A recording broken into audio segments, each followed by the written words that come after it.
Most insecurities do not begin with weakness. They begin with repetition. A voice repeated long enough becomes a belief. A wound ignored long enough becomes an identity. And over time, many people start carrying invisible stories inside themselves without even realizing it. Stories that whisper, "You're not enough. You're behind. You're less than other people. You must prove yourself to deserve love."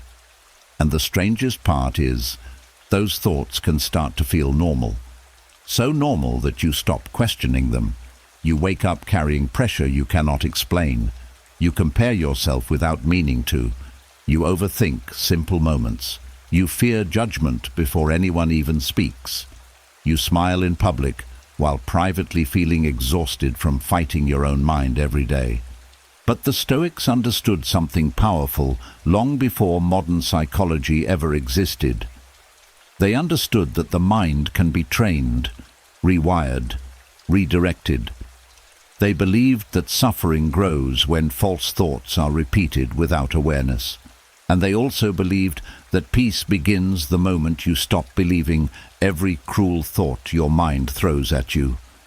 Because insecurity is not always truth. Sometimes it is simply conditioning, old emotional programming, old fears replaying themselves like echoes in an empty room.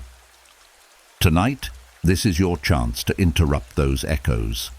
For the next 4 hours, you are not here to impress anyone, not here to compete, not here to chase approval.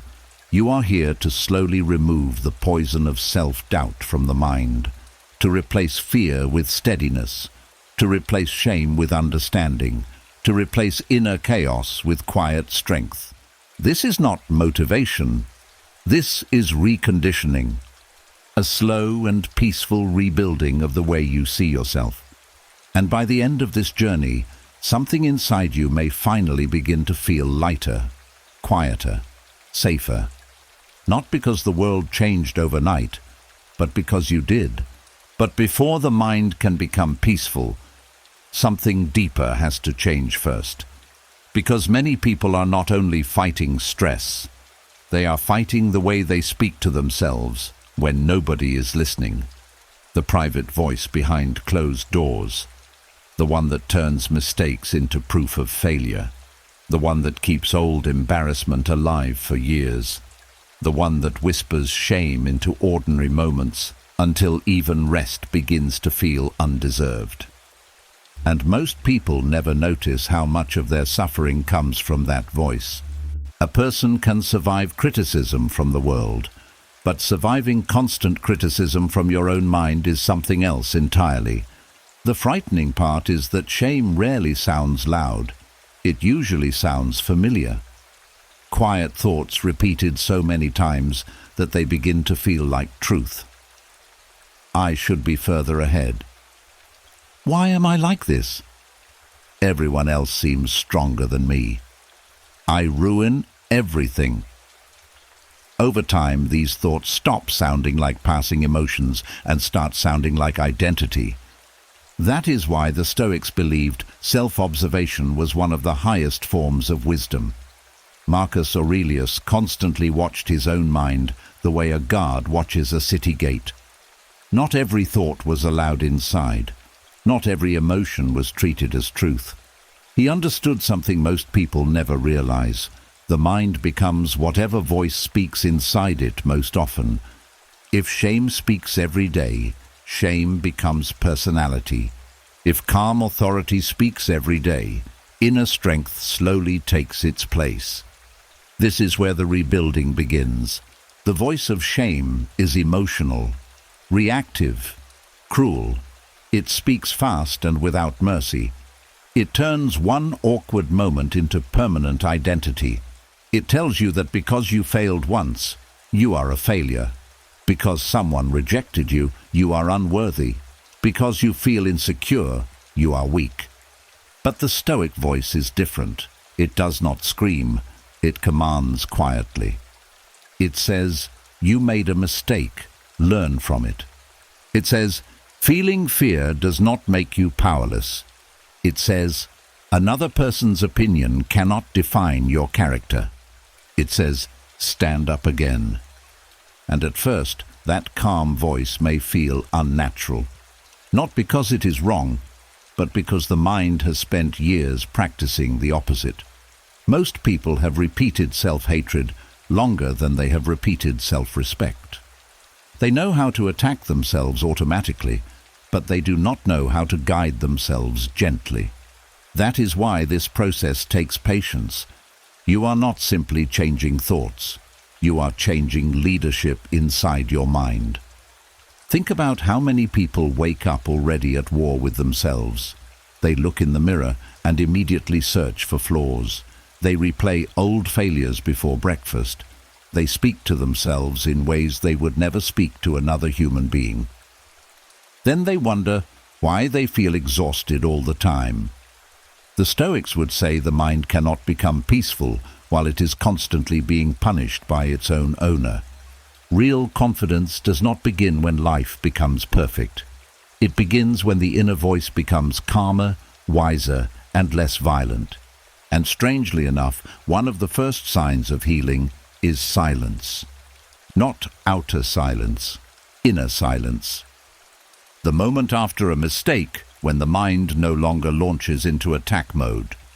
The moment after embarrassment, when you no longer feel the need to destroy yourself emotionally. The moment you realize, I can correct myself without hating myself. That changes everything. Because shame drains energy. It makes simple situations feel emotionally dangerous. It creates fear around being seen, speaking up, trying again, or making decisions. Many insecurities are not created by reality itself. They are created by the punishment that follows every imperfect moment. A person who feels safe making mistakes becomes powerful very quickly. This is why Stoicism focuses so heavily on self-command. Not controlling the world, not controlling people, controlling the direction of your own mind. Epictetus taught that external events are not fully ours to control, but our responses are. That means the real battle is not against embarrassment, rejection, or failure. The real battle is against the emotional chaos that follows those experiences, and slowly, through practice, the mind learns a new response. Instead of panic, pause. Instead of self-hatred, reflection. Instead of, I'm worthless, wisdom says, this moment will pass. The goal is not ego.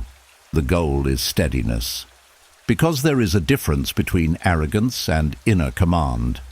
Arrogance tries to prove superiority. Inner command quietly says, I will not abandon myself anymore. That sentence alone can change a life. Not abandoning yourself after failure. Not humiliating yourself mentally after rejection. Not turning every flaw into proof that you deserve less love, less peace, or less respect. The Stoics understood that the mind becomes stronger when it is led, not bullied. And tonight, something important begins happening inside you. The old voice may still appear sometimes. Years of conditioning do not disappear overnight, but another voice is beginning to grow beside it now. A calmer one, a wiser one, a steadier one, a voice that no longer exists to shame you into survival, but to guide you into peace. And once the voice inside you begins to change, something else starts rising to the surface. You begin to notice how often your mind has been waiting for permission from the outside world. Permission to feel good. Permission to feel valuable. Permission to believe you are doing enough. It is a strange thing, because most people do not call it begging. They call it being liked, being understood, being accepted, being appreciated. But underneath it, there is often a quiet hunger that says, please prove to me that I matter. And that hunger can make even a strong person feel small.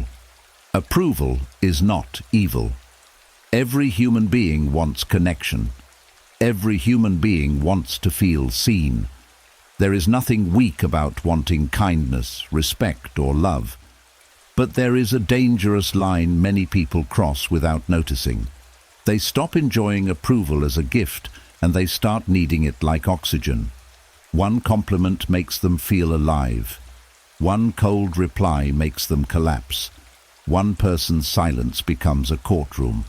One rejection becomes a sentence. That is not peace.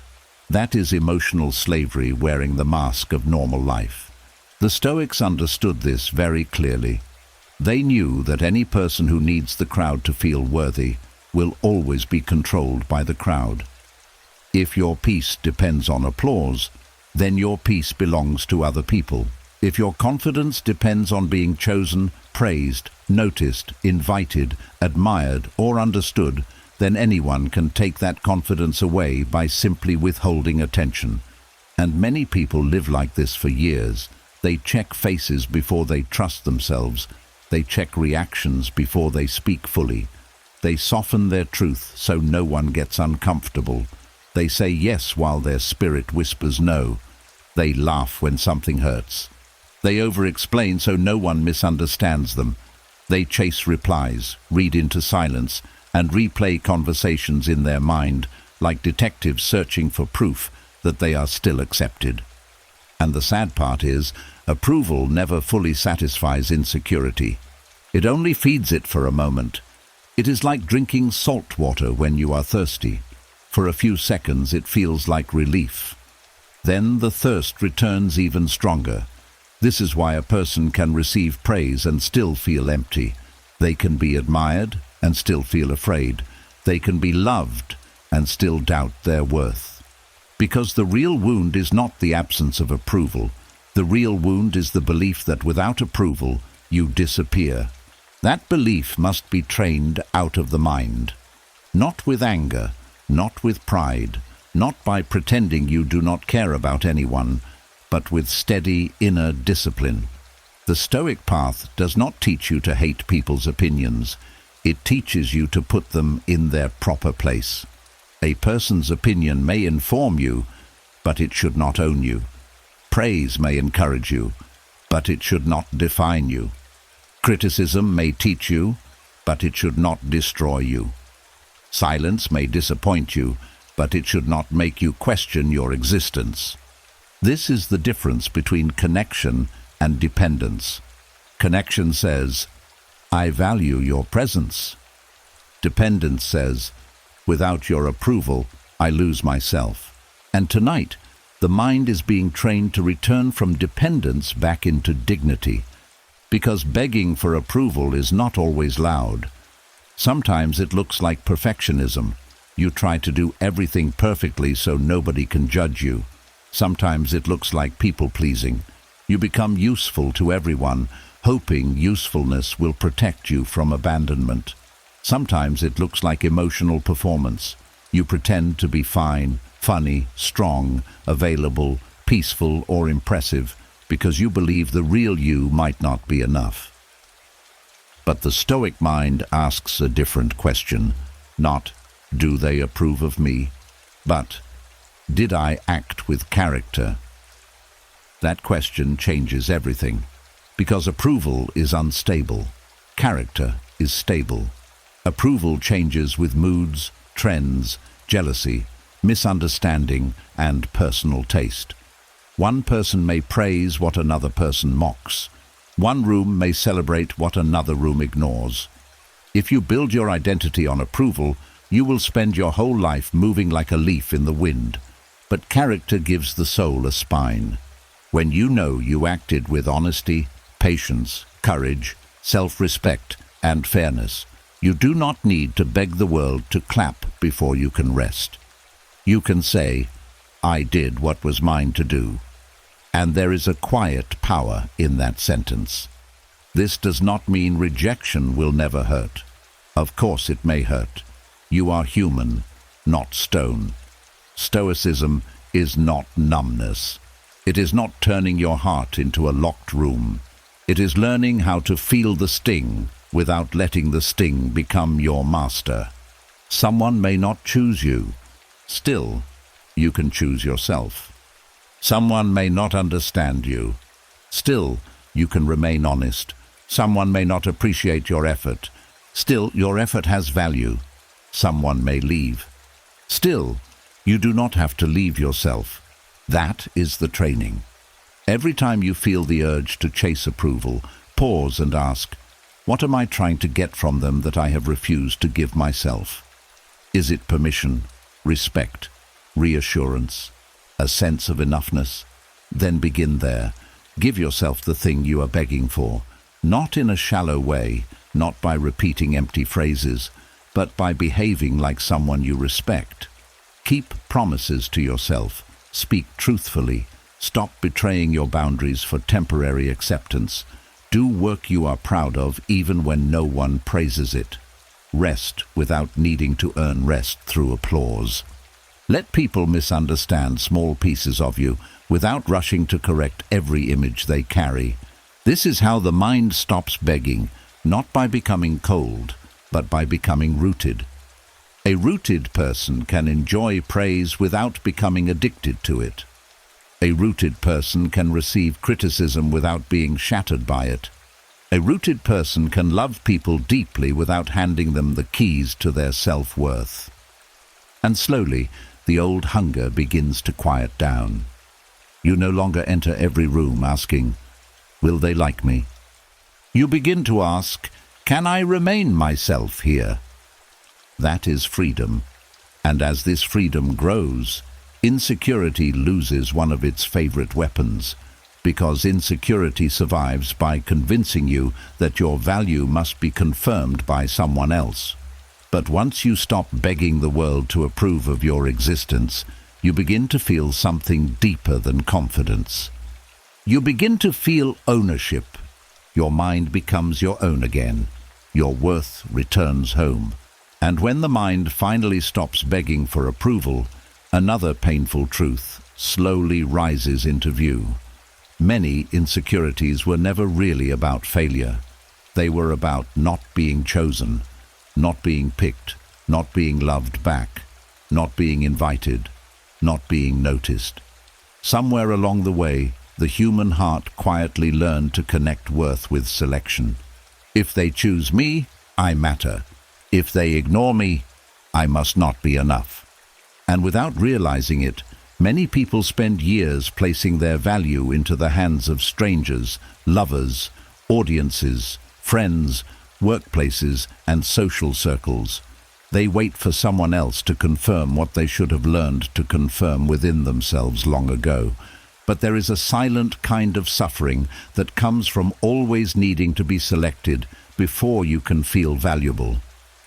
Some wounds are not visible outside. They happen quietly in ordinary moments. Watching someone else get praised while you are overlooked. Waiting for a message that never comes. Feeling invisible in a room full of people. Giving your best effort and still not being recognized. These moments may seem small, but over time they begin shaping identity. The mind slowly starts creating dangerous conclusions. Maybe I'm forgettable. Maybe I'm not special enough. Maybe love belongs to other people. And the frightening thing is that rejection often says more about timing, preference, circumstance, fear, or compatibility than it says about your worth. But insecurity does not think logically. It personalizes everything. It turns absence into proof. It turns silence into judgment. The Stoics fought hard against this kind of emotional dependence because they understood how unstable it makes the soul. A person who only feels worthy when chosen will spend most of life anxious, exhausted, and emotionally exposed. Every interaction becomes a test.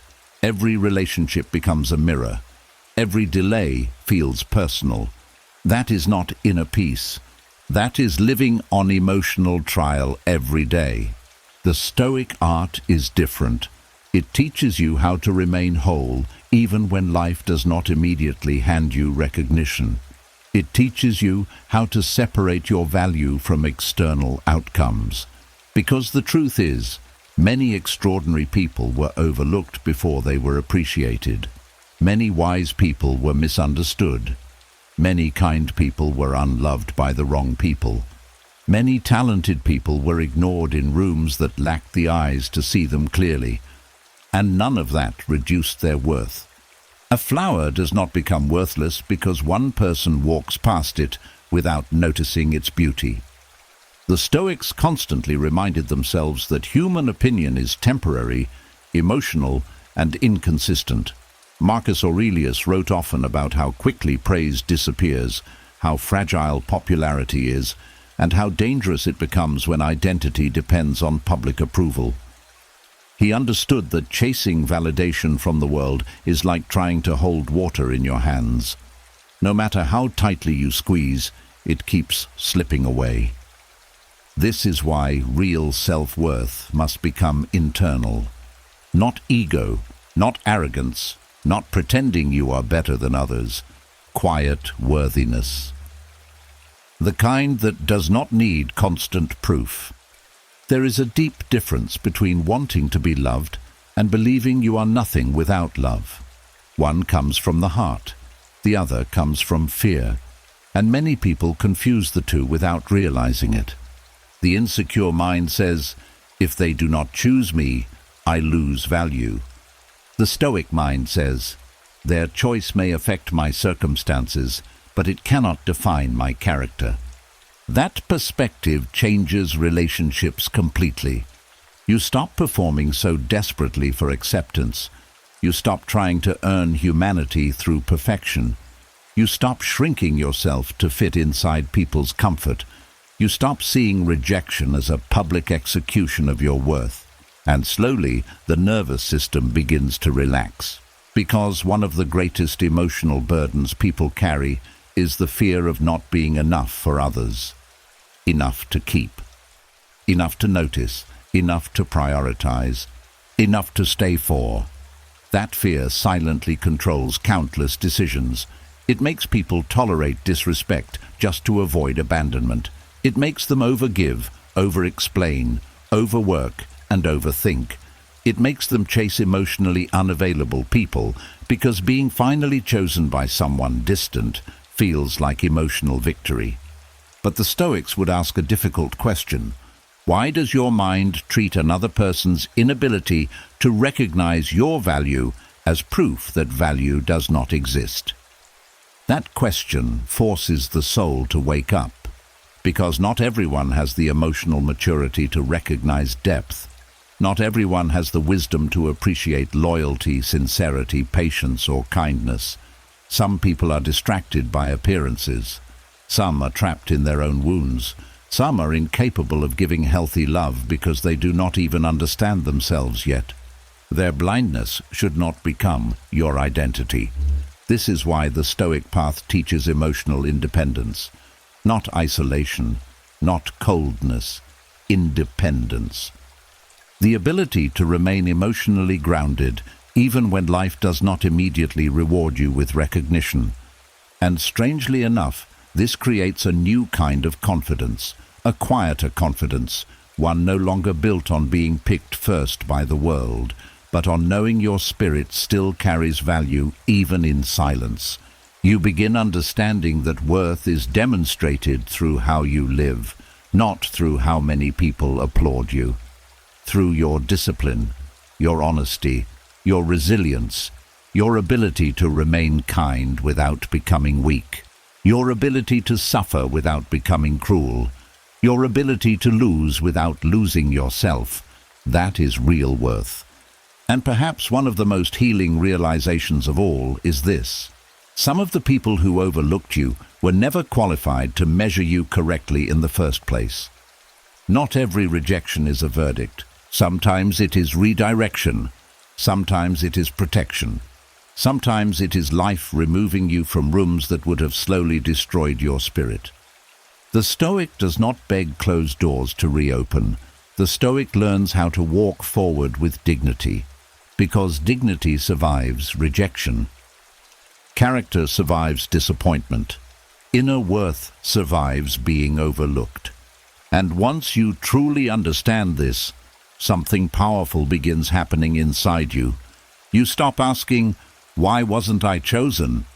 And you begin asking, How do I continue becoming someone I respect regardless? That question creates freedom, because now your growth no longer depends on applause. Your healing no longer depends on validation. Your peace no longer depends on being selected by the world. Before you can finally believe you matter, you already do. And once you begin understanding that your worth does not disappear simply because someone failed to choose you, another layer of healing quietly begins unfolding. Because even after people learn this truth intellectually, the emotional wound of rejection can still linger deep inside the body. A single rejection can echo in the mind for years if it is interpreted the wrong way. Not because rejection is always devastating on its own, but because of the meaning attached to it afterward. Most people are not suffering only from what happened to them. They are suffering from the story they created around what happened. A relationship ended, and the mind says, "I was not lovable." An opportunity disappeared, and the mind says, "I'm not good enough." Someone became distant, and the mind says, "I must be forgettable." That is how rejection slowly becomes identity. And when rejection becomes identity, insecurity grows roots. The Stoics understood something deeply important about human suffering. Events themselves are often not the true source of pain. The interpretation of those events is where the suffering expands. Epictetus said, "Men are disturbed not by things, but by the views which they take of them." In simple words, life hurts people twice. First through the experience itself, then through the meaning the mind attaches to it afterward. And many people have unknowingly spent years turning temporary rejection into permanent self-condemnation. This is why one rejection can sometimes affect a person more than 10 successes can heal. The emotional brain remembers pain more strongly than praise. It tries to protect you from future hurt by becoming hyper-alert. Suddenly, every silence feels dangerous. Every delayed reply feels personal. Every disagreement feels like abandonment waiting to happen.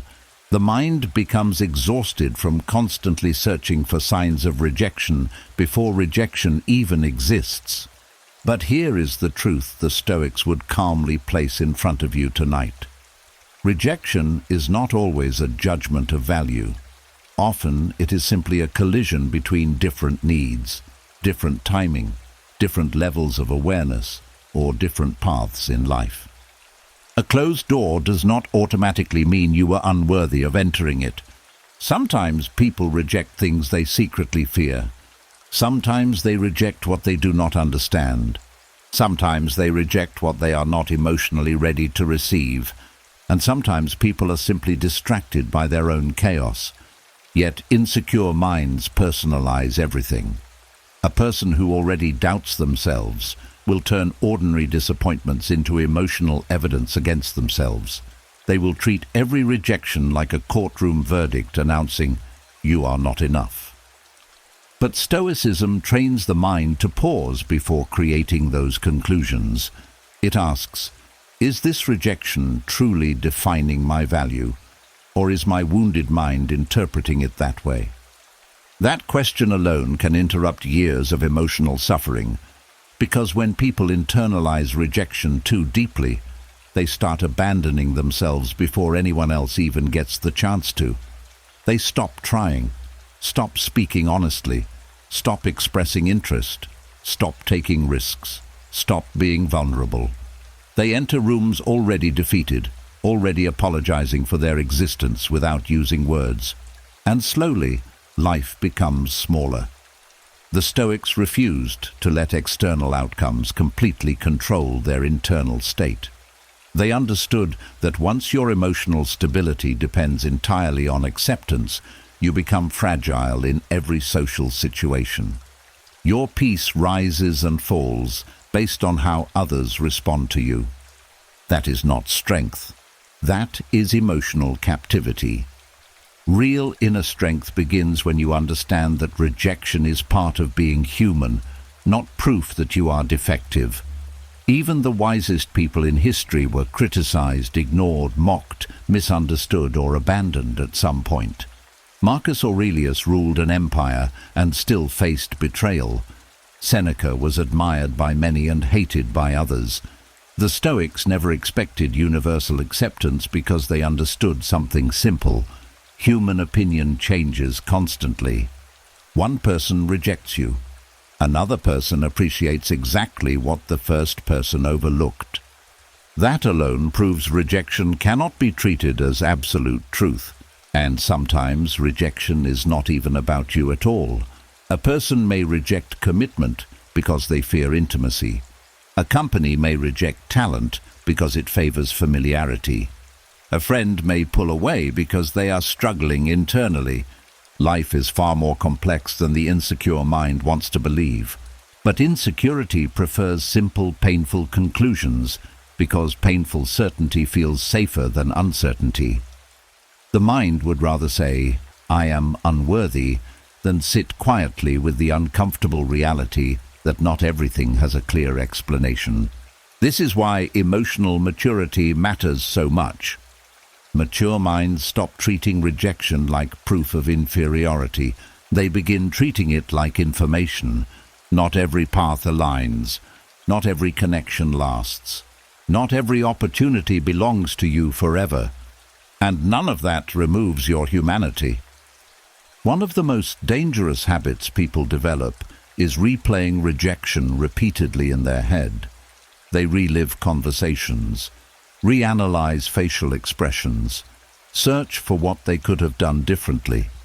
They mentally reopen wounds every night, as if pain itself might eventually reveal an answer.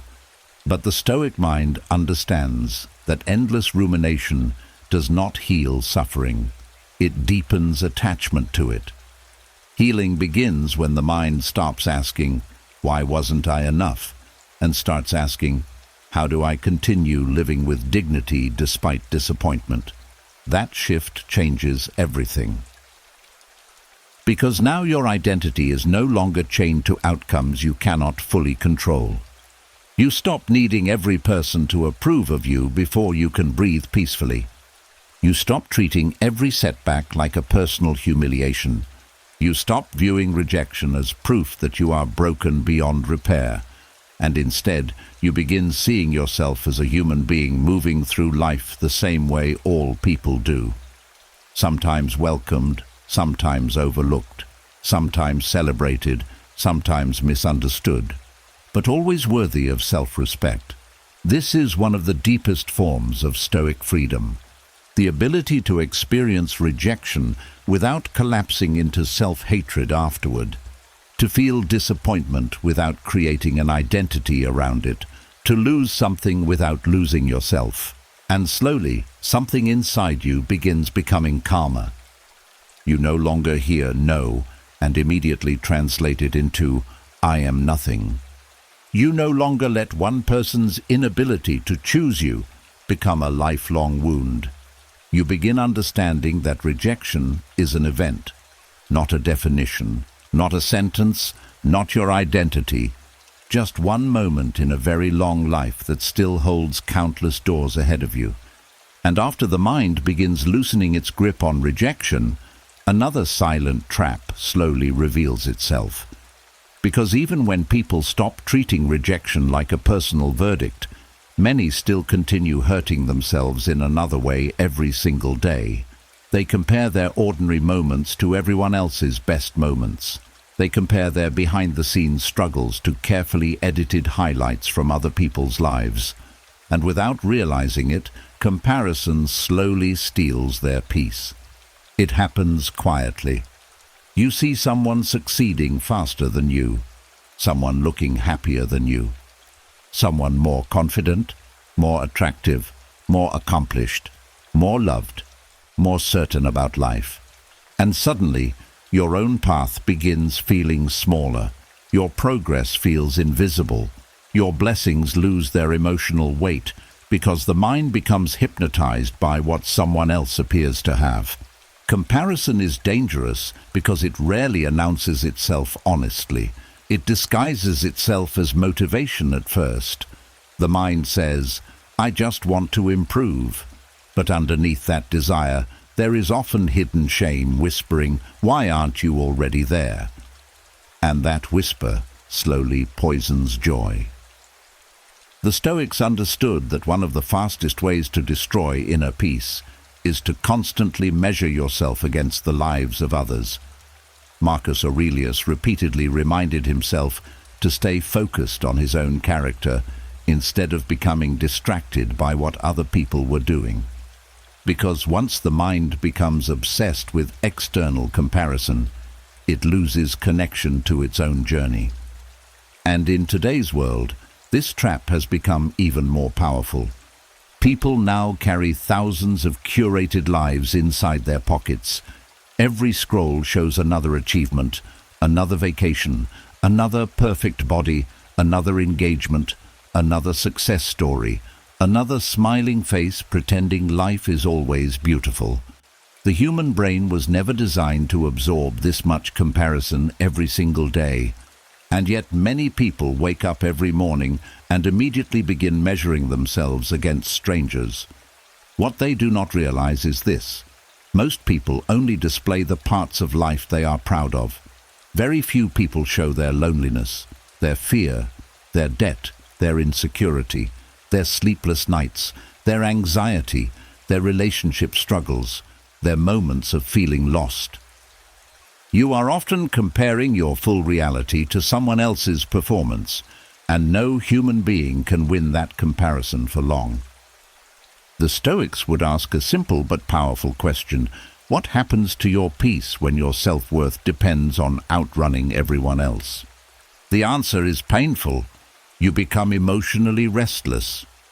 Nothing ever feels like enough, because there will always be someone ahead in some category. Someone richer, younger, smarter, more attractive, more successful, more admired. Comparison creates an endless race with no finish line, and the soul becomes exhausted trying to keep up. One of the greatest lies insecurity tells people is that their value increases only when they become better than others, better looking, better performing, more accomplished, more impressive. But that mindset traps people inside constant emotional competition. Even beautiful moments become difficult to enjoy because the mind immediately asks, "But how do I compare?" The Stoic path teaches something radically different. Your life is not a competition against everyone around you. Your real task is alignment with your own values, your own growth, your own character, and your own inner peace. Because comparison distracts you from the only life you are actually responsible for living, your own. Think about how much suffering comes from comparing timelines. Some people feel ashamed because they are not married yet. Others feel ashamed because they are not wealthy enough. Some feel behind because they do not have the career, confidence, body, social life or lifestyle they imagined they would have by now. But life does not move according to one universal clock. Some people bloom early and struggle later.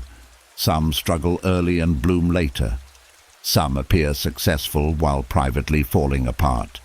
Some appear lost while quietly building something meaningful underneath the surface. The human journey is far too complex to reduce into comparison charts. The Stoics believed peace comes from focusing attention on what is actually within your control: your effort, your discipline, your choices, your mindset, your integrity. But comparison constantly drags attention away from those things and places it onto external outcomes that are often influenced by luck, timing, privilege, personality, opportunity, and circumstances you cannot fully see. This is why comparison creates emotional blindness. You stop noticing your own progress. You stop appreciating your own resilience. You stop seeing how far you have already come. And eventually the mind develops a terrible habit. It only notices what is missing. That habit destroys gratitude, and without gratitude, even a good life can begin feeling empty. The Stoics practiced contentment not because they lacked ambition, but because they understood that peace disappears when the mind constantly chases emotional superiority over others. A person who cannot appreciate what they already have will remain emotionally hungry no matter how much they gain. And strangely enough, comparison also disconnects people from authenticity. They stop asking, what kind of life actually fits my soul, and start asking, what kind of life will make me look successful to others? That question leads many people into lives that appear impressive but feel emotionally hollow. The Stoic mind returns inward. It asks quieter questions. Am I becoming wiser? Am I becoming calmer? Am I acting with honesty? Am I improving compared to who I used to be? That is healthy growth, not obsession with outshining strangers. One of the deepest forms of freedom arrives when you stop needing your life to look important in order for it to feel meaningful. Some of the most peaceful people live ordinary-looking lives. They are not performing constantly. They are not competing endlessly. They are simply living with alignment, dignity, and emotional steadiness. And that kind of peace cannot be photographed for social approval, but it can be felt deeply. So tonight, the mind begins releasing this exhausting habit of comparison. You no longer need every chapter of your life to match someone else's timeline. You no longer need to panic because another person appears ahead. You no longer need to treat your own journey like failure simply because it looks different. Your path is allowed to unfold at its own pace. Your healing is allowed to take time. Your value is not reduced because someone else shines differently than you do. The stars do not compete with each other before they glow, and neither should you. And once the mind begins freeing itself from comparison, something very important starts becoming visible. Many people are not actually failing as badly as they think they are. They are simply ignoring their own progress because it does not look dramatic enough. They have trained themselves to only respect giant victories while completely overlooking the quiet improvements that slowly change a life over time. And because of this, they stay emotionally discouraged even while healing. This is one of the cruelest habits insecurity creates. It teaches people to dismiss small progress as meaningless. One better day does not feel important. One healthy decision feels too small to celebrate. One moment of courage gets ignored because the mind immediately says, "But you should already be further ahead." So the person keeps moving forward while emotionally feeling like they are standing still. The Stoics understood that transformation rarely happens through one sudden breakthrough. Real change usually happens through repeated small decisions made consistently over time. A calmer reaction, a wiser choice, a moment of restraint, a little more discipline today than yesterday. Tiny shifts repeated quietly until eventually the entire mind begins changing direction. But insecure people often cannot see this because they are addicted to dramatic proof. They want instant certainty, instant confidence, instant healing, instant success. And when growth moves slowly, they assume nothing is happening. Yet nature itself does not work this way. Trees grow slowly, muscles strengthen slowly, trust develops slowly, wisdom deepens slowly, even the sunrise arrives gradually. Almost everything meaningful in life is built through steady repetition, not sudden perfection. The Stoics respected this deeply.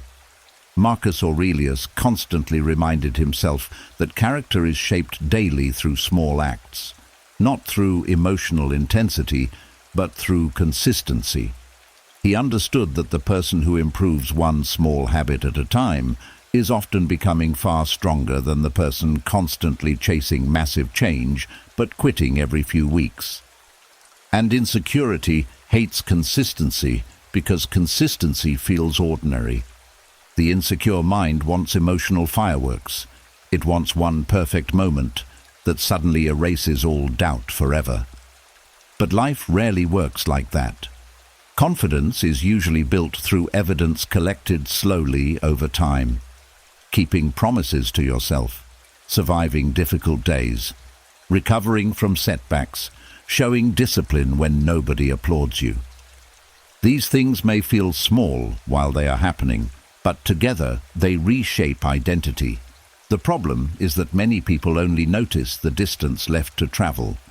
They stare so hard at the mountain ahead that they completely forget how far they have already climbed. This creates constant emotional exhaustion because the mind never allows itself to feel progress. Think about how many people improve quietly without giving themselves credit. Someone who used to panic daily now pauses before reacting. Someone who once hated themselves now speaks a little more gently internally. Someone who used to stay stuck in bed now gets up and tries again. Someone who once tolerated disrespect now finally says no. These are not small things. These are signs of inner reconstruction. But because society glorifies dramatic success, people often overlook emotional progress that cannot easily be displayed to the world. A person may still feel insecure sometimes, while actually being far healthier mentally than they were a year ago. Healing is not the total disappearance of struggle. Healing is often the reduction of chaos. The Stoics measured progress differently than most people today. Modern culture asks, how impressive are you becoming? The Stoic asks, how stable are you becoming? That question changes everything, because stability matters more than performance in the long run. A person who becomes emotionally steady develops a strength that cannot easily be shaken by failure, comparison, rejection, or temporary setbacks. And that stability is built slowly, very slowly sometimes. This is why patience becomes essential. The insecure mind becomes frustrated with itself constantly. It says, why am I not healed yet?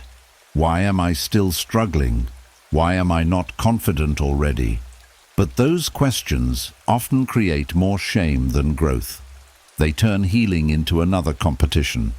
The Stoics would encourage a different approach. Instead of asking, why am I not perfect yet? Ask, am I responding with slightly more wisdom than before? That is real progress, because a calmer response today may become emotional mastery years from now.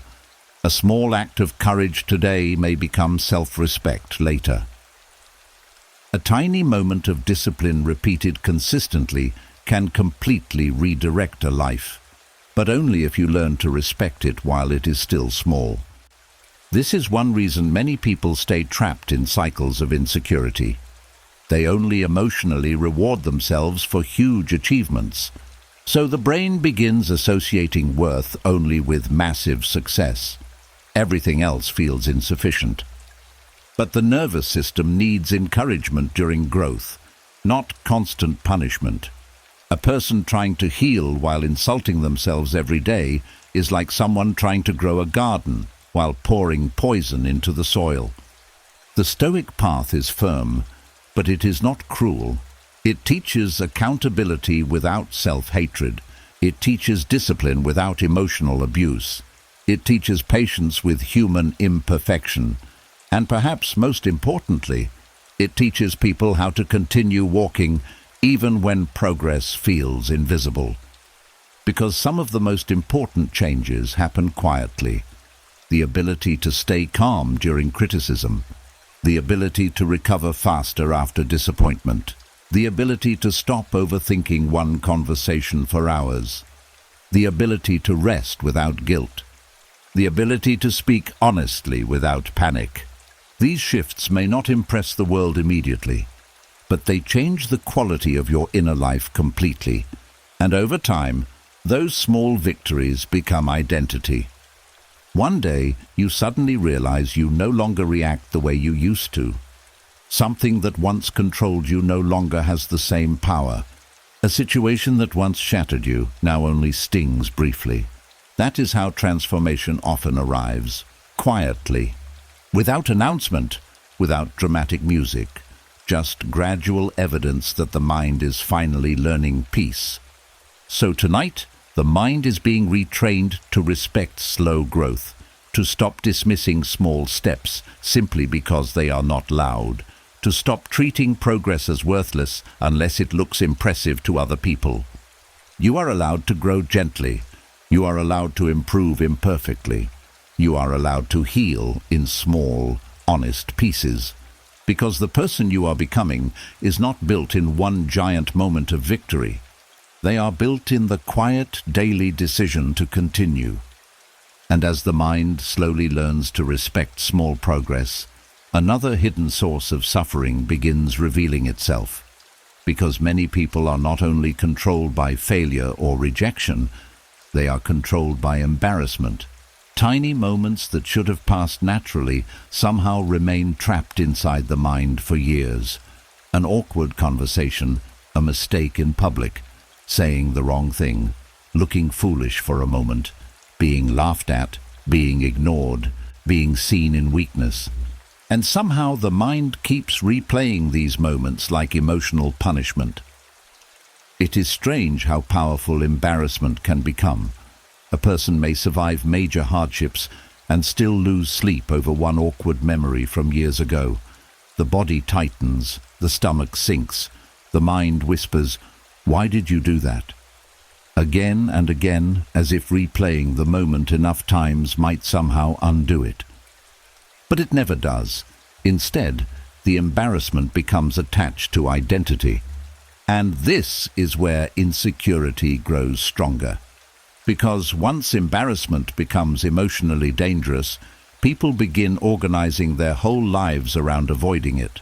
They become quieter, smaller, more careful, more hidden. They stop speaking honestly because they fear sounding foolish. They stop trying new things because they fear failure in front of others. They over-prepare simple conversations. They overthink tiny social interactions.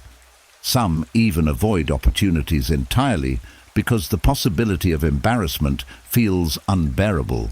Without realizing it, they slowly trade freedom for emotional safety. The Stoics understood this trap deeply. They knew that embarrassment itself is not what destroys peace. It is the fear of embarrassment controlling behavior that slowly weakens the spirit. A person who constantly avoids discomfort becomes emotionally fragile. Their confidence depends entirely on avoiding mistakes, avoiding judgment, avoiding awkwardness, avoiding exposure. But life does not work that way. To live fully means being seen imperfectly sometimes, and the Stoics accepted this reality instead of fighting it endlessly. Epictetus once said that if you want to improve, you must be willing to appear foolish. That idea terrifies insecure minds because insecurity wants control over perception at all times. It wants to manage every image carefully, so nobody sees uncertainty, confusion, weakness, or imperfection. But emotional discipline begins when you stop treating embarrassment like a life-threatening event. Because the truth is, most embarrassing moments are temporary. The human mind simply magnifies them far beyond their actual size. People are usually too focused on their own insecurities to spend much time analyzing yours.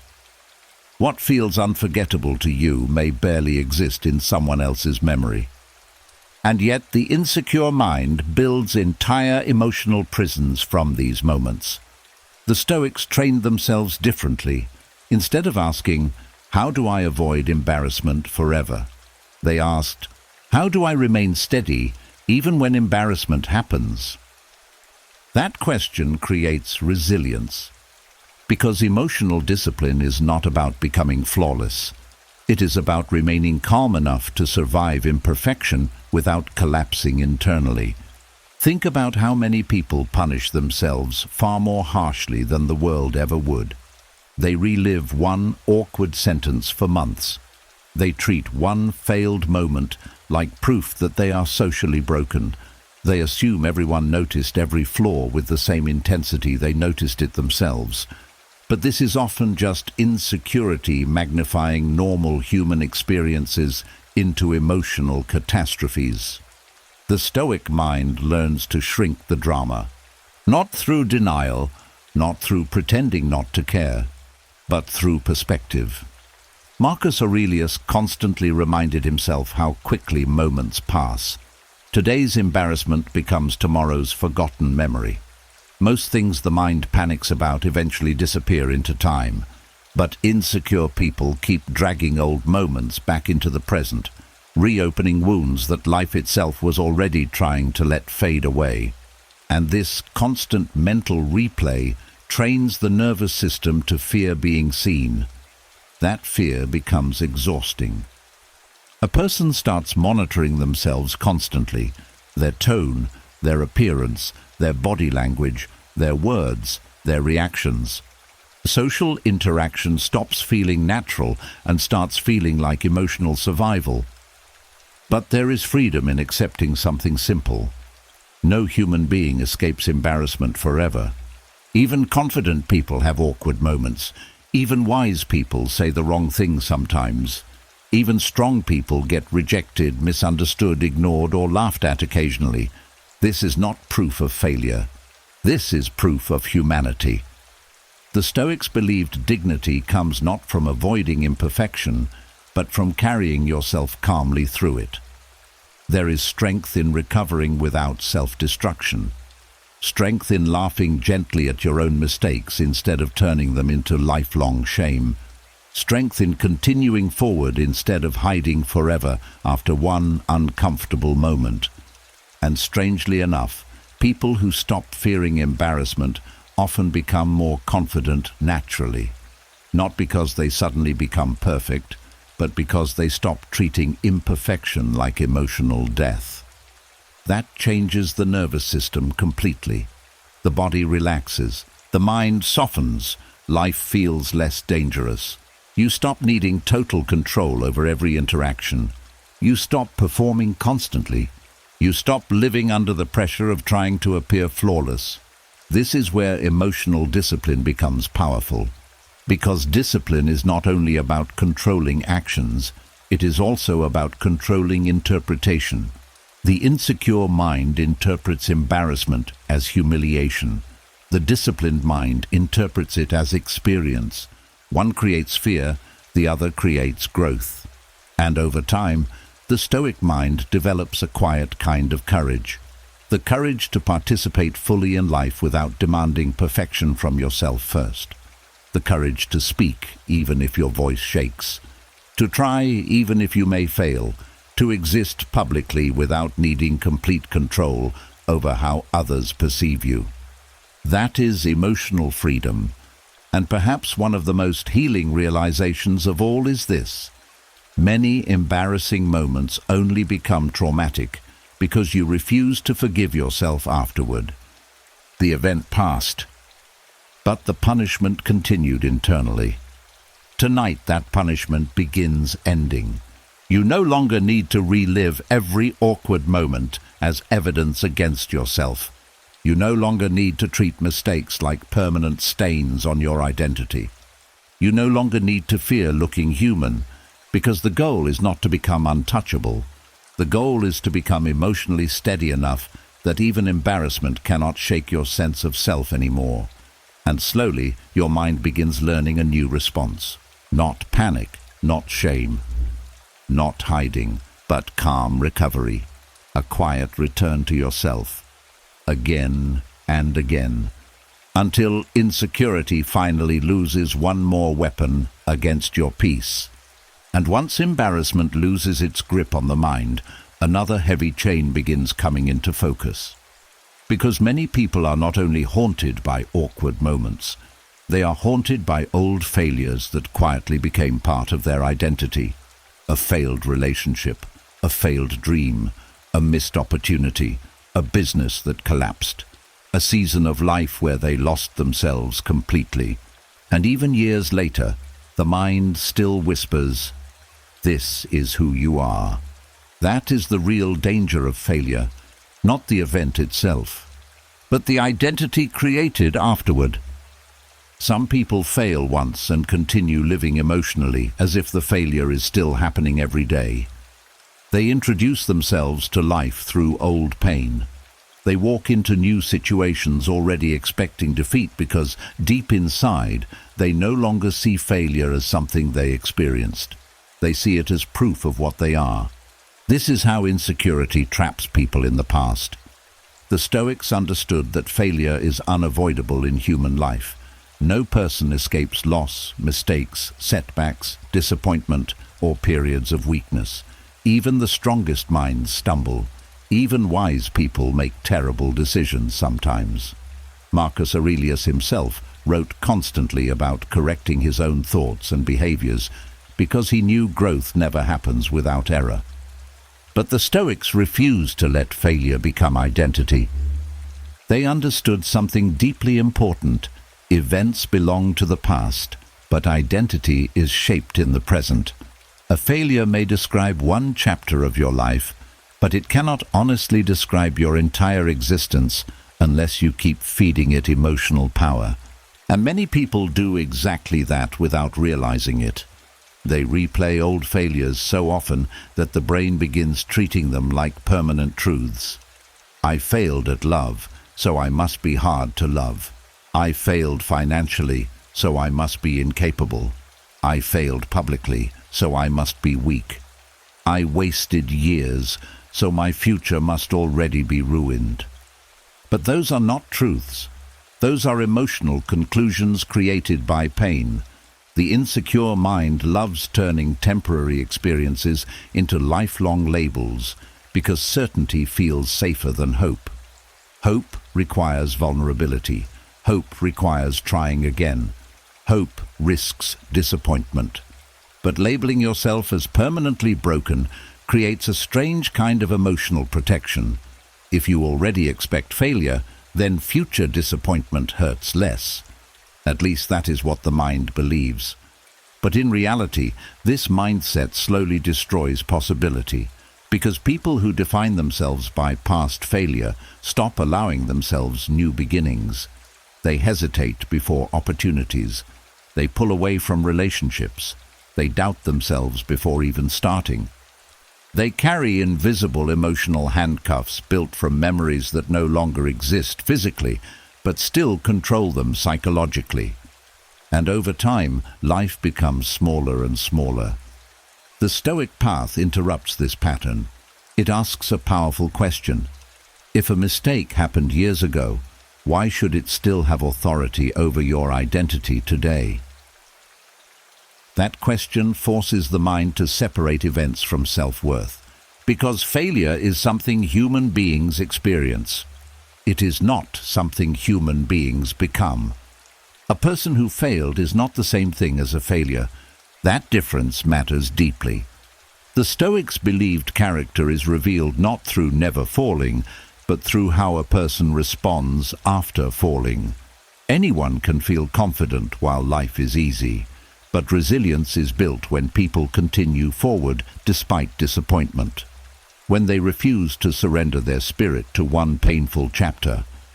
And this is where emotional freedom begins returning, not when the past disappears, but when the past stops controlling your self-image. Think about how many people are secretly carrying old versions of themselves everywhere they go. They still emotionally identify with who they were during their lowest moment. A breakup from years ago still shapes how they trust. A failure from long ago still shapes how they see their abilities. An old humiliation still shapes how they enter rooms. Life moved forward, but emotionally, part of them stayed behind. The Stoics would say this is unnecessary suffering, because while the past cannot be changed, your relationship with the past absolutely can. You can stop worshipping old mistakes as if they are sacred evidence against your future. You can stop reopening emotional graves every night before sleep. You can stop measuring your worth by moments you survived while still learning how to be human. One of the greatest lies insecurity tells people is this: if you failed before, you will fail again. But history constantly proves otherwise. Many people who eventually became wise, stable, successful, loving, disciplined, or peaceful, first lived through seasons of confusion and collapse. Growth often looks ugly in the middle.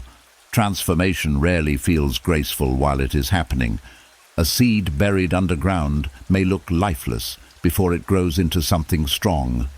The Stoics respected process. They understood that becoming stronger often requires surviving periods where you feel weak first. This is why self-respect matters so much after failure. Not ego, not denial, self-respect. The ability to look at your past honestly without turning honesty into self-hatred. To say, yes, I made mistakes. Yes, I struggled. Yes, I failed in some areas. But none of that removes my ability to grow. That mindset rebuilds dignity, because dignity is not destroyed by falling. It is destroyed when you decide you are no longer worthy of standing back up. And perhaps one of the hardest but most healing lessons of all is this: your worst moment is not your final definition. Human beings are too complex to be summarized by one chapter, too alive to be permanently sentenced by one season, too capable of growth to remain trapped inside old identities forever. The Stoic mind learns to carry the past wisely instead of emotionally living inside it. It learns from mistakes without becoming chained to them. It accepts responsibility without becoming consumed by shame. It understands that wisdom is often built from pain properly understood. And slowly, the emotional weight begins lifting. You stop introducing yourself internally through old failures. You stop assuming the future must repeat the past exactly. You stop treating mistakes like permanent evidence that you are doomed. Instead, you begin seeing yourself differently, not as someone ruined by failure, but as someone shaped by survival, someone still growing, someone still becoming, someone whose story is not over yet. And that realization quietly changes the direction of the entire mind. And once the mind stops defining itself by old failures, another exhausting habit begins revealing itself clearly: the constant need to explain yourself, to justify every decision, to defend every boundary, to make sure everyone understands your intentions, your emotions, your choices, your silence, your growth, your distance, your healing. And for many people, this habit runs so deep, they barely notice they are doing it. They explain why they said no, explain why they are tired, explain why they changed, explain why they need space, explain why they cannot keep carrying everyone else emotionally. And underneath all those explanations is often one hidden fear. If people misunderstand me, maybe they will stop valuing me. That fear quietly drains enormous amounts of energy, because trying to control every person's perception of you is emotionally impossible. No matter how clearly you speak, some people will still misunderstand you through the lens of their own emotions, expectations, insecurities, or assumptions. Some people listen only to respond. Some listen only to judge. Some already decided who you are before you even opened your mouth. And insecure minds suffer deeply under this reality. They become obsessed with being fully understood by everyone. They replay conversations for hours afterward. They mentally rewrite explanations they wish they had said differently. They panic when someone seems disappointed or confused. They over-communicate, trying to prevent rejection before it happens. But the Stoics understood something freeing. Peace becomes impossible when your emotional stability depends on everyone interpreting you correctly. Marcus Aurelius constantly reminded himself that human beings see reality differently. One person praises you while another criticizes you for the exact same action. One person understands your silence while another person calls it distance. One person respects your boundaries while another takes offense. You cannot fully control these interpretations, and trying to do so endlessly will exhaust the soul. This is why the Stoic learns the quiet power of restraint. Not every accusation deserves a defense. Not every misunderstanding requires correction. Not every opinion deserves access to your inner world. There is strength in knowing when explanation becomes emotional begging, because many people are not actually explaining themselves for clarity. They are explaining themselves because they are terrified of disapproval. They hope that if they provide enough details, enough emotional context, enough justification, they can finally secure acceptance. But acceptance built on endless self-defense never feels peaceful. It feels conditional. The Stoics respected simplicity. If your actions align with your values, you do not need to spend your entire life proving your goodness to every observer. Character reveals itself over time far more clearly than endless explanations ever could. This does not mean becoming cold or refusing communication. Healthy communication matters deeply. Honest conversations matter. Clarifying misunderstandings sometimes matters. But there is a difference between healthy communication and emotionally chasing validation through over-explaining. One comes from clarity, the other comes from fear, and fear creates emotional noise. Think about how many people feel guilty simply for protecting their own peace. They say no but immediately rush to soften it with long explanations because they fear appearing selfish. They set boundaries but then apologize repeatedly for having needs. They make decisions for their own well-being while secretly hoping everyone approves of them afterward. That is not freedom, that is emotional permission-seeking. The Stoics believed maturity means learning how to tolerate being misunderstood sometimes without collapsing emotionally. Because the truth is, some people will misunderstand you no matter how honest you are. Some people benefit from misunderstanding you because it protects their own ego. Others simply lack the emotional capacity to see your perspective fully. Their misunderstanding cannot become your prison. And strangely enough, constantly explaining yourself often weakens your own sense of certainty. The more you justify every decision, the more your nervous system starts behaving as though your choices require public approval before they become valid. But your boundaries do not need a courtroom defense to deserve respect. Your healing does not need unanimous agreement. Your growth does not require everyone's permission. The Stoic mind becomes quieter because it stops trying to manage every outside perception. It understands that dignity sometimes means allowing people to hold incomplete opinions about you while you continue living honestly anyway.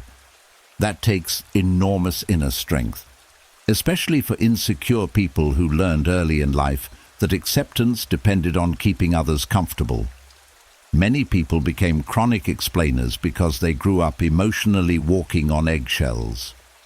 They learned to over-justify themselves to avoid conflict, criticism, punishment, or rejection. Over time, explaining became survival. But survival habits are not always peace. The Stoic path slowly retrains the nervous system to understand something safer. You are allowed to exist without constant defense. You are allowed to disappoint people sometimes. You are allowed to outgrow versions of yourself that others preferred. You are allowed to protect your energy without writing a 10-page emotional apology for it. And perhaps one of the deepest signs of healing is this: your silence stops feeling like guilt. You no longer panic every time someone misunderstands you. You no longer feel the need to chase every lost perception. You no longer exhaust yourself trying to make every person comfortable with your evolution.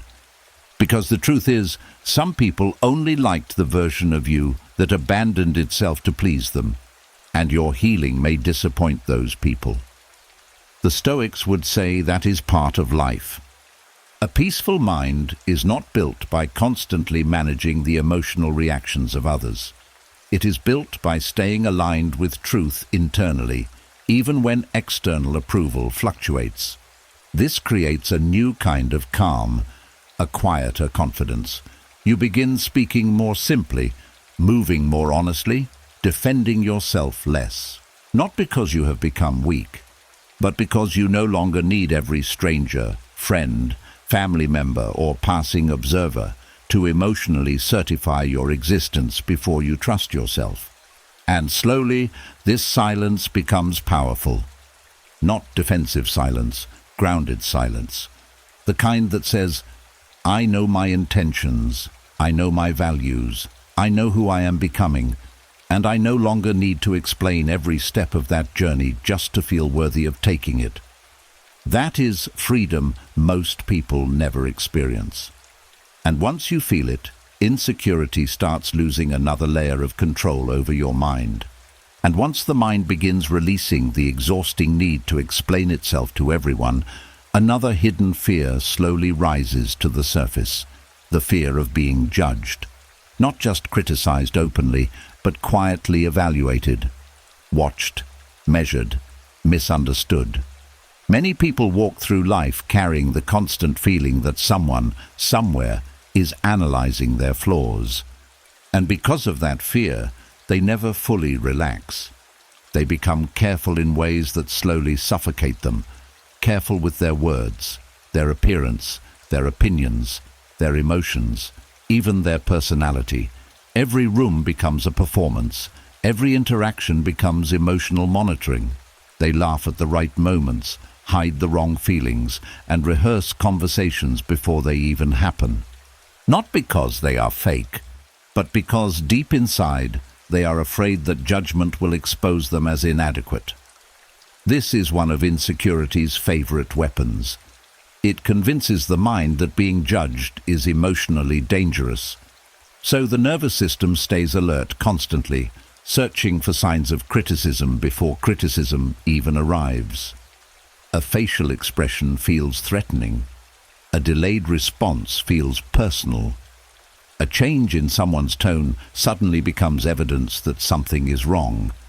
And over time, the body forgets how to feel safe around people. The Stoics understood something that changes everything once it truly sinks into the mind. People will judge no matter what you do. If you speak confidently, some will call you arrogant. If you stay quiet, some will call you weak. If you pursue ambition, some will envy you.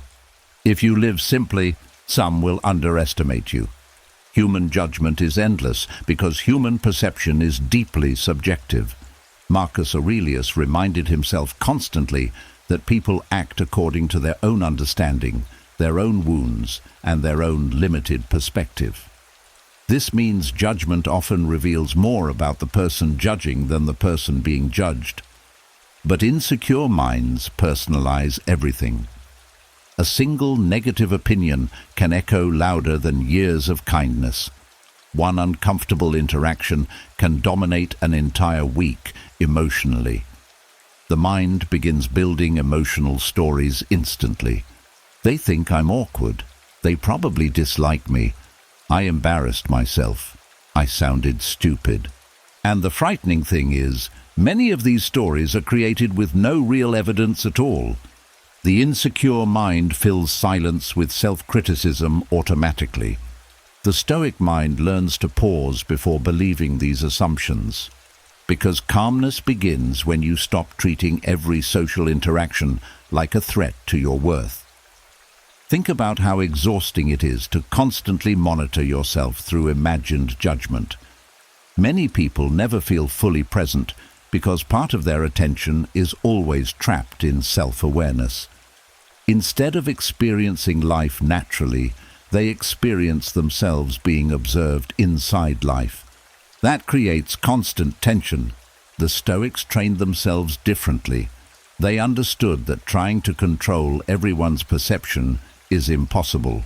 And once you truly accept that, something inside the body begins softening. You stop fighting an unwinnable war. Because no human being has universal approval. Even the wisest people in history were criticized, mocked, rejected, and misunderstood. Socrates was sentenced to death. Marcus Aurelius ruled an empire and still faced endless criticism. The Stoics never built their identity around avoiding judgment because they knew that goal was impossible from the start. Instead, they focused on something more stable: character. Not what does everyone think of me, but am I acting according to my values? That shift creates emotional freedom, because now your peace is no longer completely controlled by passing opinions. This does not mean judgment suddenly stops hurting. Of course, it can still sting sometimes. Humans are social beings. We naturally care about connection and belonging. Stoicism does not ask you to become emotionally numb. It asks you to become emotionally grounded. There is a difference. Grounded people can feel discomfort without collapsing under it. They can hear criticism without instantly turning it into self-hatred. They can survive awkward moments without treating them like identity. And perhaps most importantly, they stop assuming that every judgment is accurate, because not every opinion deserves equal emotional weight. Some criticism is useful, some is projection, some comes from jealousy, some comes from misunderstanding, some comes from people fighting their own inner battles. The Stoic learns discernment instead of automatic emotional surrender. This changes social anxiety deeply, because social anxiety often grows from one central belief: if people judge me negatively, I will not be okay. But the Stoic mind slowly retrains itself to understand, even if judgment happens, I can still remain steady. That realization weakens fear. You stop needing perfection before entering rooms. You stop demanding flawless interactions from yourself.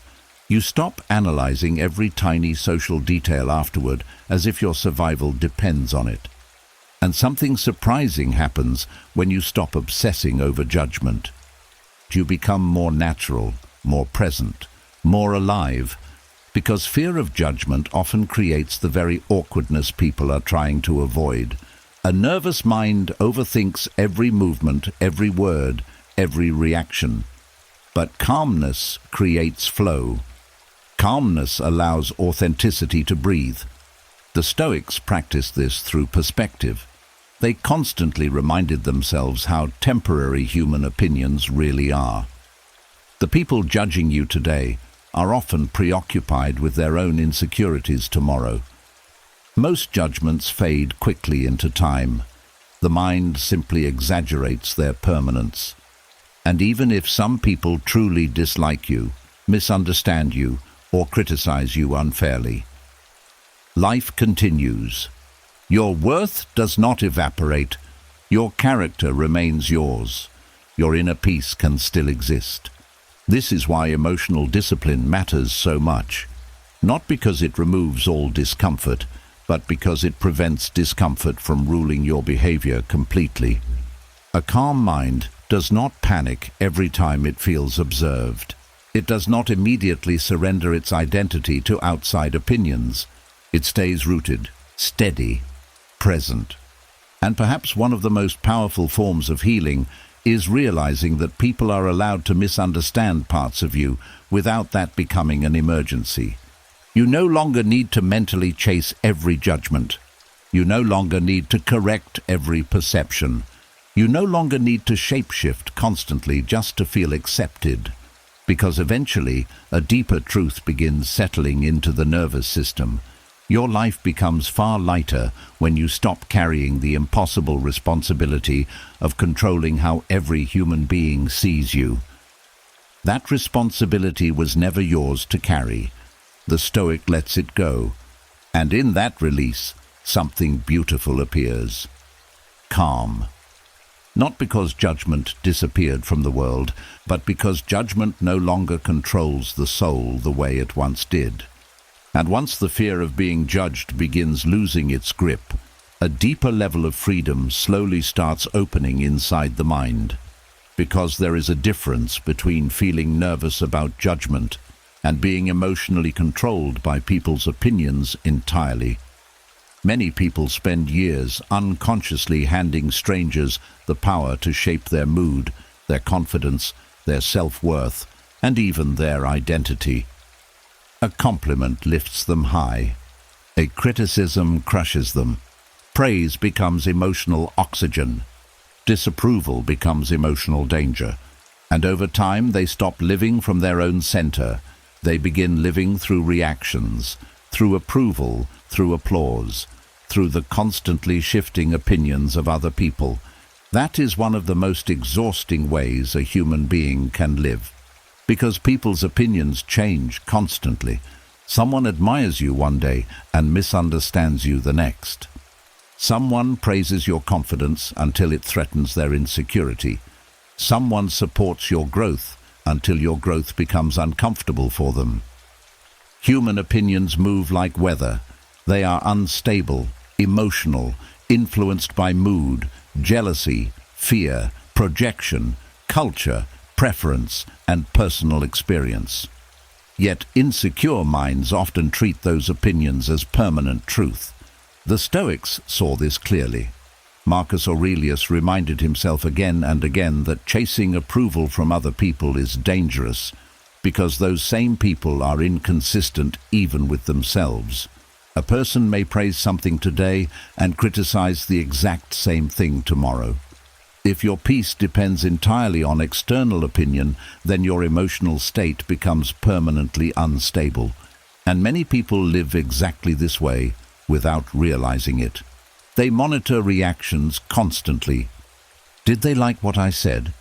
Did I sound intelligent enough? Do they respect me? Did I disappoint them? Do they still approve of me? This mental habit slowly drains emotional energy from every part of life. Even simple interactions begin feeling heavy because the mind is always searching for signs of acceptance or rejection. But the Stoics believed true inner strength begins when the mind stops treating every opinion like a command. Because opinions are not authority. They are perspective, and perspective is often incomplete. Think about how many opinions people form without fully understanding someone's story, pain, intentions, history, or internal battles. Human beings judge quickly, sometimes unfairly, sometimes carelessly, sometimes based on one moment completely disconnected from the full truth. Yet insecure minds absorb these judgments deeply. A random comment stays in the memory for years. One harsh opinion outweighs 10 supportive ones. A stranger's criticism suddenly feels more real than your own lived experience. This happens because insecurity already doubts itself internally. So whenever outside criticism appears, the mind immediately grabs onto it as confirmation. See? I knew something was wrong with me. But Stoicism teaches a radically different response. Instead of immediately believing opinions, the Stoic examines them calmly. Is this criticism useful? Is it true? Is it coming from wisdom? Or is it simply another human reaction shaped by emotion? That pause changes everything, because once you stop reacting automatically to every opinion, emotional stability begins returning. You realize something important. Not everyone deserves equal access to your self-esteem. A wise mentor's correction may deserve reflection. A cruel stranger's projection may deserve nothing at all. But insecure people often treat every opinion with the same emotional intensity. They hand strangers access to places inside themselves that should have been protected. The Stoics guarded the inner world carefully, not through arrogance, not through emotional walls, but through discernment. They understood that a peaceful mind cannot survive if it constantly absorbs every outside voice without question. This is why emotional boundaries matter so deeply. Without them, the soul becomes overcrowded with noise. Other people's fears, other people's judgments, other people's expectations, other people's definitions of success. And eventually, people lose connection with their own inner compass completely. They stop asking, what feels aligned with my values? And start asking, what will earn approval? That shift creates deep insecurity because identity becomes externally controlled. The Stoic path returns control inward. It teaches that your character matters more than public opinion, that integrity matters more than popularity, that peace matters more than being universally liked. Because no matter how carefully you live, someone will still misunderstand you. Someone will criticize your choices. Someone will dislike your personality. Someone will project their pain onto you. This is unavoidable. And strangely enough, trying to avoid all criticism often leads people into self-betrayal. They become whoever the room wants them to be. Different personality in every environment. Different mask for every group. Different version of themselves depending on who is watching. But that kind of approval comes with a hidden cost. You slowly lose yourself. The Stoics refused this trade. They believed inner peace requires self-consistency, the ability to remain grounded in your principles even when external reactions fluctuate.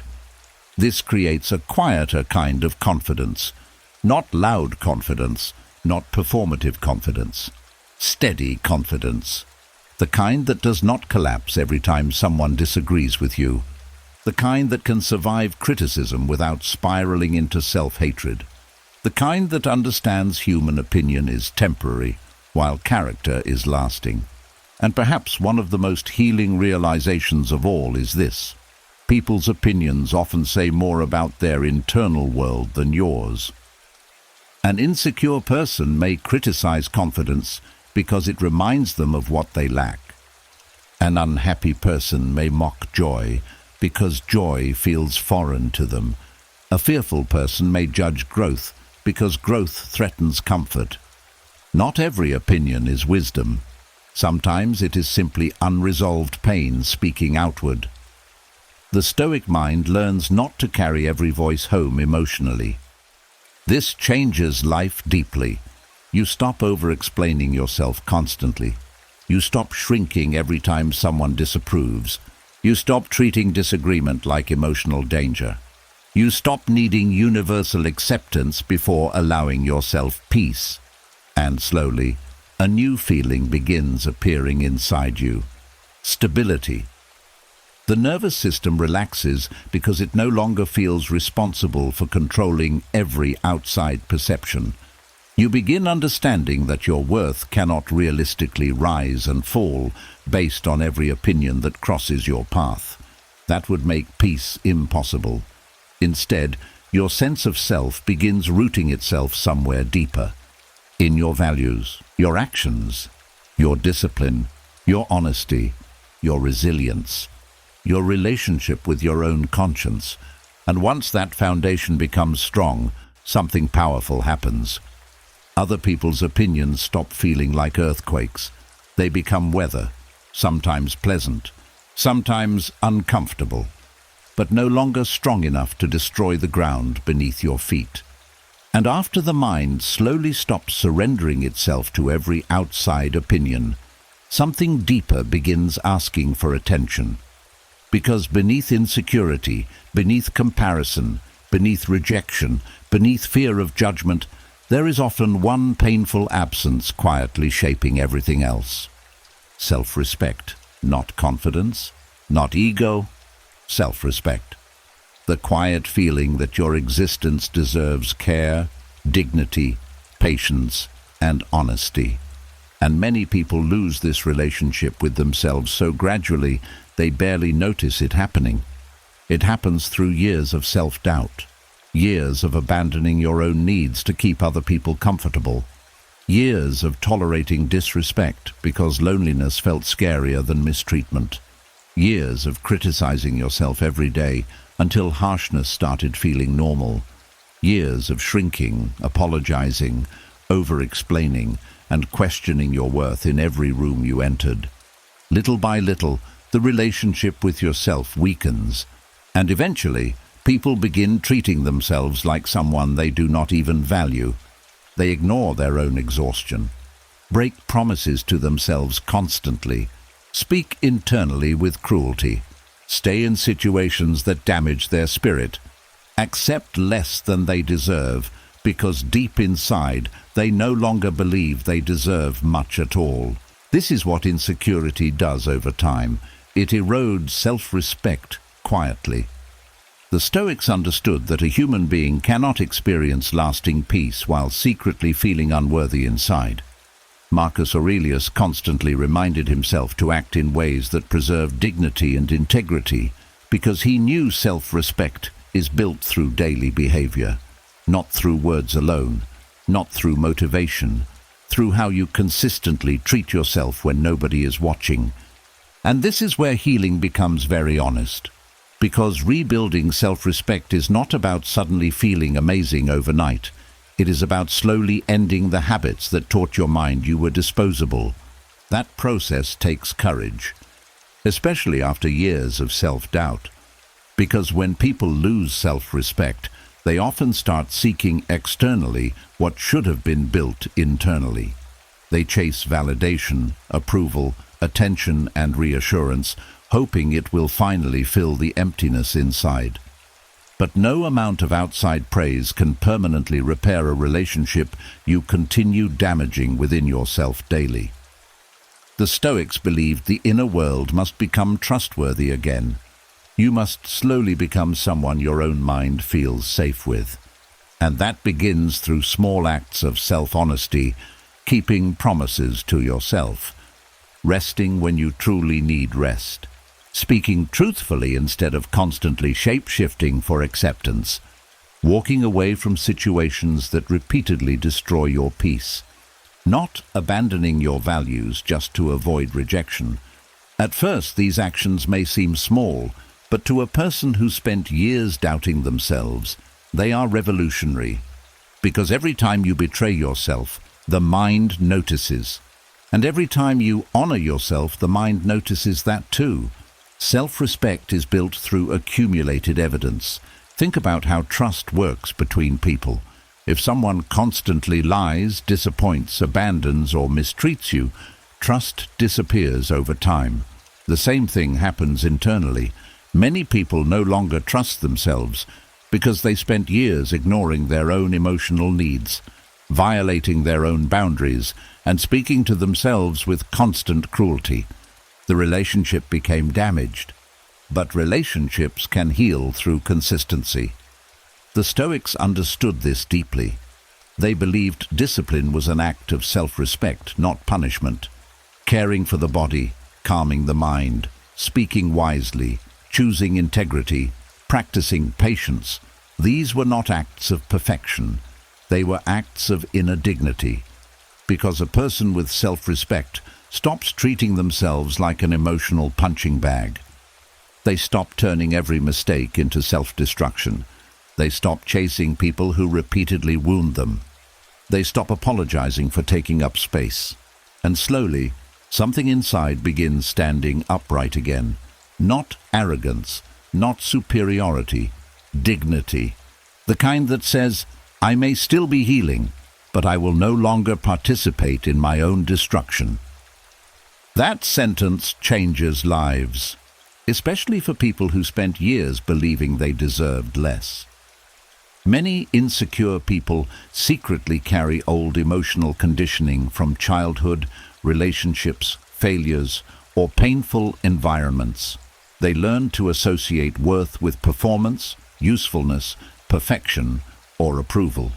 They only felt valuable when pleasing others, succeeding publicly, or avoiding mistakes completely. So when they fail, disappoint someone, or struggle emotionally, self-respect disappears immediately. But the Stoics taught something wiser. Human worth is not erased by imperfection. A struggling person still deserves dignity. A healing person still deserves patience.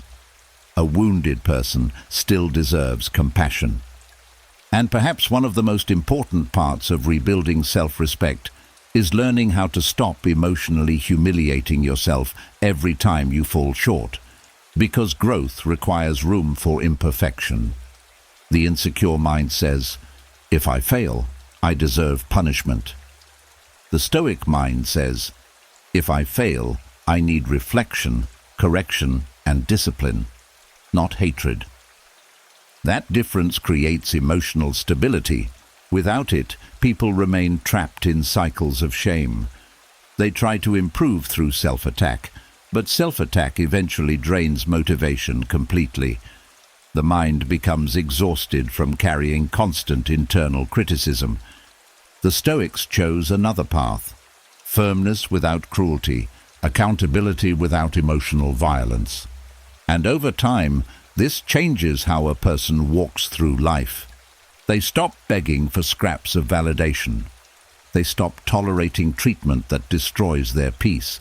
They stop viewing themselves as permanently broken, because self-respect quietly changes standards.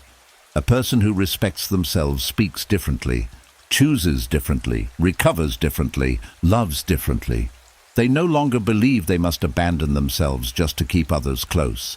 And perhaps the most beautiful part of rebuilding self-respect is this: the nervous system slowly begins feeling safer inside your own presence. You stop feeling like your own enemy. The mind becomes quieter, gentler, more stable. Not because life suddenly became perfect, but because the relationship with yourself is finally beginning to heal. And once that healing starts, insecurity loses one of its deepest foundations. Because insecurity survives best in minds that secretly believe they deserve less. But self-respect changes that belief slowly, day by day, choice by choice, until eventually something powerful becomes true again. You begin treating yourself like someone whose life actually matters. And once self-respect slowly begins returning, another pattern hidden beneath insecurity starts becoming easier to see. The constant need for reassurance, the endless urge to ask, "Are we okay? Do you still care about me? Did I do something wrong? Are you upset with me? Do you think I'm enough?" And while these questions may sound small on the surface, underneath them often lives a much deeper fear. The fear that without constant confirmation, love might disappear, acceptance might vanish, connection might suddenly collapse without warning. So the mind keeps checking, searching, needing proof again and again, because insecurity does not trust peace for very long. Even during calm moments, it whispers, "But what if everything changes tomorrow?" This is why many people struggle to relax emotionally, even inside healthy relationships or stable situations. Their body may be physically safe, but their nervous system still feels emotionally threatened. It keeps searching for reassurance the way a thirsty person searches for water. A delayed text becomes anxiety. A shorter reply becomes fear. A change in tone becomes panic. Silence becomes imagined rejection. And slowly, the mind becomes addicted to reassurance because reassurance temporarily quiets insecurity for a few moments. But only temporarily. That is the important part, because reassurance rarely heals insecurity permanently. It soothes it briefly.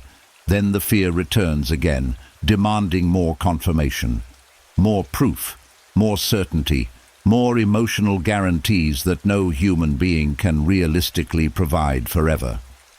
The Stoics understood this deeply.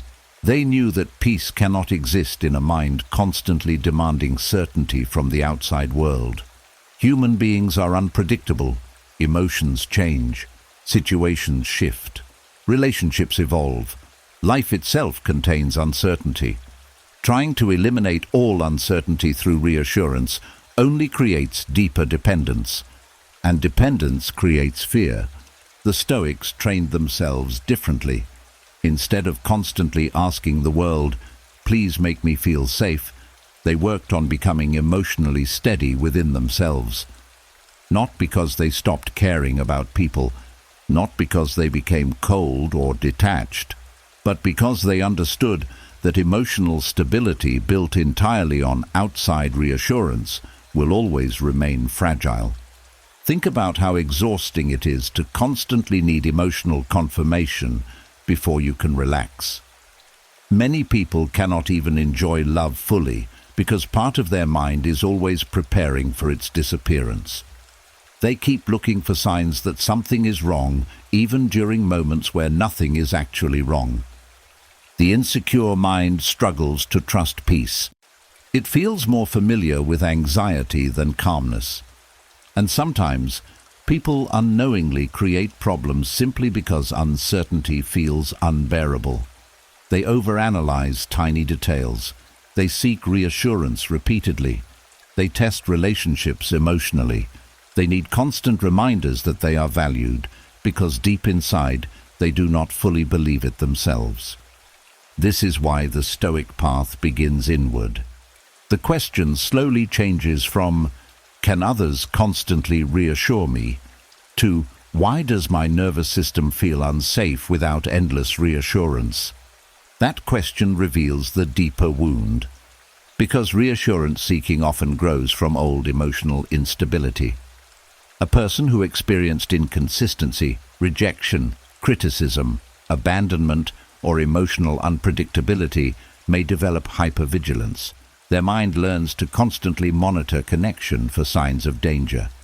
And over time, this becomes exhausting for both the person and the relationships around them. The Stoics believed freedom begins when the mind stops demanding impossible guarantees from life. No person can promise they will never disappoint you. No relationship can provide perfect certainty forever. No human being can permanently remove all fear from another person's mind. That responsibility is too heavy. And strangely enough, the more people chase reassurance obsessively, the less secure they often feel, because the nervous system never learns how to calm itself internally. It becomes dependent on external soothing every time anxiety appears. But Stoicism teaches emotional self-regulation. The ability to sit with uncertainty without immediately panicking. The ability to pause before assuming the worst. The ability to separate fear from reality. That is real inner strength. Not emotional numbness. Emotional steadiness.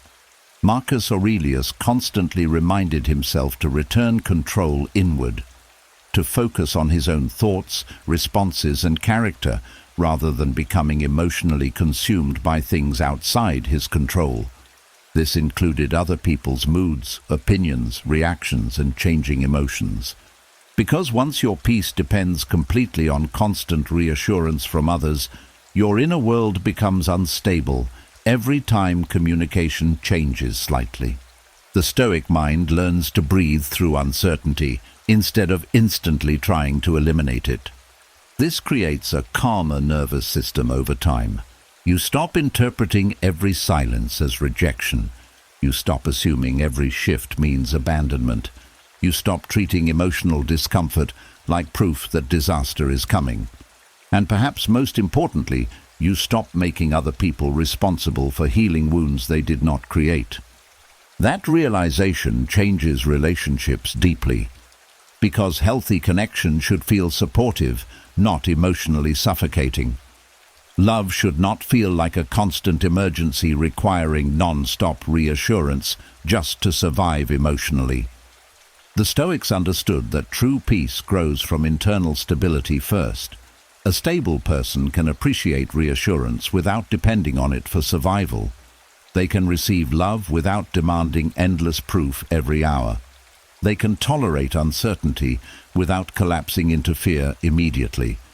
That does not mean they never feel insecure. It means insecurity no longer controls their behavior completely, and this creates quiet confidence. The kind that does not panic every time life becomes temporarily unclear.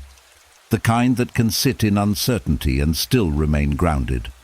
The kind that trusts itself enough to survive discomfort without instantly spiraling. One of the most healing things a person can learn is this: feelings are not always facts. Anxiety may whisper, "You are being abandoned." Fear may whisper, "Something is wrong." Insecurity may whisper, "You are losing people." But whispers are not reality. The the Stoic pauses before obeying them automatically, and in that pause, emotional freedom slowly begins growing. Because now the mind is no longer controlled entirely by fear-driven interpretation. Now it can observe emotion without instantly surrendering to it. And slowly, reassurance stops feeling like emotional oxygen. It becomes what it was always meant to be, a gift. Not a necessity for survival, not proof of worth, not the foundation of identity, just warmth shared between human beings, while your true stability begins growing somewhere much deeper, inside yourself. And once the mind stops desperately searching for constant reassurance, another difficult but necessary lesson begins unfolding quietly inside. Because even after people learn how to calm their fears, many still struggle with one painful habit that follows them everywhere: the inability to look honestly at their flaws without turning that honesty into self-hatred. Some people avoid their flaws completely because they are terrified of what they might find. Others stare at their flaws constantly until flaws become the only thing they can see.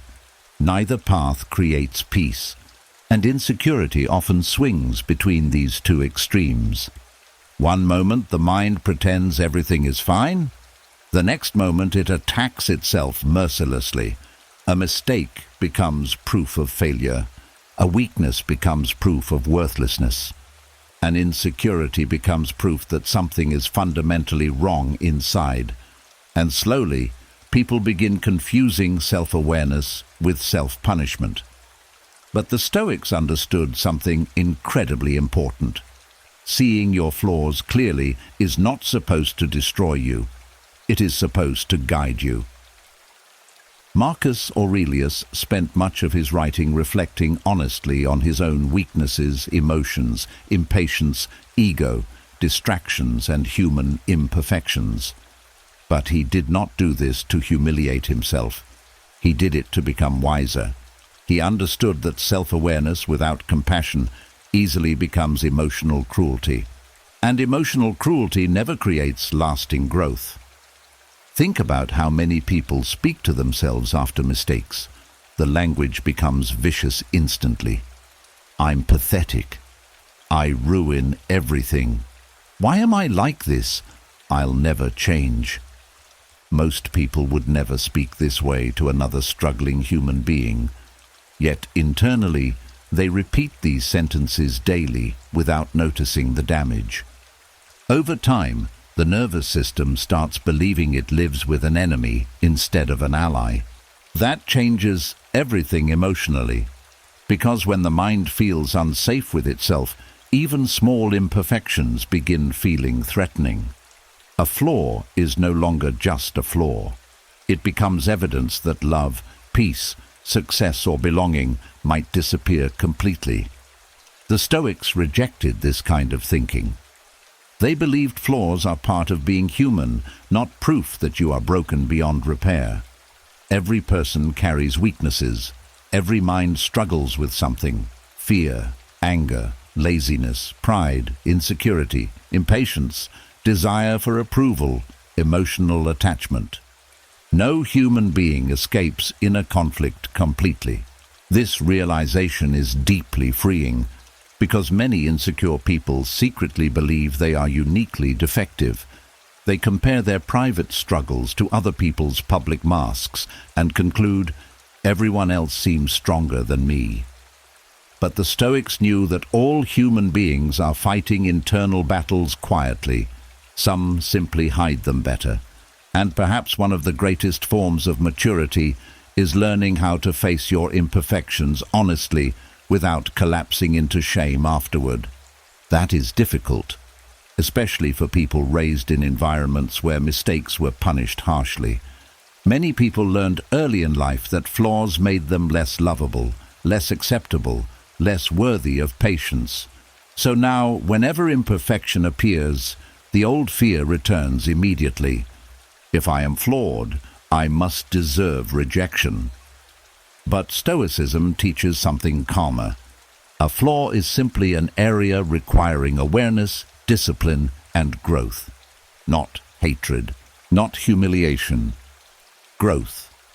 There is a huge difference between accountability and self-destruction. The Stoics practiced accountability deeply. They believed in discipline, correction, responsibility, and self-control. But they also understood that a person trapped in constant shame rarely improves peacefully. Shame often creates paralysis instead of transformation, because the mind becomes too busy attacking itself to actually learn. This is why emotional balance matters. The Stoic mind can say, "Yes, I need to improve here," without adding, "Therefore I am worthless." That sentence alone can heal years of insecurity, because insecure minds often struggle to separate behavior from identity. "I acted poorly" becomes, "I am a terrible person." "I failed at something" becomes, "I am a failure." "I have insecurities" becomes, "I am weak." But human beings are far more complex than single moments, emotions, or flaws. The Stoics constantly reminded themselves that progress matters more than perfection. A person becoming slightly wiser each day is already moving in the right direction. The goal is not flawless humanity. The goal is conscious humanity. Awareness, discipline, reflection, growth, without self-hatred, poisoning the process. And strangely enough, people who stop hating themselves often improve more naturally, because fear and shame create emotional exhaustion.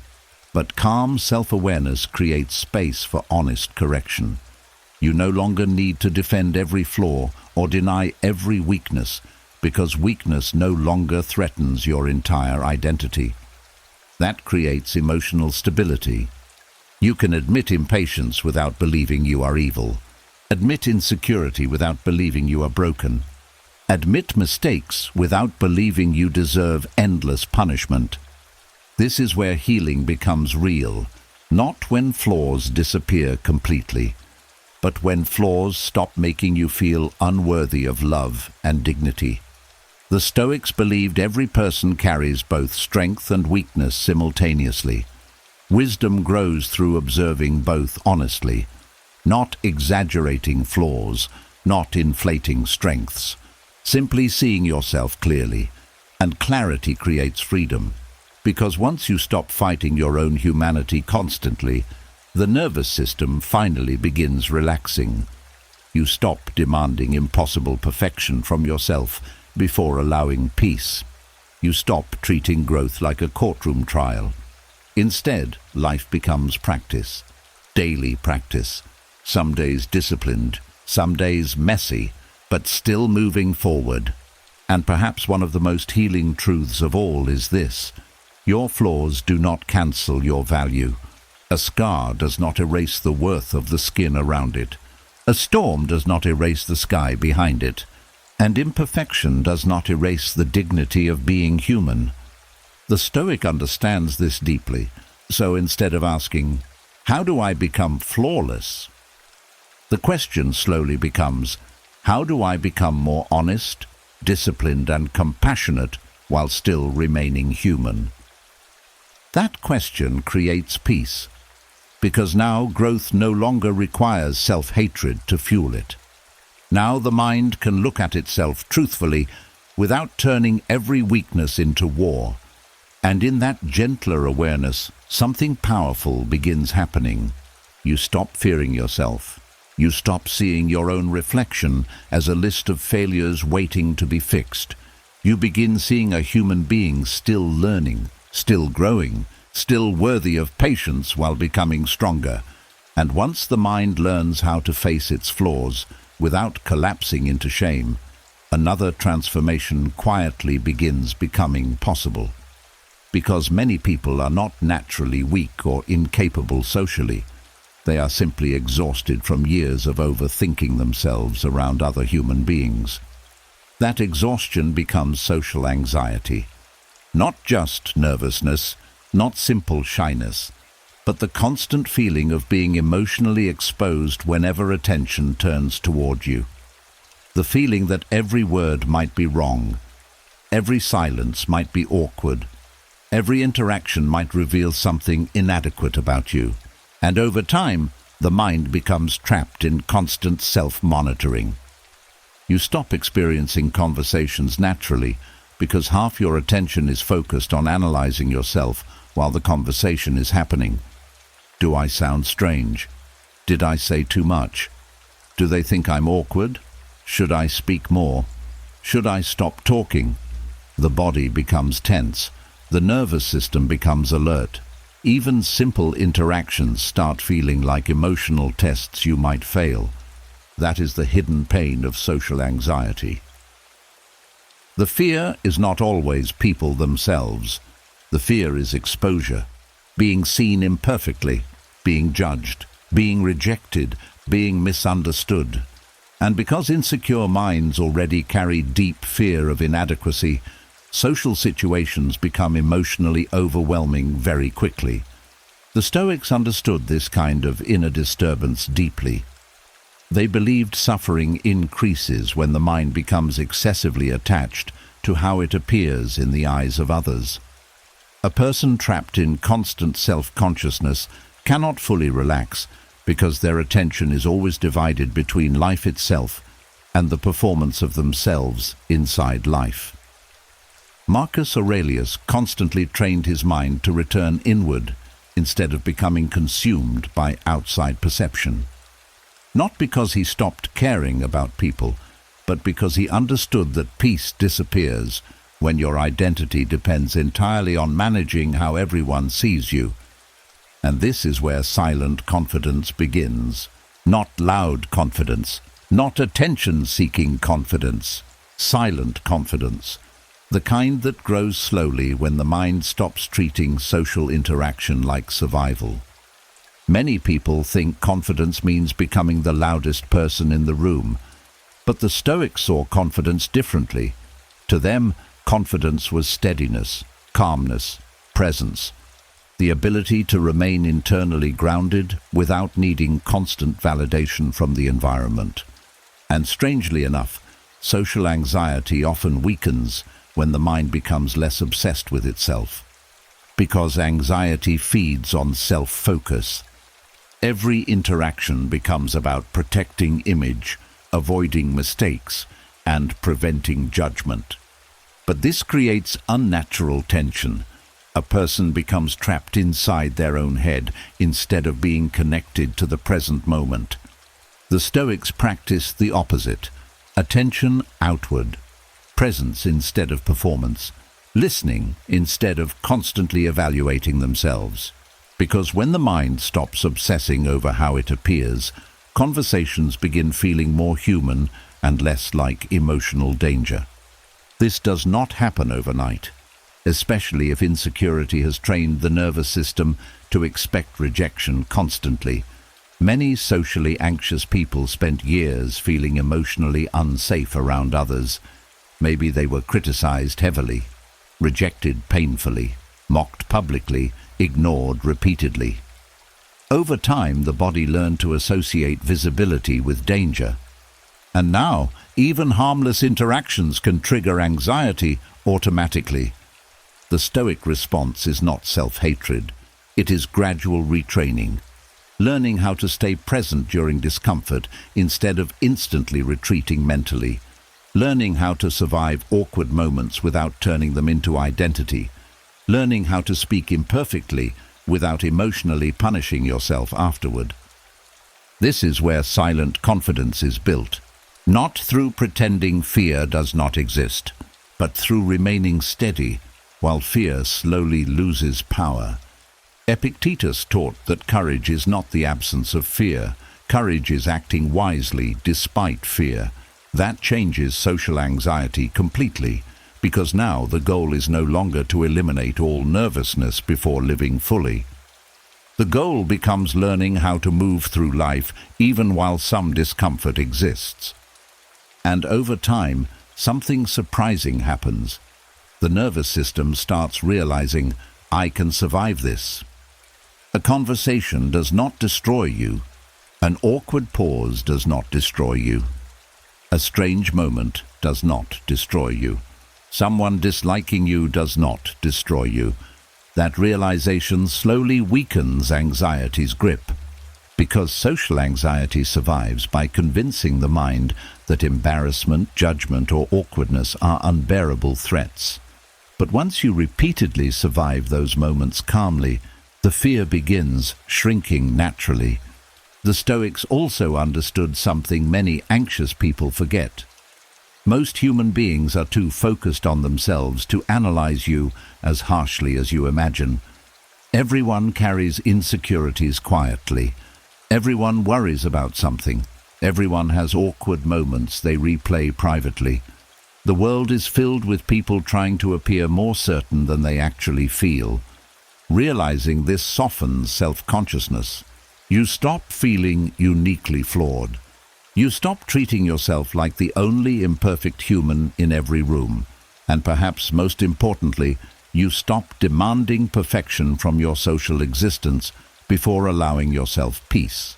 Because silent confidence is not built through flawless interaction. It is built through self-acceptance. The acceptance that you may sometimes stumble over words, sometimes feel nervous, sometimes say something imperfect, and still remain worthy of respect afterward. This creates enormous emotional freedom. You stop rehearsing life constantly. You stop treating every room like a courtroom. You stop over-interpreting every facial expression and every silence. Instead, you begin trusting yourself more, not because you suddenly became socially perfect, but because your identity no longer collapses every time discomfort appears. And perhaps one of the most beautiful things about silent confidence is this: it does not need to announce itself loudly. It speaks through calm energy, through grounded presence, through emotional steadiness.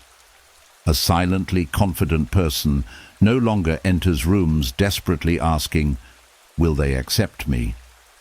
They enter asking something quieter. Can I remain connected to myself while I'm here? That question changes everything, because now your peace is no longer entirely dependent on controlling how every interaction unfolds. Now you can breathe, speak naturally, exist honestly, and allow yourself to be human without constant fear. The Stoics knew this truth deeply. The strongest presence in any room is often the person who no longer feels the need to constantly prove their worth to everyone inside it. That is silent confidence. And tonight, your mind is slowly learning how to build it from within. And as silent confidence slowly begins replacing social fear, another painful pattern quietly starts becoming visible. Because many people are not only anxious around others, they carry something even heavier beneath the surface. The feeling that their existence itself is somehow inconvenient. So they apologize constantly, not only with words, but with behavior. They apologize for taking up space, apologize for having emotions, apologize for needing rest, apologize for speaking honestly, apologize for setting boundaries, apologize for saying no, apologize for being hurt, apologize for being human. And after years of this, the nervous system begins living in a permanent state of emotional shrinking. The person becomes smaller and smaller psychologically without even noticing it happening. Their voice softens unnecessarily. Their opinions become hidden. Their needs become buried underneath everyone else's comfort. Not because they are naturally weak, but because somewhere in life they learned that existing fully might cost them love, safety, or acceptance. This is one of insecurity's deepest wounds. The belief that you must minimize yourself to deserve connection. The Stoics would have recognized this immediately as a dangerous surrender of inner dignity. Because Stoicism teaches that every human being possesses inherent worth through their ability to reason, choose wisely, and live with character.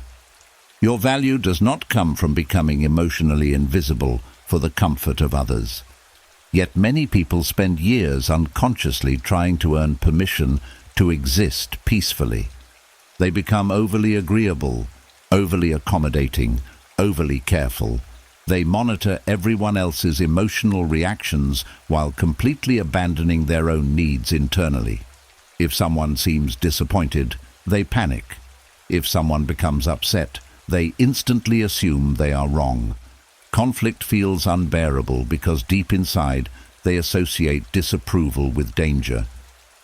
And slowly, self-erasure becomes habit. The frightening part is that people who apologize for existing often appear nice from the outside. Helpful, quiet, easygoing, selfless. But internally, many are exhausted, resentful, emotionally disconnected from themselves. They spent so long prioritizing everyone else's comfort that they forgot their own humanity deserves care too. The Stoics believed balance matters deeply. Kindness without self-respect eventually becomes self-destruction. Compassion without boundaries becomes emotional exhaustion. And peace becomes impossible when your nervous system constantly feels guilty simply for having needs.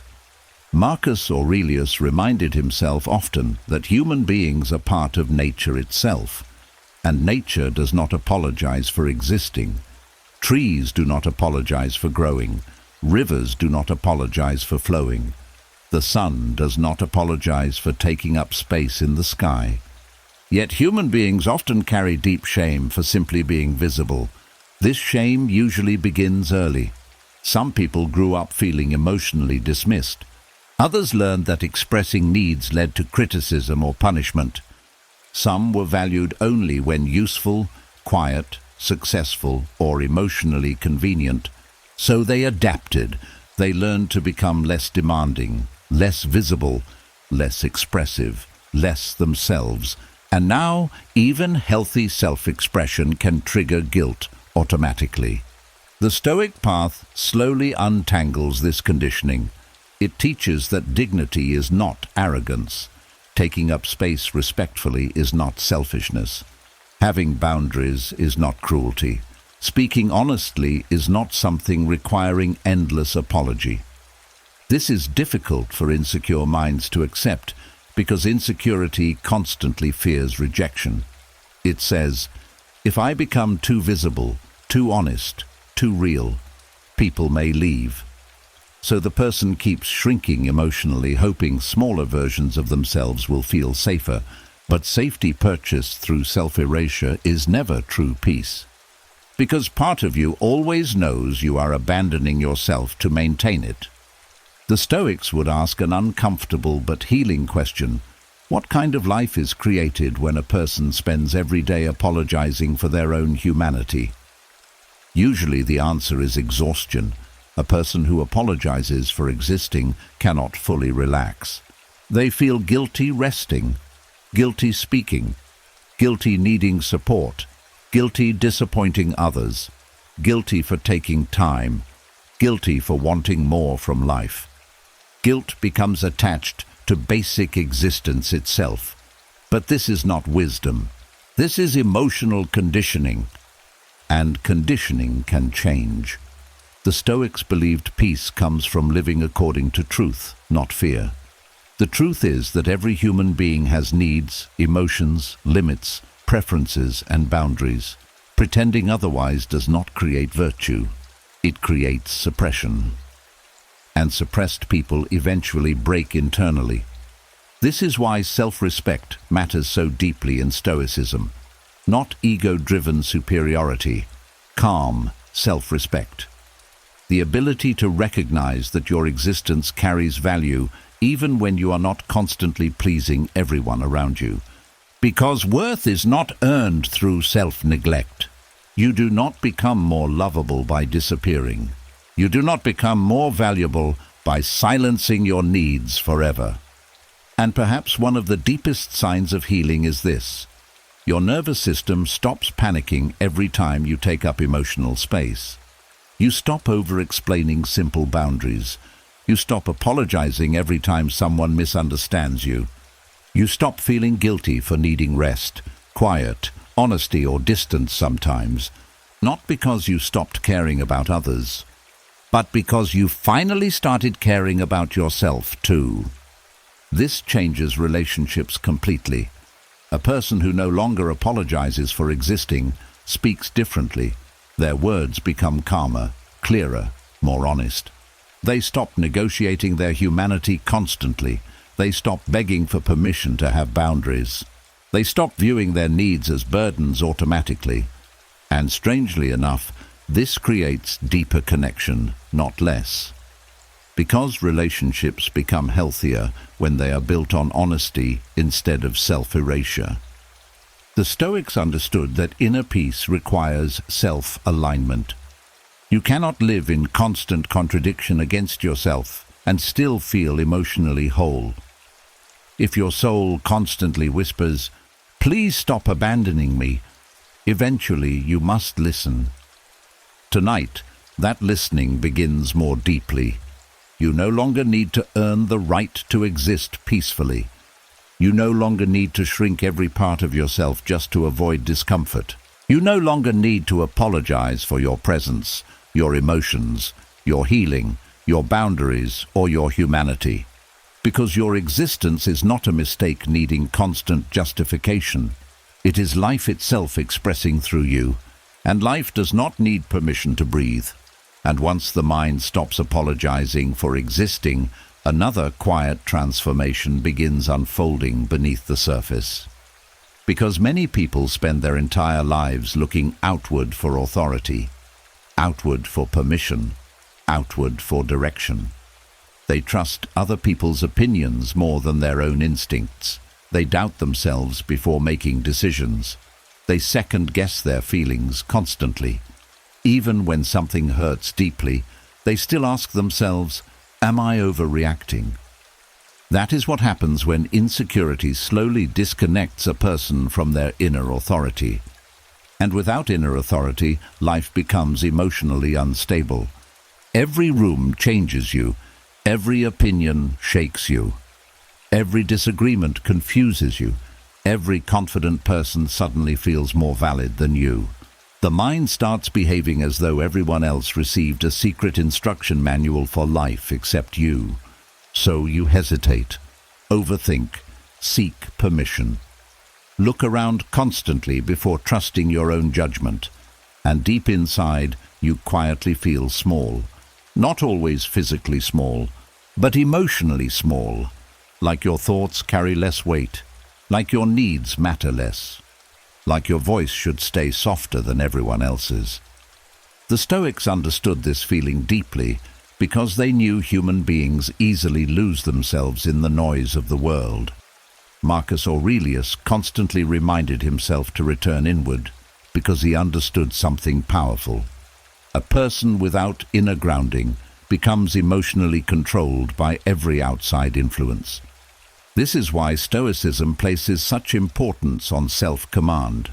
Not controlling others, not dominating rooms, controlling your own mind, choices, and direction. That is real authority, and many insecure people were never taught how to build it. Some grew up constantly criticized. Others had their emotions dismissed repeatedly. Some were surrounded by dominating personalities that made them feel invisible. Others learned early that obedience was safer than self-expression. So over time, the mind stopped trusting itself. And now, even simple decisions can create anxiety. What if I'm wrong? What if people disagree? What if they think badly of me? The nervous system becomes dependent on outside confirmation before feeling safe. But the Stoic path slowly rebuilds something stronger. Inner authority. The calm ability to trust your own reason, values, and perception without needing endless approval from the outside world first. This does not mean becoming arrogant. Arrogance screams because it secretly feels weak. Inner authority is quieter, steadier. It listens carefully, reflects honestly, and still remains connected to itself afterward. Think about how many people abandon their own truth the moment someone more confident enters the room. A louder voice appears, and suddenly they doubt themselves completely. A strong opinion challenges them, and their entire nervous system collapses into uncertainty. Not because they are unintelligent, but because insecurity trained them to distrust their own inner compass. The Stoics believed peace becomes impossible when a person constantly betrays their own judgment just to avoid discomfort. Because every act of self-betrayal weakens the relationship with yourself a little more, and eventually the soul becomes divided. One part knows what feels true. Another part fears standing by it. That internal conflict creates exhaustion. This is why building inner authority matters so deeply. It allows you to remain emotionally connected to yourself, even in environments where people disagree, criticize, pressure, or misunderstand you. Epictetus taught that no person has power over your inner world unless you surrender it willingly. That teaching changes everything once fully understood, because many people unknowingly surrender themselves daily. They let stronger personalities define reality for them. They let fear override intuition. They let outside pressure silence their inner voice. And slowly, they stop knowing who they really are underneath all the adaptation. But the Stoic mind returns inward again and again, not to escape life, but to stay rooted within it. This creates a new kind of calm. You stop needing constant validation before making choices. You stop panicking every time someone disagrees with you.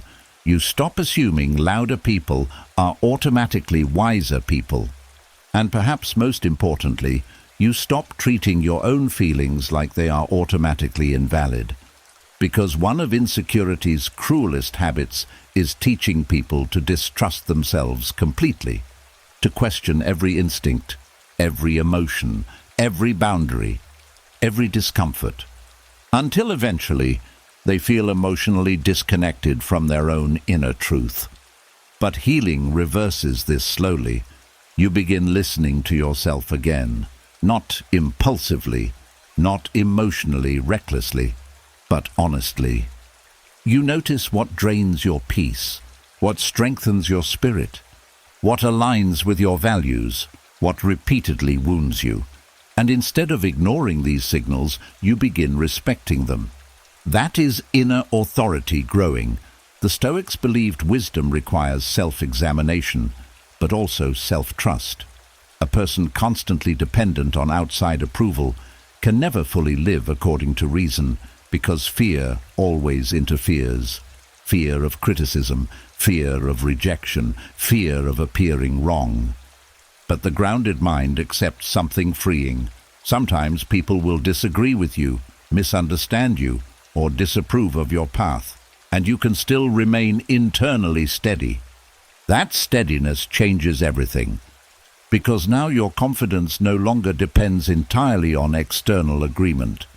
Now your nervous system stops collapsing every time conflict appears. Now you can hear opinions without instantly abandoning yourself emotionally. This does not mean becoming stubborn or refusing correction. The Stoics valued humility deeply. Wise people remain open to learning. But there is a difference between humility and self-erasure. Humility says, I may still have things to learn. Self-erasure says, everyone else must know better than me. The Stoic avoids both arrogance and self-abandonment. They remain teachable without becoming emotionally powerless, and over time, something powerful begins happening inside the mind. You stop feeling emotionally tiny around strong personalities. You stop shrinking your truth automatically. You stop treating your perspective like it needs permission to exist. Instead, a quieter strength begins appearing. The kind that speaks calmly, chooses carefully, reflects honestly, and still stands firmly inside itself afterward. This is inner authority, not domination, not control, Self-trust, the ability to remain connected to your own conscience, values and reason, even when the world around you becomes loud. And perhaps this is one of the greatest forms of Stoic freedom. No longer needing everyone else to lead your mind for you. No longer handing strangers the power to define your reality. No longer feeling emotionally lost every time external pressure appears. Because slowly your relationship with yourself is becoming stronger than your fear, and that changes the entire direction of your life. And once inner authority begins growing stronger, another truth quietly becomes impossible to ignore. The way you speak to yourself shapes the entire atmosphere of your inner world. Every thought repeated daily becomes emotional conditioning. Every sentence spoken internally either strengthens your spirit or weakens it slowly over time. And many people have spent years speaking to themselves in ways that quietly destroy their peace. Not loudly, not dramatically, but constantly. I'm stupid. I always mess things up. No one could really love me. I'm too weak. I'll never change. At first, these thoughts may seem harmless because they happen privately, but the mind listens carefully to everything repeated inside it. Over time, harsh inner language stops feeling like thought and starts feeling like identity. That is how insecurity deepens, not only through what happens to you, but through how you narrate yourself afterward. The Stoics understood this deeply. Marcus Aurelius constantly disciplined his thoughts because he knew the mind becomes shaped by the words it hears repeatedly. He treated inner dialogue seriously because he understood something powerful. A person who cannot govern their own internal voice will eventually become emotionally ruled by it. And many people already are. They wake up already under attack from their own mind. Before the day even begins, the criticism starts, the pressure, the disappointment, the comparison, the emotional punishment for not being perfect enough, productive enough, attractive enough, successful enough. And after years of this, people begin believing cruelty is necessary for improvement. They think harshness creates discipline, but often harshness creates exhaustion instead. The Stoics practiced discipline differently: firmness without degradation, correction without humiliation. They believed human beings should strive toward wisdom and strength, but not through constant self-contempt, because self-contempt slowly poisons the spirit. A mind constantly insulted eventually loses energy to keep growing. Think about it carefully. If someone followed you around every day repeating cruel things into your ear, eventually your spirit would become tired. Yet many people do this to themselves internally from morning until night without realizing how deeply it affects them. The nervous system absorbs those words. The body absorbs them. The identity absorbs them. This is why speaking to yourself with honor becomes such an important form of emotional discipline, not empty positivity, not pretending struggles do not exist. Honor. There is a difference. Speaking with honor means refusing to dehumanize yourself during difficult moments. It means refusing to turn mistakes into character assassination. It means correcting yourself while still remembering your humanity. The insecure mind says, "I failed, therefore I am worthless." The disciplined Stoic mind says, "I failed, therefore I have something to learn." That shift changes the entire emotional experience of growth, because now the mind no longer feels trapped inside constant emotional warfare. Many people believe they must hate themselves into becoming better, but hatred rarely produces peaceful transformation. Fear may force temporary change, but sustainable growth usually requires stability, patience, and self-respect. The Stoics knew this. Epictetus taught that human beings should care deeply about the condition of their inner world because thoughts shape behavior. If your inner voice becomes chaotic, hopeless, bitter, or cruel, eventually your entire life begins reflecting that emotional atmosphere outwardly. But when the inner voice becomes calmer, wiser, and more disciplined, the nervous system begins softening too. And this matters more than most people realize, because the voice inside your mind becomes your closest companion throughout life. You hear it during failure, during loneliness, during heartbreak, during uncertainty, during moments where nobody else is there to comfort you. If that voice only knows how to attack you, life becomes emotionally unbearable very quickly. This is why Stoicism trains the mind toward inner dignity.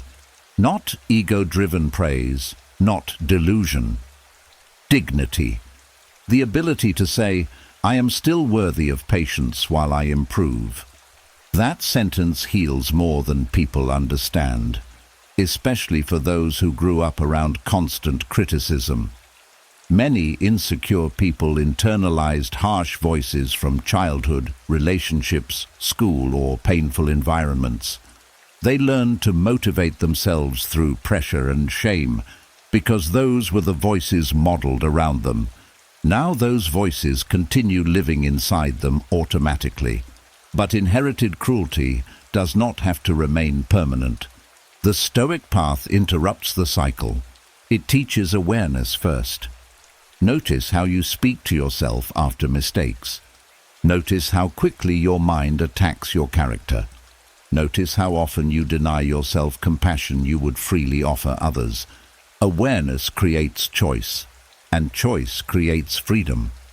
Over time, you begin replacing emotional violence with grounded discipline. Instead of, I'm pathetic, the mind learns to say, I struggled today, but I can correct this.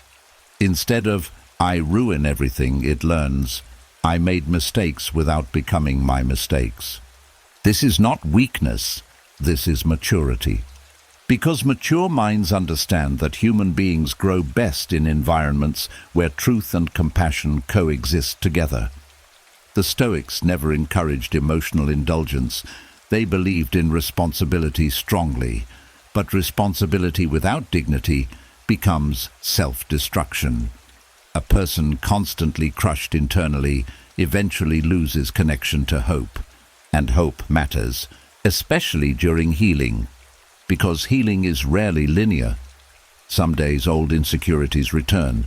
Some days fear becomes louder. Some days the mind slips back into old habits. The question is not whether difficult moments will happen. The question is how you will speak to yourself when they do. Will you become your own enemy again? Or will you become a calmer guide? This is where real discipline appears, not in perfection, but in how consistently you return to self-respect even after difficult moments. And slowly, the relationship with yourself changes. The nervous system becomes less defensive. The mind becomes less hostile.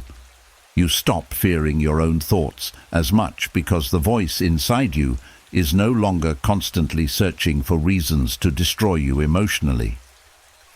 Instead, it becomes steadier, wiser, more grounded, a voice that still demands growth, honesty, and accountability, but without stripping away dignity in the process. That is the discipline of speaking to yourself with honor. And perhaps one of the greatest forms of inner peace comes from this realization.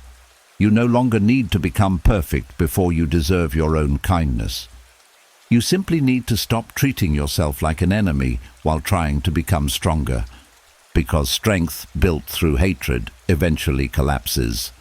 But strength built through disciplined self-respect becomes lasting, quiet, stable, and deeply difficult for insecurity to destroy anymore. And once the inner voice begins speaking with more honor and less cruelty, another hidden source of suffering slowly comes into view. The constant feeling of being behind in life, behind financially, behind emotionally, behind professionally, behind socially, behind compared to friends, family, strangers online, or even the version of yourself you thought you would become years ago. And for many people, this feeling follows them everywhere quietly, even during good moments, even during progress, even during healing. Part of the mind keeps whispering, "You should already be further by now." That sentence alone has stolen peace from countless people, because insecurity loves timelines. It measures life constantly. At a certain age, you should already have more success, more confidence, more money, more certainty, more achievements, more answers, more stability. And when reality does not match those imagined timelines, shame begins growing inside the mind. People start viewing themselves as delayed versions of everyone else. They smile outwardly while secretly feeling like life passed them by. The Stoics understood how dangerous this way of thinking becomes. Marcus Aurelius repeatedly reminded himself that human beings waste enormous amounts of peace comparing their path to things outside their control. Time itself moves differently for different lives. Circumstances differ, opportunities differ, pain differs, responsibilities differ.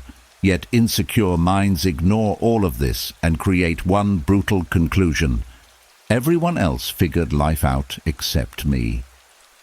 But that thought is rarely true. Most people are struggling with something privately. Some are simply better at hiding it. The person who appears successful may secretly feel empty. The person who seems confident may privately battle anxiety every day. The person who looks ahead externally may feel emotionally lost internally. Human lives are far more complicated than appearances reveal. Yet comparison turns life into a race, and races create panic. The Stoics rejected this panic because they understood something deeply freeing. Life is not meant to unfold according to one universal schedule. Nature itself does not rush. Seasons arrive at different times. Trees grow at different speeds. Some flowers bloom early, others bloom much later. Yet none of them are failures because of timing. Only human beings shame themselves for growing differently. And this shame becomes especially painful in modern life because people are constantly exposed to curated success stories. Every scroll shows another milestone, another achievement, another announcement, another smiling image suggesting everyone else is moving perfectly through life while you remain stuck. But the Stoics would ask an important question: what happens when you spend more time measuring your progress than actually living your life? Usually, anxiety increases, gratitude disappears, and peace becomes impossible.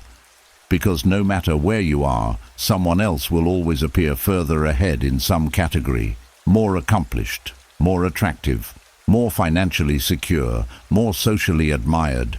If your sense of worth depends entirely on keeping up, then your nervous system never gets permission to rest. And exhaustion becomes identity. The Stoics believed peace requires returning attention to what is actually yours to live. Your choices, your growth, your character, your effort, your healing, your path, not the imagined race happening inside your head. Because much of the feeling of being behind comes from comparing your private struggles to public images of success without understanding the full truth behind either life. Many people secretly feel behind because they expected life to move in straight lines. But life rarely moves cleanly. Sometimes growth looks like surviving difficult years. Sometimes progress means healing emotionally instead of achieving externally. Sometimes strength is simply continuing after disappointment instead of giving up completely. The Stoics respected endurance deeply, not glamorous endurance, quiet endurance. The kind nobody applauds.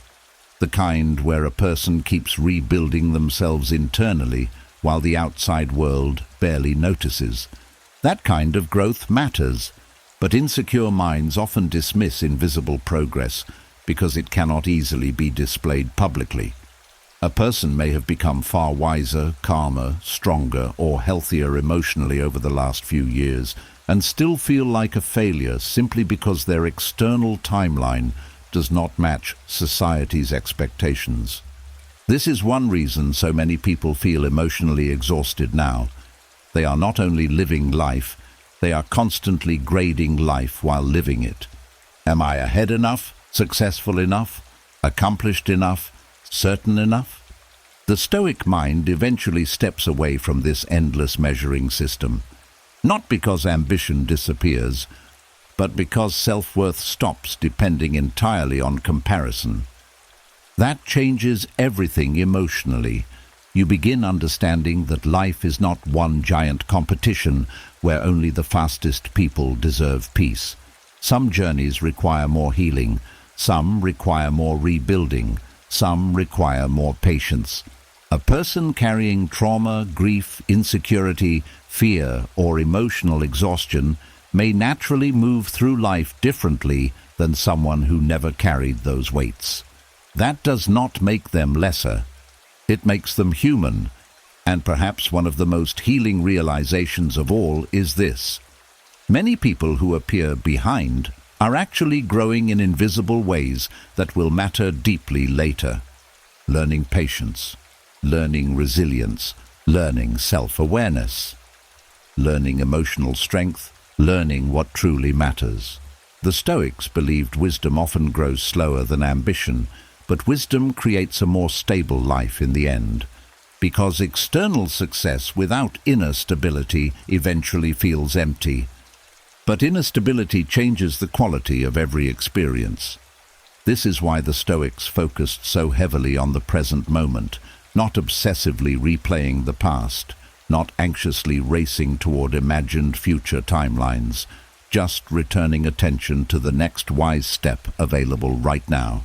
That is enough. One honest decision today matters. One healthier habit matters. One moment of courage matters. One act of self-respect matters. Life changes slowly through repeated moments, not instant perfection. And slowly the pressure begins loosening. You stop treating your life like a failed race. You stop panicking because someone else reached a milestone first.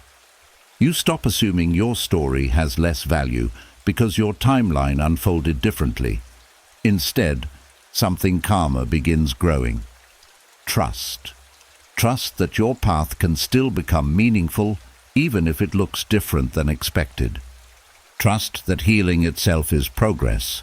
Trust that your worth is not measured only through external achievement. And perhaps most importantly, trust that there is no universal clock deciding whether your life deserves peace yet. Because peace is not reserved only for people who made it early. Peace belongs to the person who finally stops abandoning themselves while trying to catch up with everyone else. And once the mind slowly stops treating life like a race it is losing, another painful illusion begins revealing itself underneath nearly every insecurity people carry. The belief that worth must be earned through external things, through beauty, through money, through status, through attention, through admiration, through being desired, praised, envied, or noticed by the world. And because of this belief, countless people quietly live in fear every day.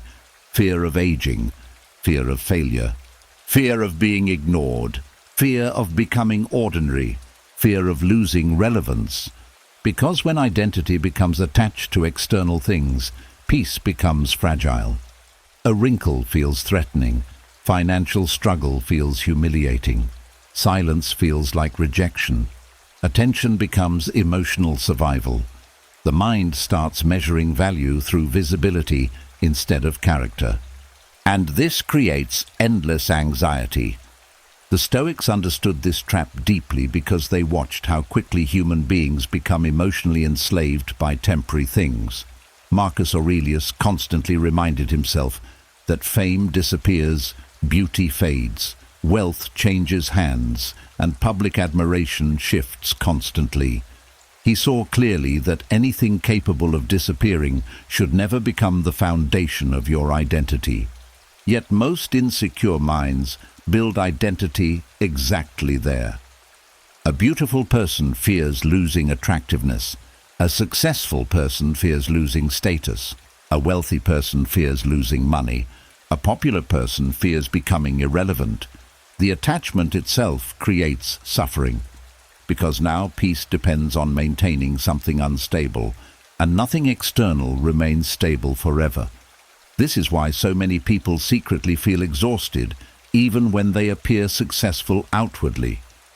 They are carrying the pressure of maintaining an image constantly, looking impressive enough, performing enough, achieving enough, staying attractive enough, staying admired enough, and the nervous system never fully rests.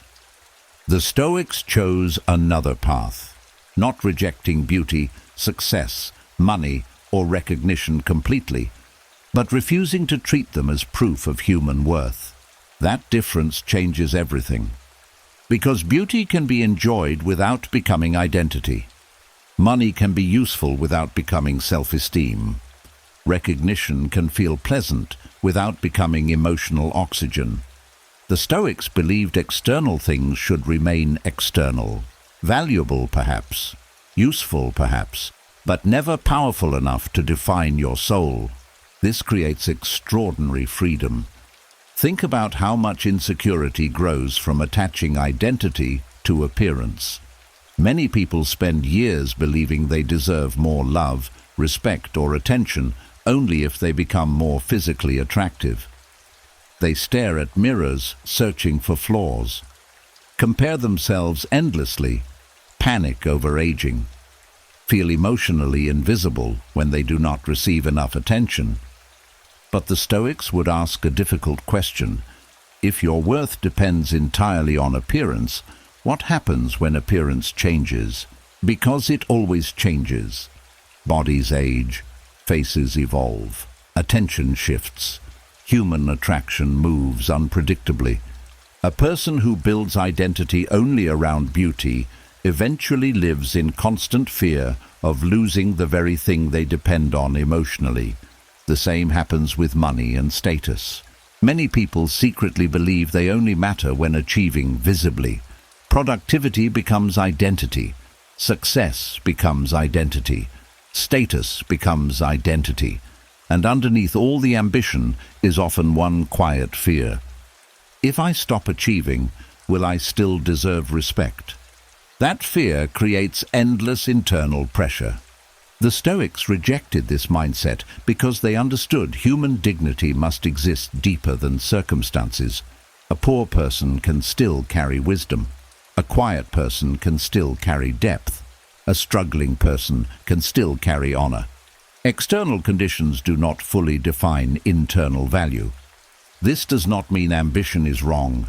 The Stoics respected excellence deeply, but they believed excellence should grow from character, not desperation for validation.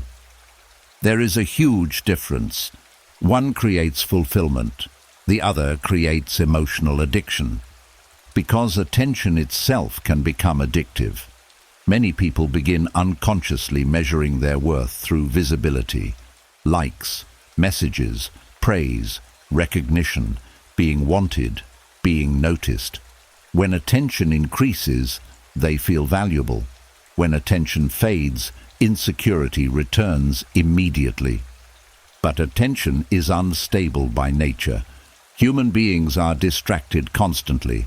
Trends change. Interests shift. People move on. Building your identity around attention is like building a house on water. The Stoics wanted something steadier, inner substance, the kind of worth that remains even during silence, even during failure, even during aging, even during seasons where nobody is applauding you. That is real emotional stability. And perhaps one of the saddest things insecurity does is convince people they are only lovable when performing.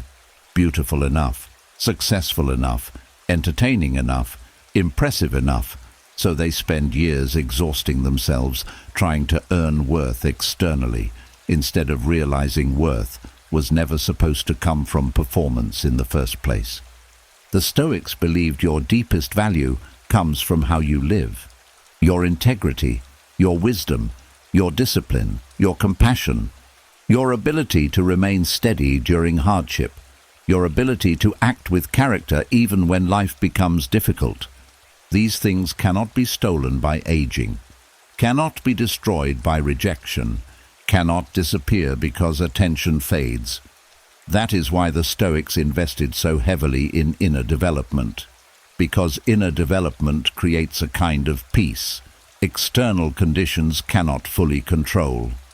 And slowly the nervous system begins understanding something safer. You do not become worthless when people stop noticing you. You do not lose dignity because someone else appears more attractive, more successful, or more admired. You do not become less human during seasons where life feels quieter externally. Your existence still carries value, not because the world constantly confirms it, but because worth was never meant to depend entirely on the world's temporary reactions. This realization creates deep emotional relief. You stop chasing attention as desperately. You stop comparing appearances obsessively. You stop treating financial struggle like moral failure. You stop viewing ordinary moments as proof that you are falling behind. Instead, your relationship with yourself becomes calmer, more grounded, less performative. The Stoics understood that a peaceful life is built from internal stability, not endless external approval. A person rooted only in appearance, status, or recognition becomes emotionally fragile because those things are temporary by nature. But a person rooted in character becomes harder to shake. And perhaps this is one of the greatest forms of freedom available to a human being. To look at yourself honestly, quietly, without applause, without status symbols, without external validation, and still recognize your own dignity, still recognize your humanity, still recognize your worth. That is the kind of peace insecurity struggles to survive against. Because once your value stops depending entirely on beauty, money, status, or attention, the world loses one of its greatest powers over your mind. And once the mind begins detaching its worth from beauty, money, status, and attention, another difficult truth quietly rises into awareness. No matter how honest, kind, thoughtful, or careful you are, some people will still misunderstand you. And for insecure minds, this can feel unbearable. Because many people secretly believe that if they are misunderstood, then something must be wrong with them. So they spend enormous amounts of emotional energy trying to control perception, explaining themselves repeatedly, clarifying every detail, overthinking every interaction, trying desperately to make sure nobody forms the wrong opinion about them. But no human being can fully control how they are interpreted. And the Stoics accepted this reality instead of fighting it endlessly. Marcus Aurelius understood that people see life through the lens of their own experiences, fears, wounds, expectations, and assumptions. This means two people can witness the exact same action and interpret it completely differently. One person sees confidence, another sees arrogance. One person sees honesty, another sees cruelty. One person sees boundaries, another sees rejection. Human perception is unstable, yet insecure minds keep exhausting themselves trying to manage it perfectly. This creates constant tension inside the nervous system. A person becomes emotionally hyper-aware of every misunderstanding. If someone seems distant, panic appears. If someone interprets them incorrectly, the mind spirals. They replay conversations repeatedly, trying to fix an image that may never fully be fixable. And slowly, life starts feeling like endless emotional maintenance. But the Stoics practice something far more peaceful: acceptance. Not passive acceptance of mistreatment, but acceptance that misunderstanding is part of being human. This realization creates enormous emotional freedom, because once you stop demanding perfect understanding from every person you encounter, the nervous system finally begins relaxing. You stop treating every misunderstanding like a personal emergency. You stop believing your identity must collapse every time someone forms an incomplete opinion about you. And perhaps most importantly, you stop abandoning yourself just to keep every perception comfortable. The Stoics knew something many insecure people forget. Clarity does not guarantee understanding. You can explain yourself honestly and still be misinterpreted. You can act with good intentions and still disappoint people. You can care deeply and still be seen incorrectly. That is part of life. And mature peace requires learning how to survive this reality without becoming emotionally destroyed by it. Many people cannot tolerate being misunderstood because they secretly attach their worth to being perceived positively at all times. If someone misjudges them, they feel exposed, unsafe, or emotionally threatened.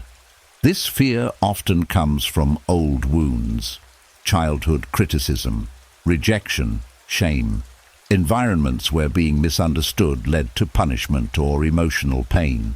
So now the nervous system treats misunderstanding like danger. But the Stoic mind slowly retrains this fear. It learns that another person's interpretation is not absolute truth, and that not every misunderstanding requires emotional collapse. This changes relationships deeply, because people who fear misunderstanding constantly overperform emotionally. They explain too much, defend themselves too quickly, overcorrect small situations, chase reassurance endlessly. They feel responsible for managing everyone's emotional interpretation of them. But this responsibility is impossible to carry peacefully.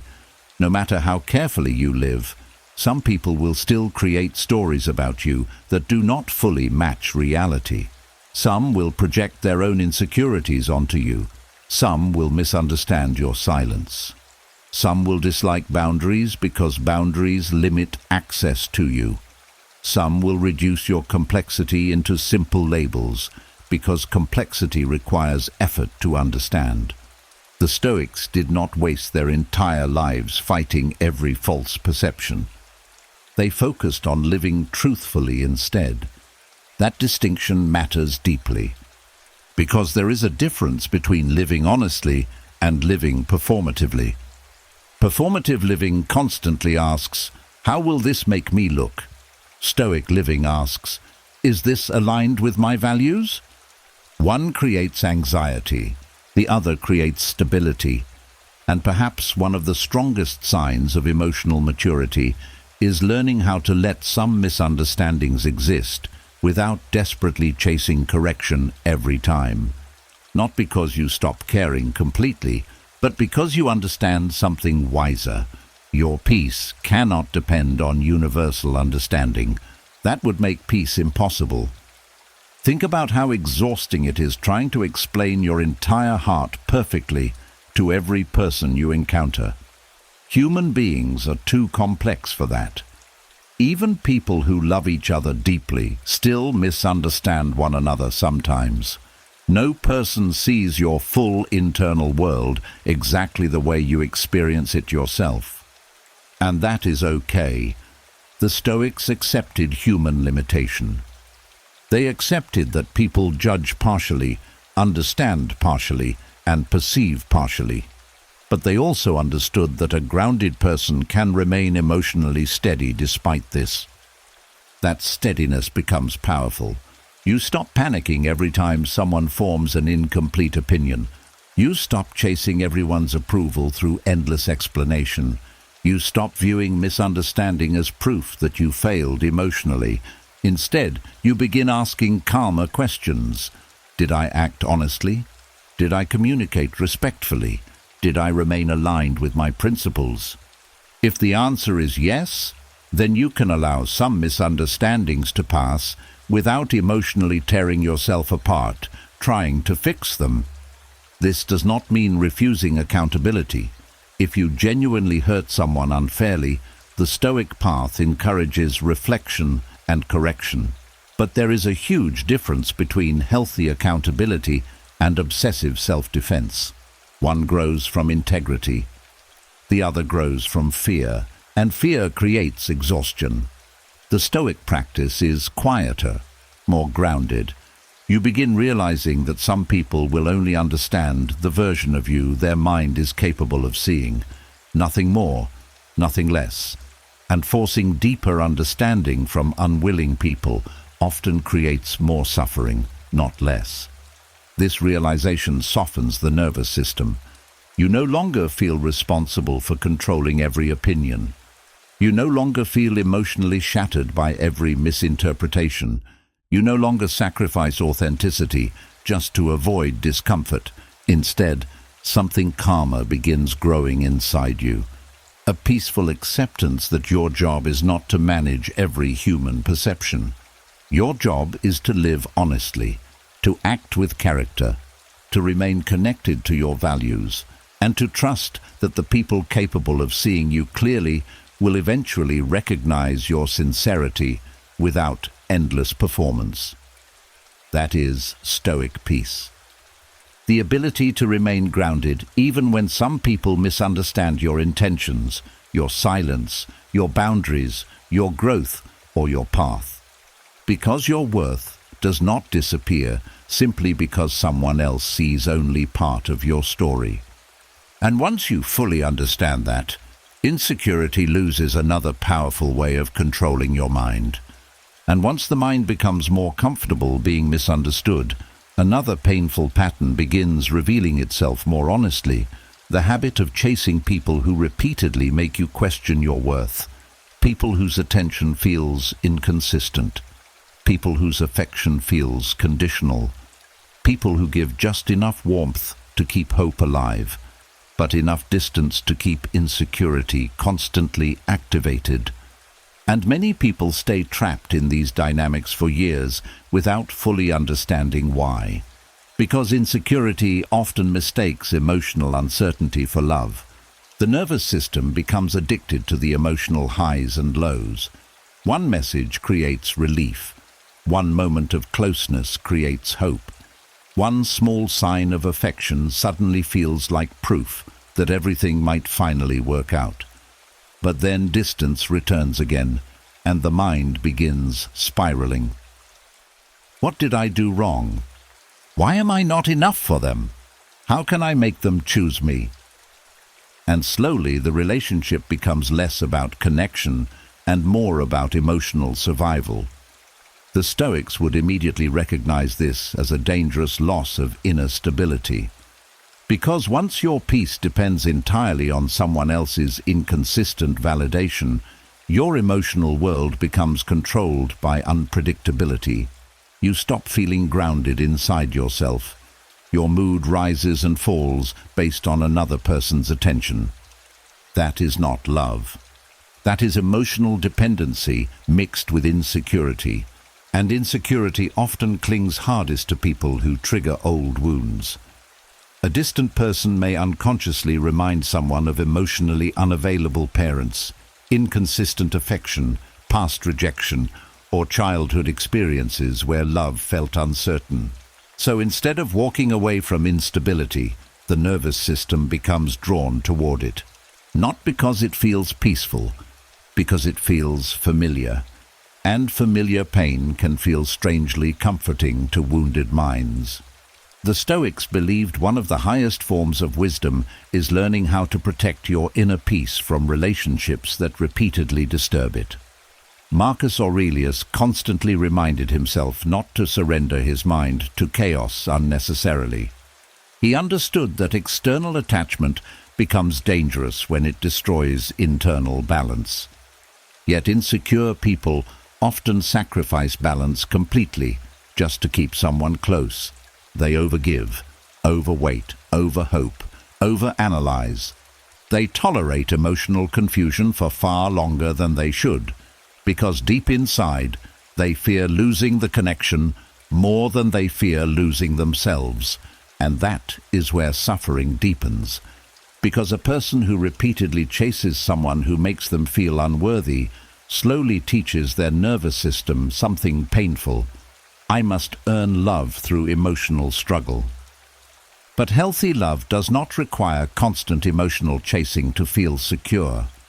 The Stoics understood that relationships should support virtue, honesty, calmness, and mutual respect. A connection that repeatedly creates anxiety, self-doubt, obsession, or emotional instability should be examined carefully, not romanticized endlessly. This is difficult for insecure minds because inconsistency creates emotional obsession. The brain becomes hyper-focused on earning certainty. Intermittent affection can become addictive because the occasional moments of closeness feel intensely rewarding after periods of distance. And many people confuse this emotional intensity with deep love. But intensity is not always connection. Sometimes intensity is simply unresolved fear being activated repeatedly. The Stoic mind pauses and asks a wiser question. How does this connection affect my inner state? Do you feel calmer or constantly anxious? Do you feel respected or constantly uncertain? Do you feel emotionally safe or emotionally evaluated? Do you feel accepted or constantly trying to prove yourself? These questions matter deeply because the insecure mind often ignores emotional reality while chasing emotional fantasy. It focuses on potential instead of patterns. It clings to rare moments of affection while minimizing repeated emotional pain. But Stoicism values clarity, not illusion. And clarity can sometimes feel painful at first, especially when you realize you have been exhausting yourself trying to receive consistent love from someone emotionally incapable of giving it. The Stoics would say that no relationship is worth abandoning your inner peace entirely, because when people repeatedly make you feel emotionally unstable, inadequate, or unworthy, the relationship slowly trains your nervous system into deeper insecurity. You begin doubting yourself more, questioning your value more, monitoring their behavior constantly, living emotionally on edge. And over time, your relationship with yourself weakens. This is why self-respect becomes so important in love and connection. A person with growing inner stability eventually stops asking only, "How do I keep this person?" and begins asking something far more important. What is this relationship doing to my spirit? That question changes everything, because now emotional peace matters too, not just attachment, not just chemistry, not just desire. Peace. The Stoics believed a wise person should never become emotionally enslaved by another human being's inconsistency. This does not mean becoming cold or detached from love. It means refusing to hand someone complete power over your sense of worth. And perhaps one of the hardest truths insecure minds must eventually accept is this. Some people enjoy being chased more than they actually value connection. Some enjoy attention without responsibility. Some enjoy admiration without commitment. Some enjoy access to your energy while giving very little stability in return. And if you are constantly proving, chasing, waiting, hoping, explaining, and emotionally shrinking just to maintain the connection, the relationship may already be teaching you the wrong lesson about love. Because real love does not constantly make you feel disposable.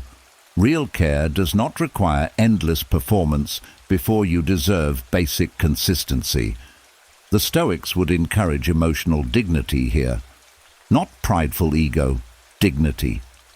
The ability to walk away from dynamics that repeatedly destroy your peace instead of endlessly trying to win over people who benefit from your insecurity. That takes enormous strength, especially when loneliness feels frightening. But loneliness heals more peacefully than self-abandonment ever will. And over time, the nervous system begins learning something new. You no longer need to chase emotionally unavailable people to prove your worth. You no longer need someone's inconsistent attention to feel alive. You no longer need to beg for stability from people who repeatedly create confusion. Instead, something steadier begins growing: self-respect. The kind that recognizes this truth quietly. If a connection repeatedly makes you feel small, anxious, unseen, or emotionally starved, constantly chasing it will not heal your insecurity. It will deepen it, and once you truly understand that, the mind begins choosing peace differently, not because you stopped caring about love, but because you finally stopped confusing emotional struggle with love itself.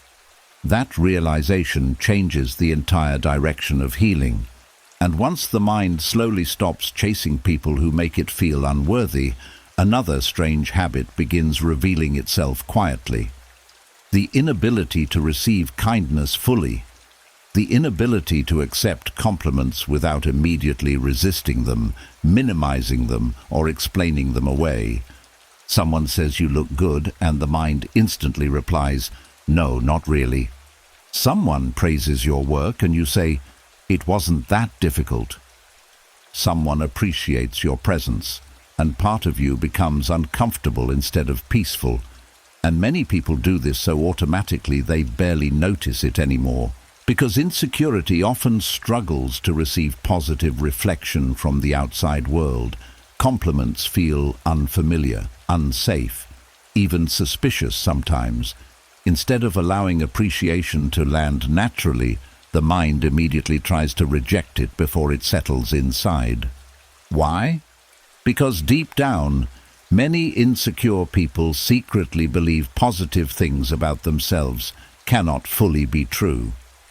So when kindness arrives, it collides with old internal narratives.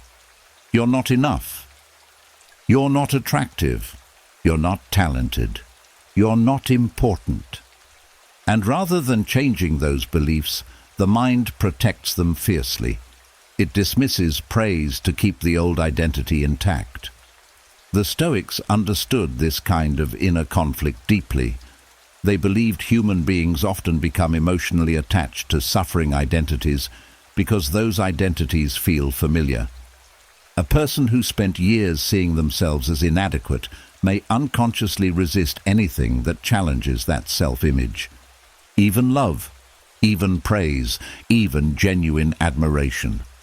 Because accepting positive reflection requires something difficult, allowing the possibility that you are more worthy than your insecurity has been telling you. And that can feel emotionally uncomfortable at first.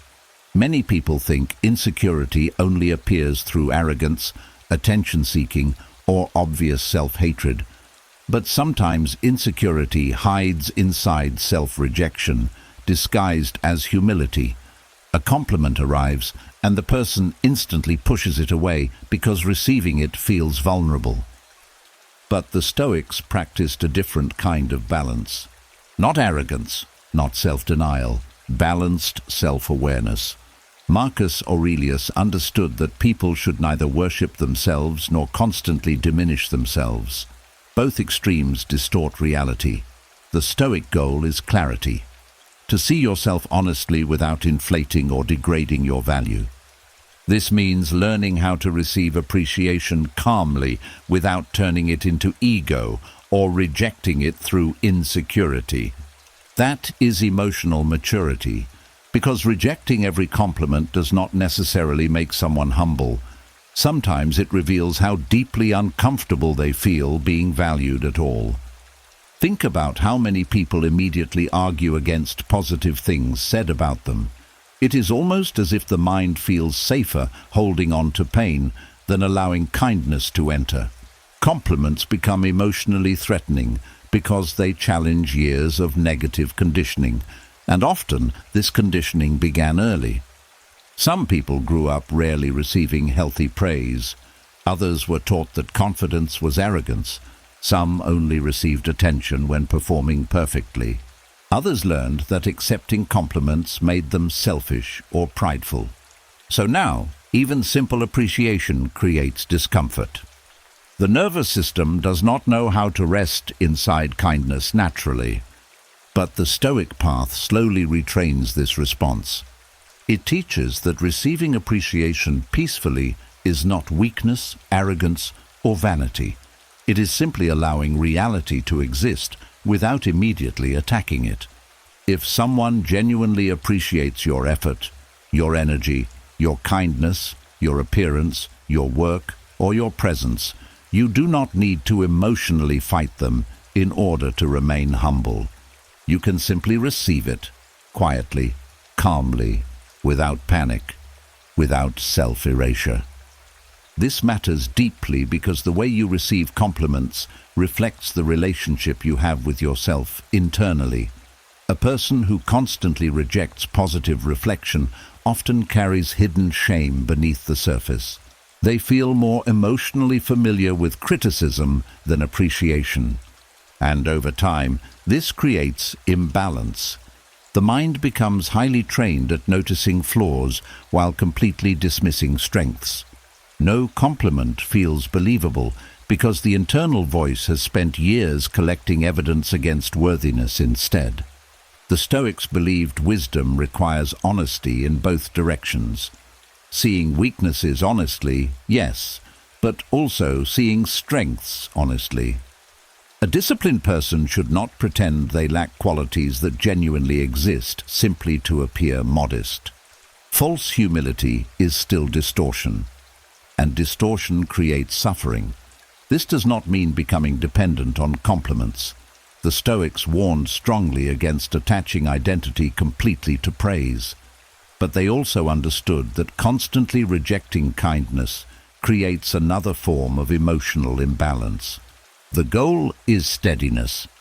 A grounded person can hear praise without becoming inflated by it, and hear appreciation without rejecting it automatically. That is inner stability, not emotional extremes. Many insecure people secretly fear compliments because compliments create pressure. What if I cannot maintain this image? What if they realize I'm not actually that good? What if they expect more now?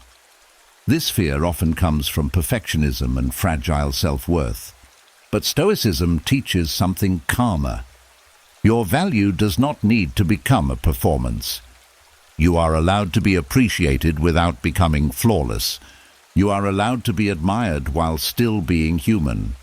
You are allowed to receive warmth without immediately searching for reasons you do not deserve it. This realization softens the nervous system. You stop fighting every positive reflection. You stop immediately deflecting kindness. You stop assuming everyone praising you must be mistaken. And slowly the mind begins practicing a new response. Not denial, not ego. Simple acceptance. Thank you. Those two words become healing. Not because praise defines your worth, but because you are finally allowing yourself to stop rejecting every sign that you matter. And perhaps one of the deepest shifts happening underneath this practice is this. The mind slowly stops identifying exclusively with pain. It becomes willing to believe that positive qualities can exist within you too. Strength, kindness, growth, beauty, wisdom, presence, resilience, not perfection. Human value. The Stoics understood that peace requires living in reality, not distorted self-hatred, and reality includes both flaws and strengths. Ignoring either side creates imbalance. So tonight, the mind is learning how to receive goodness without fear, how to let appreciation land without immediately pushing it away, how to stop arguing with every reminder that you carry value, not because compliments create your worth, but because constantly rejecting them reinforces the illusion that worth never existed in the first place. And slowly, that illusion begins losing its power over you. And once the mind slowly learns how to receive appreciation without rejecting it, another important shift begins happening quietly beneath the surface. The need to constantly prove yourself starts weakening. The craving for public validation loses some of its grip. And slowly, you begin understanding something the Stoics valued deeply. Not all growth needs an audience. In fact, some of the most powerful transformations happen privately, far away from applause, far away from attention, far away from recognition. And insecure minds often struggle with this at first, because insecurity secretly wants visible proof of worth. It wants people to notice the effort, praise the progress, admire the discipline, and confirm that your struggle means something. So many people become emotionally dependent on external recognition before they can feel proud of themselves. But the Stoics practiced a different kind of strength. Quiet strength. The kind that continues even when nobody is watching. Marcus Aurelius ruled an empire, yet much of his deepest work happened internally and privately. His writings were never meant for applause. They were personal reminders to remain disciplined, calm, humble, and grounded. He understood that the truest form of character is revealed in what a person does when there is no audience rewarding them. And this idea changes insecurity deeply, because insecurity constantly asks, will people notice me? But Stoicism asks, can you continue growing even if nobody notices for a while? That question reveals the relationship between effort and identity. Many people only feel motivated when validation is attached to the outcome. Public praise becomes fuel. Attention becomes motivation. But when nobody sees the struggle, discipline becomes harder because the ego is no longer being fed externally. This is why private growth builds such deep inner strength, because now the work is no longer being done only for appearance. It is being done for alignment, for peace, for character, for self-respect. And there is something incredibly healing about learning how to improve quietly, waking up early without announcing it, healing emotionally without needing everyone to witness the process, building discipline without turning every step into performance, becoming calmer, wiser, healthier, and stronger internally while the outside world remains mostly unaware. That kind of growth changes the soul differently. The Stoics believed external applause is unstable. People praise you one day and forget you the next. Public attention comes and goes. Recognition shifts constantly. But inner discipline creates something far more stable, self-trust. And self-trust becomes one of the strongest antidotes to insecurity. Because when you repeatedly do difficult things privately, the mind begins gathering evidence that you are capable even without outside validation. You start respecting yourself differently, not because everyone else sees your growth, but because you know what you survived quietly. Think about how many people only share victories publicly while hiding the effort behind them. The sleepless nights, the fear, the loneliness, the repeated failures, the discipline, the emotional rebuilding. Most meaningful growth happens invisibly long before results appear externally. The Stoics respected this invisible process deeply. They understood that character develops in silence more often than in performance.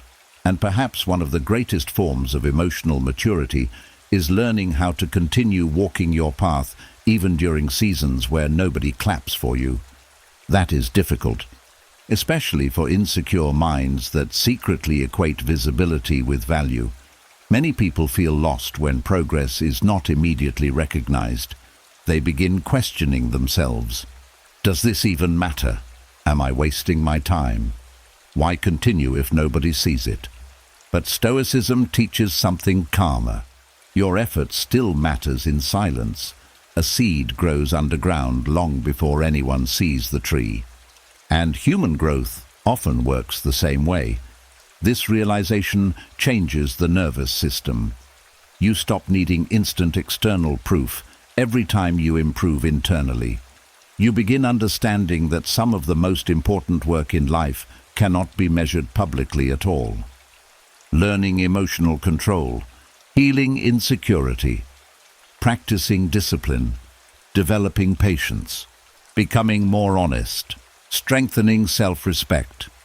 Most of these victories happen quietly, but they shape everything else. The Stoics believed a person should focus more on becoming good than appearing good, because appearance can be manipulated, performance can be faked, public image can be carefully crafted, but private discipline reveals the truth of character over time. And strangely enough, people who stop performing constantly often become more powerful naturally. Their confidence becomes steadier because it no longer depends entirely on outside reaction. Their growth feels more authentic because it is rooted in values rather than applause. This creates a calmer kind of energy. You stop announcing every goal, stop seeking validation for every step, stop turning healing into performance. Instead, you begin protecting your growth more carefully, like a flame growing stronger in silence. The Stoics also understood that private hardship builds resilience differently than public struggle. When no one is cheering you on, you are forced to meet yourself honestly. You discover whether your discipline is real or dependent on attention. You discover whether your peace can survive quiet seasons. And this honesty strengthens the mind deeply, because eventually you realize something important. Some of the strongest people in the world are carrying battles nobody knows about. Quiet discipline, quiet endurance, quiet healing, quiet rebuilding. Strength is not always loud. Sometimes strength is simply continuing privately without needing constant recognition. And perhaps one of the most beautiful parts of private growth is this: it reconnects you with intrinsic worth. You begin realizing that your value does not increase only when others witness your effort. Your healing still matters even if nobody posts about it. Your discipline still matters even if nobody praises it. Your progress still matters even if it unfolds slowly and invisibly. That realization creates peace, because now you are no longer emotionally starving for applause every step of the way.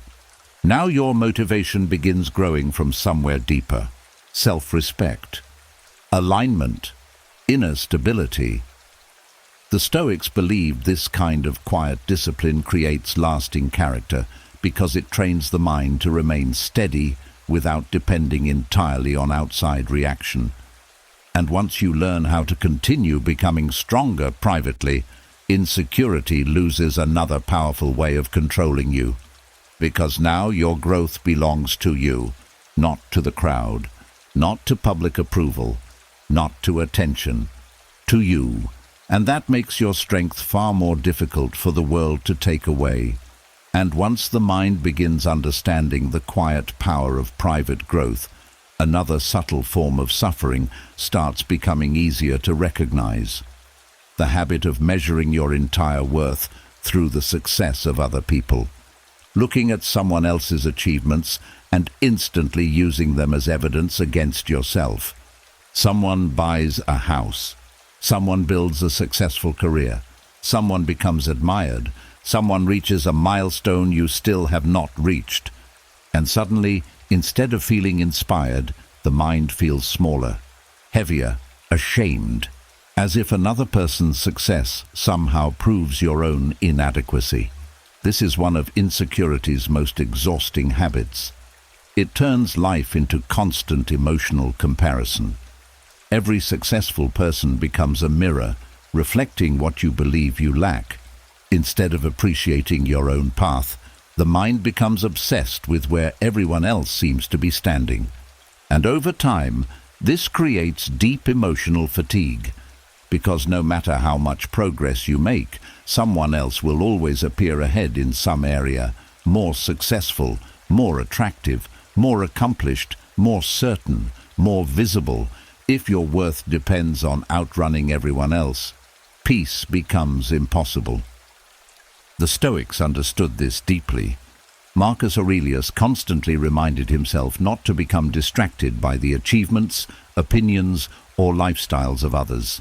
Not because success was meaningless, but because comparison steals attention away from the only life you are actually responsible for living, your own. And insecure minds lose themselves in this distraction constantly. They stop asking, "Am I becoming wiser?" and start asking, "Am I ahead enough compared to everyone else?" That question creates endless suffering, because the mind stops seeing life clearly. It begins reducing human beings into emotional scoreboards. More money means more worth. More recognition means more value. More achievement means more importance. But the Stoics rejected this entire system. They believed a person's value comes from character, not competition. This changes everything emotionally, because now another person's success no longer automatically threatens your identity. You begin understanding that someone else shining does not reduce your ability to shine differently. Another person's growth does not erase your own path. Another person's achievements do not make your existence smaller. The sky does not become less beautiful because another star appears beside it. Yet insecure minds constantly behave as though value is limited, as though another person winning means you must be losing. This creates hidden resentment, jealousy, shame, and hopelessness inside many people without them fully realizing it. And perhaps most painfully, comparison slowly disconnects people from gratitude. They stop noticing their own growth because their attention is trapped inside someone else's life. Their own blessings feel emotionally invisible because the mind keeps focusing on what is missing instead. The Stoics believed gratitude protects the soul from this kind of emotional blindness. Not shallow gratitude, real gratitude, the ability to recognize what still exists, what still matters, what is still growing quietly inside your own life. Because a person obsessed with comparison eventually becomes emotionally numb to their own progress. Think about how many people survive incredibly difficult seasons, heal emotionally, rebuild themselves internally, continue trying despite disappointment, and still feel like failures simply because someone else achieved visible success faster. The Stoics would ask a wiser question. What kind of success are you actually measuring? Because external achievement alone does not guarantee peace. Some people gain wealth while losing themselves emotionally. Some gain status while becoming deeply anxious internally. Some achieve admiration while secretly feeling empty. Human lives are far too complex to reduce into simple comparisons, and much of what people envy publicly hides struggles privately they never get to see. This is why Stoicism constantly brings attention back inward, not in selfishness, in clarity. The Stoics focused on what was truly theirs to cultivate: their discipline, their thoughts, their actions, their integrity, their emotional steadiness. They understood that comparing external outcomes endlessly creates instability because outcomes are influenced by countless factors outside complete control: timing, circumstance, opportunity, health, environment, luck, privilege, pain, loss. No two human journeys unfold under identical conditions, so why measure them as though they should? And yet insecurity desperately wants one universal timeline, because timelines create the illusion of control. If everyone reaches certain milestones at certain ages, then the world feels predictable, but life is not predictable. Some people bloom later, some rebuild after collapse, some spend years healing internally before external success finally arrives. That does not make their path lesser. The Stoics respected endurance deeply because they understood invisible growth matters too. A person learning emotional stability is progressing. A person overcoming insecurity is progressing. A person healing old wounds is progressing. A person learning self-respect is progressing. Not all meaningful growth becomes visible immediately. And perhaps one of the most healing shifts of all happens when you stop asking, "Am I winning compared to them?" and begin asking, "Am I becoming more aligned with myself?" That question creates peace, because now your life stops revolving around emotional competition. You stop using strangers, friends, co-workers, or people online as measuring tools for your own worth. You stop panicking every time someone else succeeds. You stop viewing another person's progress as evidence that you are falling behind. Instead, your nervous system begins relaxing. You realize life is not one giant race where only a few people deserve fulfillment. You realize human value cannot honestly be ranked so simply. And perhaps most importantly, you realize another person's success was never meant to become evidence against your own life in the first place. The Stoics believed wisdom grows when attention returns to your own character and path instead of constantly wandering into comparison, because comparison creates noise, but self-alignment creates calm. And slowly, this calm changes how you move through the world. You can admire someone without feeling inferior. You can celebrate another person without secretly collapsing inside. You can witness success without turning it into self-hatred. That is emotional freedom. And once the mind learns this deeply, insecurity loses another one of its favorite weapons. Because now, someone else rising no longer means you must disappear. And once the mind stops measuring its value through the success of other people, something deeper and older quietly begins rising toward the surface. Because many insecurities did not begin yesterday. They began years ago, long before adulthood, long before relationships, careers, or social pressure. They began in childhood. In small moments the mind never fully forgot. A harsh comment. A feeling of being ignored. Not feeling chosen. Not feeling safe. Not feeling good enough. And over time, the child inside quietly created conclusions about life and about themselves. I must not matter very much. I have to earn love. I am difficult to love. I should stay quiet. I should not need too much. I must become perfect to be accepted. These conclusions often formed before you were emotionally mature enough to question them. So the mind carried them forward into adulthood like invisible rules. And many people still live according to those old emotional rules without realizing it. The Stoics understood that human beings are deeply shaped by repeated impressions. Marcus Aurelius wrote often about observing the thoughts and beliefs living inside the mind, because he knew many of them were inherited unconsciously. A person may spend decades obeying beliefs they never intentionally chose. This is why self-examination matters so deeply. Because sometimes the adult version of you is still emotionally protecting a wounded child who never felt fully safe, valued, or understood. And that child still whispers through insecurity today. The fear of rejection, the fear of abandonment, the fear of disappointing others, the need for reassurance, the habit of apologizing for existing. These patterns often began as survival strategies long ago. A child who was criticized constantly may become an adult who fears judgment everywhere. A child who only received praise through achievement may become an adult addicted to proving worth through success. A child who felt emotionally unseen may become an adult who desperately chases attention or validation. None of this means you are broken. It means the nervous system adapted early in life. The Stoics believed healing begins when the mind stops blindly obeying every old impression and starts examining them calmly, because many painful beliefs about yourself are not objective truth. They are emotional stories formed during vulnerable years.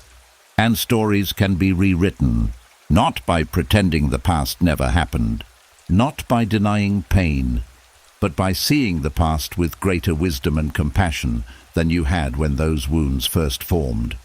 This is difficult because insecure minds often carry deep loyalty to old pain.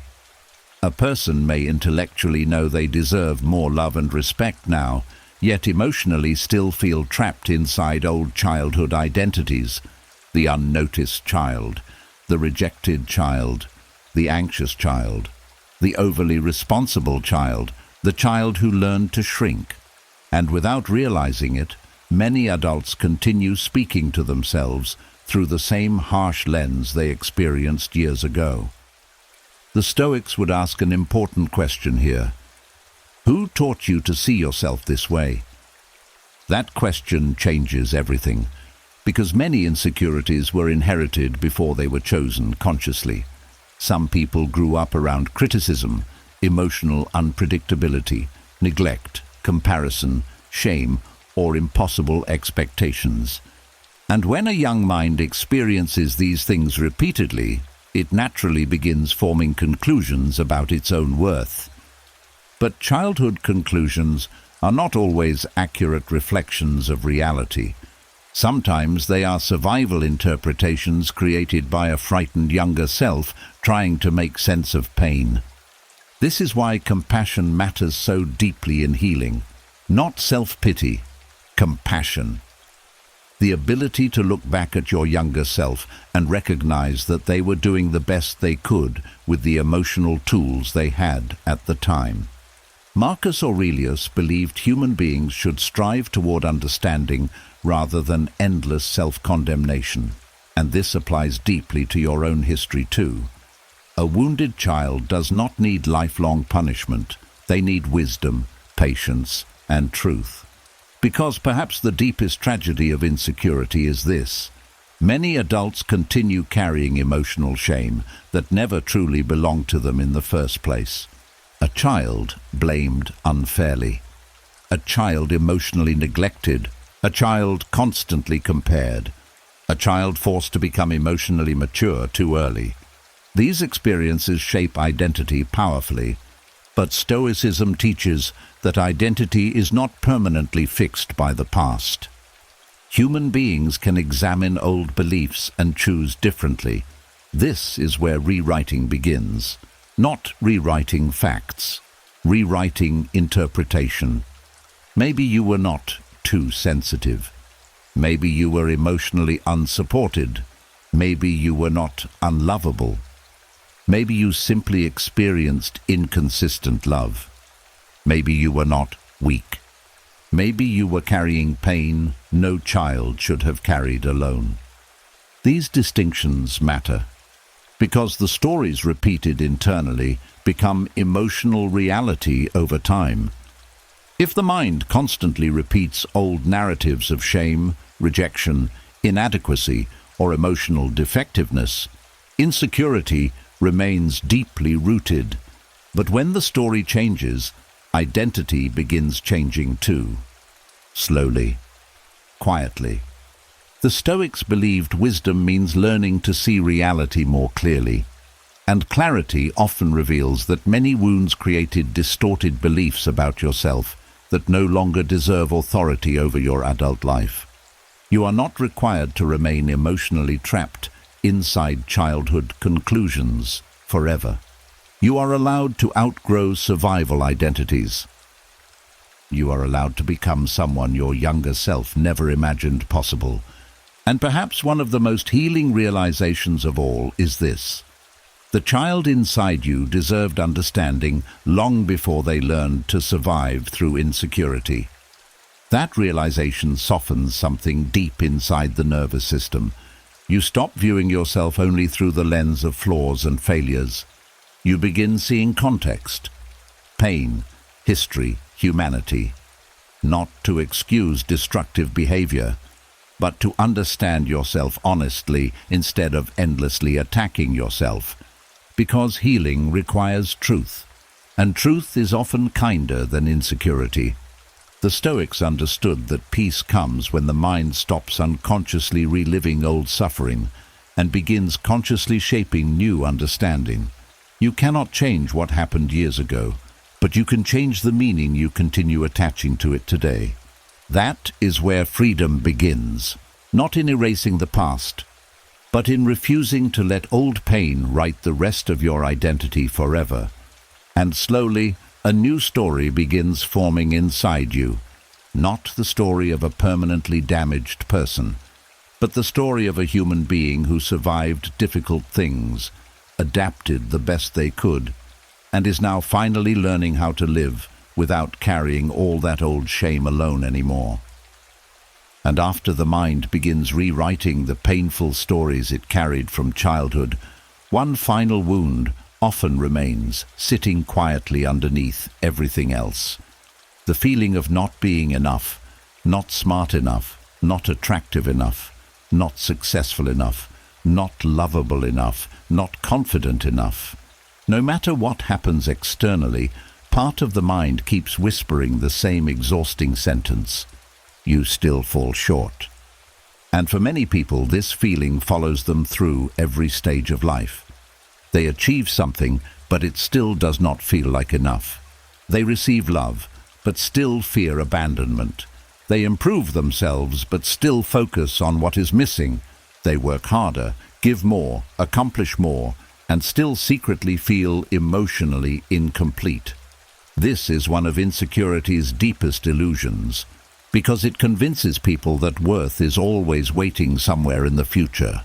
One more achievement, one more relationship, one more transformation, one more level of perfection, and until then, peace must wait.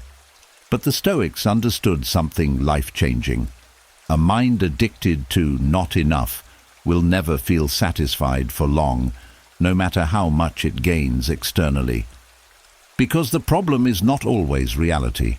The problem is the lens through which reality is being viewed. Marcus Aurelius constantly reminded himself that peace comes from governing the mind wisely, not from endlessly chasing external completion. He understood that human desire can become endless if left undisciplined. The mind keeps moving the finish line. You finally achieve one thing, and immediately insecurity creates another condition for worthiness. When I become more successful, then I'll feel enough. When I become more attractive, then I'll feel enough. When everyone finally approves of me, then I'll relax. But the feeling never fully arrives, because insecurity survives by keeping fulfillment permanently out of reach. And many people unknowingly organize their entire lives around trying to escape this feeling. They become perfectionists, people-pleasers, overachievers, constant self-improvers, not because growth itself is bad, but because deep inside they are trying to solve an emotional wound through endless external effort. They are trying to earn enoughness. The Stoics would say this is a dangerous trap, because worth cannot be permanently secured through unstable external conditions. Beauty changes, money changes, relationships change, public opinion changes, success rises and falls. If your enoughness depends entirely on these things, your peace will always remain fragile. The Stoic cure begins somewhere deeper. It begins by separating human worth from human perfection.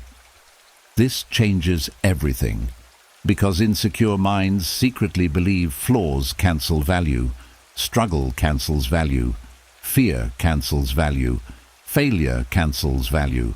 But Stoicism teaches that imperfection is part of being human, not evidence against your humanity. A person does not become worthless because they are still healing. A person does not become unworthy because they are insecure sometimes. A person does not become less deserving of peace because they have not mastered life perfectly yet. This realization creates enormous emotional relief, because suddenly you no longer need to become flawless before allowing yourself dignity. The Stoics believed human beings should focus on virtue, character, discipline, honesty, wisdom, courage, and inner balance.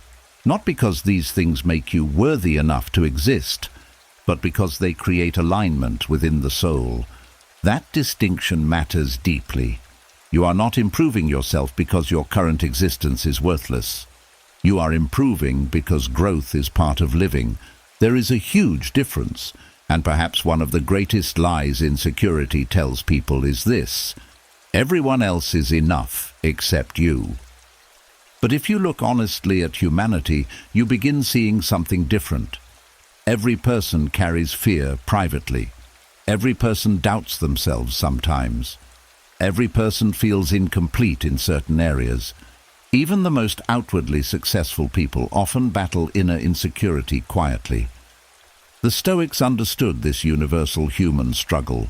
That is why they practiced compassion alongside discipline. Because they knew human beings are works in progress by nature, not finished products. Think about how exhausting it is to constantly feel emotionally disqualified from peace. Many people cannot even enjoy good moments fully because part of the mind immediately says, "You still haven't done enough yet." Rest feels guilty. Joy feels temporary. Self-acceptance feels dangerous because insecurity believes constant dissatisfaction is necessary for growth. But the Stoics rejected this emotional violence. They believed a person can strive toward improvement while still respecting themselves during the process. This creates healthier discipline, not discipline fueled by shame, discipline fueled by self-respect. And slowly, the nervous system begins learning something new. You do not need to become another person before deserving inner peace. You do not need to erase every flaw before allowing yourself compassion. You do not need to outperform everyone else before your life gains value. Your humanity already carries dignity. The Stoics would ask a powerful question here. If you constantly feel not enough, according to whose standard? Society's, your parents, old wounds, social media, fear. Because many standards people use against themselves were never consciously chosen. They inherited impossible expectations and spent years unconsciously trying to satisfy them. But impossible standards guarantee permanent insecurity. Stoicism frees the mind by returning attention to what actually matters: your character, your choices, your honesty, your resilience, your ability to remain grounded during hardship. These things create inner substance. And inner substance lasts longer than external perfection ever will. This does not mean you stop growing. The Stoics loved growth. But growth no longer comes from hatred of yourself. It comes from respect for your potential. That changes the emotional atmosphere completely. Now improvement feels calmer, cleaner, less desperate. You stop trying to prove your right to exist through endless performance. You stop viewing yourself as emotionally unfinished until some imaginary future version finally arrives. And perhaps one of the deepest forms of healing is this realization. You were never meant to earn basic worth through suffering. You were never meant to hate yourself into peace. You were never meant to spend your entire life chasing enoughness like a starving person chasing water in the desert. Because enoughness was never hiding in perfection. It was waiting underneath all the insecurity that convinced you your humanity needed constant justification in the first place. And slowly, as the Stoic mind grows steadier, something beautiful begins happening inside you. The endless hunger quiets. The constant measuring softens. The pressure eases, not because you stopped growing, but because you finally stopped treating your existence like a problem that must be solved before you deserve peace. And once the mind slowly begins loosening its grip on the belief of not being enough, another quiet but painful habit finally becomes easier to see clearly. The habit of turning mistakes into identity. One wrong decision becomes, "I'm a failure." One awkward moment becomes, "I'm pathetic." One emotional breakdown becomes, "I'm weak." Instead of seeing mistakes as experiences, the mind absorbs them as permanent definitions of self. and over time this becomes emotionally crushing. Because human beings make mistakes constantly, they say the wrong thing, trust the wrong people, miss opportunities, react emotionally, fail publicly, break promises, lose direction. This is part of being alive. But insecure minds do something extra afterward. They attach shame directly to identity. They stop saying, "I made a mistake," and begin saying, "This mistake reveals who I truly am." That shift creates enormous suffering. The Stoics understood this danger deeply. Marcus Aurelius constantly reflected on his own errors, distractions, frustrations, and weaknesses. But he never treated them as proof that he was beyond growth.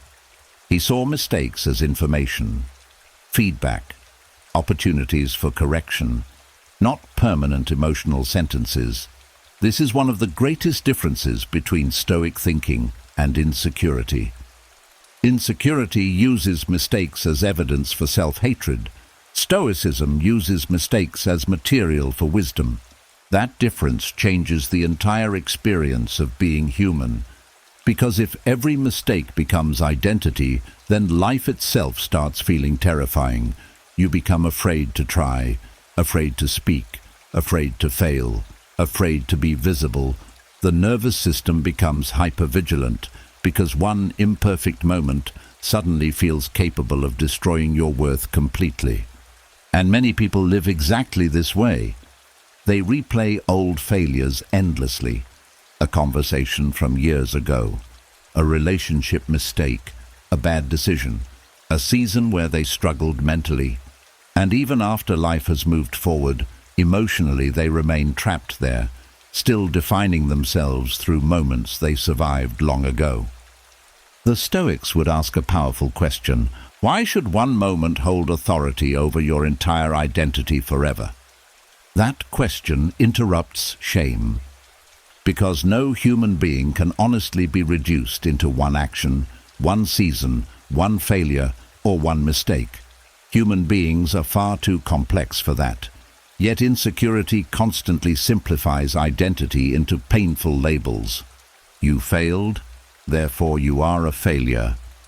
You struggled, therefore you are weak. You embarrassed yourself, therefore you are unworthy. But Stoicism rejects this distorted thinking completely. The Stoics believed character is not revealed by never falling. Character is revealed through reflection, correction, resilience, and continued effort after falling. A wise person is not someone who never makes mistakes. A wise person is someone willing to learn honestly without drowning in shame. And shame is where many people get trapped, because shame does not just say, "You did something wrong." Shame says, "You are something wrong." That sentence poisons the soul slowly, especially when repeated for years. The Stoics practiced accountability without self-destruction. They believed in responsibility deeply. If you made a mistake, reflect on it honestly. Correct what you can. Learn from it. Apologize when necessary. Strengthen discipline. But after wisdom is gained, endless self-punishment becomes unnecessary suffering. Many insecure people secretly believe that if they stop punishing themselves, they will stop growing. They think self-hatred keeps them disciplined, but often self-hatred only keeps them emotionally exhausted. The nervous system becomes stuck in cycles of guilt and fear instead of actual transformation. The Stoics chose another path: calm correction, not emotional humiliation. This creates emotional resilience, because now mistakes stop feeling like identity death. They become part of the human learning process. Think about how children learn to walk. They fall repeatedly. No one expects perfection immediately. No one says, "You stumbled once, therefore you are doomed forever." Yet adults often treat themselves this way constantly. One wrong move, and suddenly the mind acts as though all dignity disappeared permanently. This is not wisdom. This is insecurity, magnifying imperfection into catastrophe. Marcus Aurelius reminded himself often that human beings naturally make errors because they are human. The goal is not flawless existence. The goal is increasing awareness and wisdom over time. That mindset creates peace, because now the mind stops demanding impossible perfection before allowing self-respect. You can acknowledge mistakes without becoming consumed by them. You can regret actions without hating yourself endlessly. You can outgrow old versions of yourself instead of remaining emotionally chained to them forever. And perhaps one of the most healing realizations of all is this: the person who made the mistake years ago may not even fully exist anymore. People change, people mature, people learn, people heal. Yet insecurity freezes identity in old moments, as if growth never happened afterward. But Stoicism believes growth matters deeply. A person who reflects honestly and strives toward wisdom is already moving beyond the mistake itself. This is why self-forgiveness matters, not denial. Not avoiding responsibility, self-forgiveness. The ability to stop treating yourself like a criminal for being imperfectly human. Because a mind trapped in endless self-condemnation cannot fully heal. It becomes emotionally afraid of itself, afraid of trying again, afraid of living openly. But the Stoic mind slowly learns another response. Yes, I made mistakes. Yes, I have things to improve. Yes, I still carry flaws. And none of that removes my humanity or my ability to grow. That sentence changes everything internally. The nervous system softens. The fear of failure weakens. Life feels less dangerous because mistakes no longer threaten your entire identity. And slowly, you stop dragging old shame into every new chapter of life. You stop introducing yourself internally through your worst moments. You stop treating your past like a permanent prison sentence. Instead, something calmer begins growing. Perspective, maturity, wisdom. The understanding that mistakes are chapters, not definitions. Experiences, not identity. And once you truly understand that, insecurity loses another powerful way of controlling your mind. Because now, even when you fall, you no longer believe you become less worthy of standing back up afterward. And once the mind stops treating mistakes like permanent identity, something powerful begins becoming possible again. Confidence. Not fake confidence. Not loud confidence built from attention or performance. Real confidence. The kind that grows slowly through daily self-command. Because true confidence is rarely created through words alone. It is created through evidence. The evidence that you can trust yourself. The evidence that you can face discomfort without immediately escaping it. The evidence that your mind does not completely control you anymore. And many insecure people struggle with confidence because deep inside, they no longer trust themselves fully. They break promises to themselves constantly, delay important things, avoid difficult conversations, abandon goals quickly, react emotionally against their own values. Over time, the relationship with themselves weakens, and without self-trust, confidence becomes fragile. The Stoics understood this deeply. Marcus Aurelius did not believe confidence came from constant praise or external success. He believed confidence came from governing yourself wisely, waking up and doing what must be done even when comfort pulls in another direction, remaining calm when emotions become loud, speaking truthfully instead of acting from fear. This is self-command. And self-command slowly transforms identity. Because every time you follow through on something difficult, the mind gathers evidence. I can rely on myself. That sentence builds confidence more deeply than compliments ever will. Many people wait to feel confident before taking action. But Stoicism teaches the opposite. Action creates confidence. Discipline creates confidence. Repeated self-respect creates confidence. A person becomes stronger by practicing strength daily, not by waiting for insecurity to disappear first. This changes the entire approach to growth. Instead of asking, "How do I feel more confident?"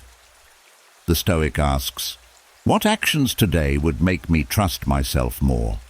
That question creates momentum, because confidence is not an emotion you magically discover one morning. It is a relationship built through repeated behavior over time. Think about how trust develops between people. Trust grows when actions become consistent. The same thing happens internally. When you repeatedly keep small promises to yourself, the nervous system begins relaxing. You slowly stop seeing yourself as unreliable, and insecurity weakens. But many people unknowingly strengthen insecurity daily through self-betrayal. They avoid difficult truths, ignore responsibilities, abandon routines, escape discomfort constantly. Then afterward, they wonder why they feel weak internally. The Stoics believed the mind becomes stronger through voluntary discipline, not punishment. Discipline, the ability to choose what aligns with your values even when emotions resist temporarily. This can begin very small, getting out of bed when you said you would, finishing one difficult task instead of avoiding it, remaining calm during frustration, speaking honestly instead of people-pleasing, taking care of your body consistently, walking away from destructive habits. Each act may appear small externally, but internally, something important is happening. You are rebuilding authority over your own life, and this authority creates quiet confidence naturally. Because confidence is not only about believing you are capable, it is about proving it to yourself repeatedly through action. The Stoics respected repetition deeply. Small actions repeated daily eventually reshape character. A person who practices patience daily becomes calmer. A person who practices courage daily becomes braver. A person who practices discipline daily becomes steadier. This is why daily self-command matters more than occasional motivation. Motivation changes constantly. Discipline creates stability, and insecure minds desperately need stability because insecurity feeds on inconsistency. When your actions constantly contradict your intentions, the nervous system loses trust. You say you will change but continue avoiding discomfort. You promise yourself growth but repeatedly abandon yourself under pressure. Eventually, the mind stops believing your own words. But every act of self-command repairs this slowly, not dramatically, quietly. You begin respecting yourself more because your actions become more aligned with your values. This does not mean becoming perfect. The Stoics never demanded flawless behavior. They demanded conscious effort. A disciplined person still struggles sometimes, still gets tired, still falls short occasionally, but they continue returning to alignment instead of surrendering permanently to chaos. That consistency changes identity, because confidence built through self-command feels different than confidence built through praise. Praise-based confidence collapses when approval disappears, but disciplined confidence remains steadier because it comes from lived evidence. You know what you survived privately. You know the habits you changed quietly. You know the fears you faced without applause. That knowledge creates inner solidity. And perhaps one of the greatest misunderstandings about confidence is this. Confidence is not always loud or visible. Some of the most confident people move through life quietly, calmly, without needing constant attention. Because their confidence comes from self-respect, not performance. The Stoics valued this kind of grounded confidence deeply, not arrogance, not superiority, inner steadiness. The ability to trust your own ability to handle life gradually, And this trust grows through daily practice. Every time you resist an unhealthy impulse, every time you remain calm instead of reactive, every time you complete something difficult despite resistance, every time you choose long-term peace over short-term comfort, you strengthen the relationship with yourself. This is why the Stoics believed mastery of the self matters more than mastery of the world. A person who cannot guide their own mind becomes emotionally controlled by fear, laziness, approval, insecurity, or impulse constantly. But a person practicing self-command becomes harder to shake, not because life becomes easier, but because their inner world becomes more disciplined. And slowly, confidence begins appearing naturally. Not forced confidence, not motivational confidence, earned confidence, the kind that says, "I may not control everything in life, but I am learning how to control myself better." That sentence creates peace, because now confidence no longer depends entirely on beauty, success, praise, or perfection. Now confidence grows from something much deeper. Your relationship with your own actions, your own discipline, your own integrity. And once that foundation becomes strong, insecurity starts losing its grip in ways external validation never could. Because you are no longer hoping you are strong, you are becoming someone your own mind has learned to trust. And once confidence slowly begins growing through daily self-command, another challenge quietly appears in front of the mind. The moment you enter a room filled with strong personalities, confident people, loud voices, fast thinkers, successful people, charismatic people, people who seem completely certain of themselves. And suddenly, without warning, part of you begins shrinking. Your voice softens, your thoughts become hesitant. You second-guess your opinions before speaking. You start observing everyone else more than expressing yourself. And deep inside, the old insecurity whispers, "They matter more than you." This happens to far more people than they admit, because many insecure minds unconsciously assign power to confidence the moment they see it externally. A strong personality enters the room, and immediately they assume that person must also carry greater worth, intelligence, certainty, or authority. So the nervous system reacts automatically. It becomes smaller, more cautious, more self-conscious, and without realizing it, people begin abandoning themselves emotionally in the presence of stronger energies. The Stoics understood this dynamic deeply because they knew human beings easily become intimidated by appearances. Wealth, status, charisma, confidence, influence, beauty, intelligence. These things can quickly create psychological hierarchy inside insecure minds. But Marcus Aurelius constantly reminded himself that every human being shares the same fundamental humanity underneath external appearances: fear, desire, pain, insecurity, mortality. No matter how powerful someone appears outwardly, they remain human internally. And remembering this changes the nervous system. Because many people feel intimidated not by reality itself, but by the emotional stories they create around other people.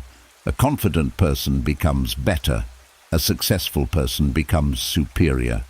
A dominant personality becomes more important. And once these stories form, insecurity immediately begins shrinking. But Stoicism teaches something steadier: presence without submission. The ability to remain connected to yourself even in rooms filled with powerful personalities. This does not mean becoming aggressive or trying to dominate others. The Stoics never confused confidence with ego. True confidence does not need to overpower every room. It simply refuses to disappear inside it. That difference matters deeply. Because insecure people often enter social spaces already emotionally surrendering. Before anyone even speaks, they decide everyone else belongs more than they do. Their body language changes. Their thoughts tighten, their identity becomes smaller, and most of this happens unconsciously. The Stoic path interrupts this pattern by reminding the mind of something important. Another person's strength does not erase your own humanity. Someone speaking loudly does not automatically make their wisdom deeper. Someone appearing confident does not automatically make your perspective less valuable. Someone carrying status does not make your existence smaller. The Stoics valued inner character far more than social performance, because they understood appearances can be deceiving. Some loud people are deeply insecure internally. Some quiet people carry extraordinary depth. Some dominant personalities rely entirely on external validation to feel important. And some of the strongest people in the world speak very softly. This realization changes how you enter rooms. You stop automatically worshipping confidence. You stop assuming every strong personality has emotional authority over you. Instead, you begin observing more calmly, groundedly.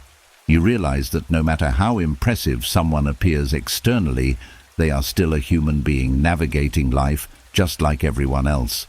This softens intimidation, and perhaps one of the deepest reasons people shrink around strong personalities is because they fear visibility. Speaking up risks judgment. Disagreement risks rejection. Being noticed risks exposure. So the nervous system chooses invisibility because invisibility feels safer. But invisibility slowly damages self-respect, because every time you silence yourself unnecessarily, the mind notices. Every time you abandon your truth to avoid discomfort, the relationship with yourself weakens slightly. The Stoics believed courage is not loudness. Courage is remaining internally aligned despite fear. This means speaking when necessary, even if your voice shakes slightly. Holding eye contact calmly, trusting your thoughts enough to express them. Remaining emotionally present instead of disappearing mentally the moment stronger energy enters the room. That is real inner strength. And it grows through practice, not overnight transformation. Practice. The Stoics understood that confidence develops through repeated exposure to discomfort, handled with awareness. Each time you remain grounded in intimidating situations without abandoning yourself emotionally, the nervous system learns something new. I can survive this. That lesson slowly weakens insecurity, because many people are not actually incapable socially. They are simply conditioned to assume inferiority automatically around confidence, authority, or dominance. But assumptions are not truth, and Stoicism constantly returns the mind to truth. Truth says this: another person's confidence does not reduce your value. Another person's intelligence does not erase your perspective. Another person's success does not make you insignificant. The sky has room for many stars at once, and mature confidence understands this naturally. This is why Stoicism focuses so heavily on inner grounding. A grounded person no longer depends entirely on external hierarchy to determine their self-worth. They can respect others without worshipping them, learn from others without shrinking before them, admire strength without losing connection to their own identity. That balance creates calm, because now you stop entering rooms asking, "Who is more important here?" and begin asking something quieter. Can I remain connected to myself while I'm here? That question changes your energy completely. Now your focus shifts inward instead of obsessively scanning everyone else's status, power, or confidence level. You become more present, more natural, more emotionally stable, not because intimidation disappears completely, but because your self-worth is no longer collapsing automatically in response to external presence. And perhaps one of the most healing realizations of all is this: you do not need to become the loudest person in the room to deserve space inside it. You do not need to dominate conversations to matter. You do not need to outperform everyone around you before your voice becomes worthy of being heard. Your existence already carries dignity before performance begins. The Stoics knew this deeply, that real strength is often quiet, steady, unshaken. The kind that remains rooted even around powerful personalities because it no longer measures worth through dominance alone. And slowly, as this understanding settles into the nervous system, something beautiful begins happening. You stop shrinking. Not because you became arrogant, but because you finally stopped assuming everyone else was automatically bigger than you inside. And once the mind learns how to remain present in rooms filled with strong personalities, another deeper realization begins unfolding quietly underneath everything else. So many life decisions were never actually made from peace. They were made from insecurity. The job chosen out of fear of looking unsuccessful. The relationship accepted out of fear of being alone. The silence chosen out of fear of rejection. The dream abandoned out of fear of embarrassment. The constant people-pleasing chosen out of fear of disappointing others. And when insecurity becomes the hidden decision-maker, life slowly starts drifting away from authenticity. A person may look functional externally while internally feeling disconnected from themselves completely. Because fear has been choosing the direction, not truth. The Stoics understood this danger deeply. Marcus Aurelius constantly examined his motives because he knew human beings often act from fear without realizing it. Fear of judgment, fear of discomfort, fear of uncertainty, fear of failure. And once fear quietly controls the mind, people begin building lives around emotional avoidance instead of genuine alignment. This is one of insecurity's greatest powers. It rarely announces itself loudly. It simply whispers quietly before important moments. Stay quiet. Do not try. Play small. Do not risk embarrassment. Choose safety over truth.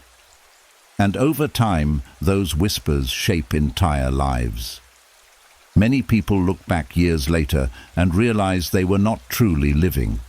They were emotionally hiding, choosing the safest option repeatedly, avoiding discomfort repeatedly, shrinking themselves repeatedly, not because they lacked potential, but because insecurity convinced them safety mattered more than authenticity. The Stoics believed freedom begins when the mind learns how to separate fear from wisdom, because fear and wisdom are not always the same thing. Insecure minds confuse them constantly. Fear says, avoid discomfort at all costs. Wisdom says, some discomfort is necessary for growth. That distinction changes everything, because many people never pursue meaningful things simply because insecurity makes discomfort feel dangerous. Speaking honestly feels dangerous. Setting boundaries feels dangerous. Trying something new feels dangerous. Being visible feels dangerous. So the nervous system keeps choosing familiarity instead. Even when familiarity is painful, the Stoics refused to let fear rule decision-making completely.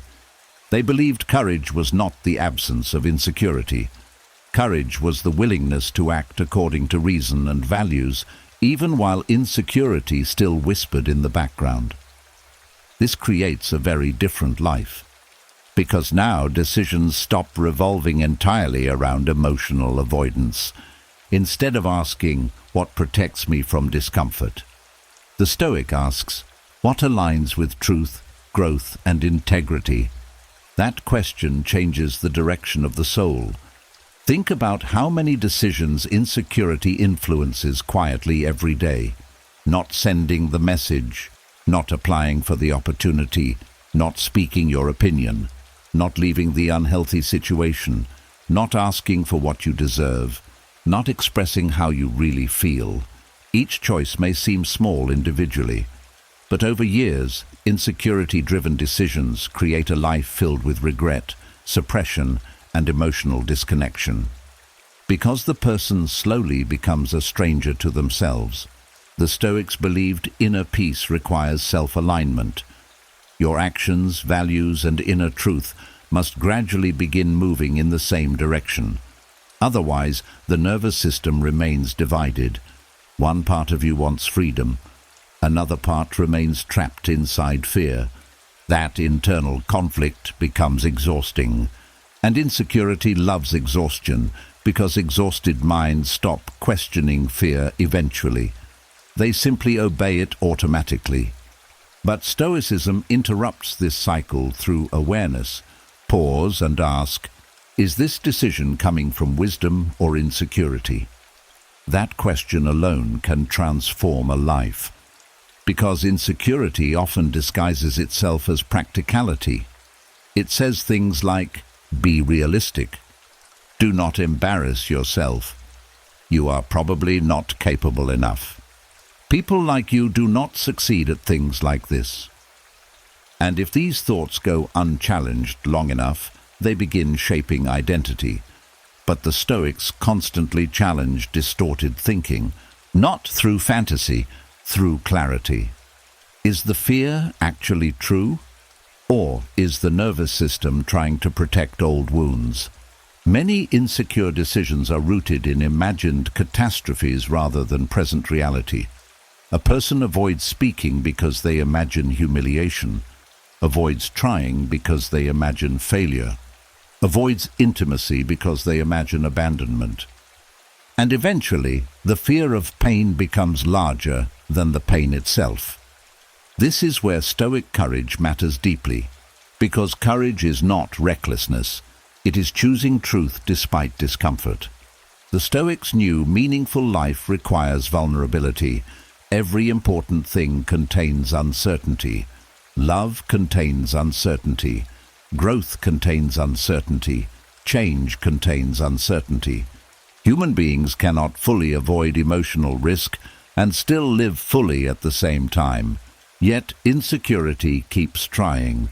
It tries to create perfect emotional safety before action. But perfect safety never arrives.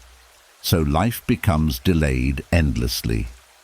The Stoic eventually understands something freeing. Discomfort is not always danger. Fear is not always wisdom. And insecurity does not deserve permanent authority over your future. This realization changes the nervous system slowly. You begin making decisions from values instead of panic. You stop abandoning opportunities automatically because fear appears. You stop silencing yourself simply to avoid temporary discomfort.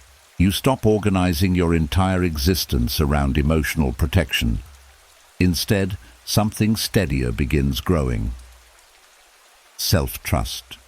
The understanding that you can survive difficult emotions without needing fear to control every choice. This does not mean every decision suddenly becomes easy. The Stoics never promised ease. They promised clarity, and clarity creates strength. Because now, even when insecurity whispers, another voice begins answering calmly. Yes, I feel afraid, but fear alone will not decide my life anymore. That sentence changes everything, because slowly you begin reclaiming authority over your own path. Not perfectly, not all at once, but decision by decision, boundary by boundary, truth by truth. And over time, the life you build begins reflecting your values more than your fears. That is freedom. The kind of freedom insecurity cannot easily understand, because insecurity survives through avoidance, but the Stoic survives through alignment. And once you begin choosing alignment over fear consistently, something powerful happens inside you. The nervous system stops seeing life as something to hide from, and starts seeing life as something you are finally strong enough to participate in fully. And after everything tonight, after the fears, the shame, the old wounds, the loneliness, the insecurity, the overthinking, the people-pleasing, the self-doubt, and the silent battles you carried for years, Something inside you is no longer exactly the same. Not because your life suddenly became perfect, but because your mind finally stopped believing every painful thought deserved authority. You learned that insecurity is not identity, that mistakes are not permanent definitions, that rejection does not erase your worth, that silence is not proof you are invisible. And that peace begins the moment you stop fighting yourself endlessly. The Stoics understood something most people spend their entire lives forgetting. The strongest person is not the one who never feels fear, doubt, loneliness, or pain. The strongest person is the one who learns how to remain steady in the middle of those things without abandoning themselves. And tonight, that steadiness has already begun growing quietly inside you. Little by little, your mind is learning how to breathe again, how to trust itself again, how to stop shrinking, how to stop begging, how to stop apologizing for being human, and most importantly, how to finally become a safe place for itself.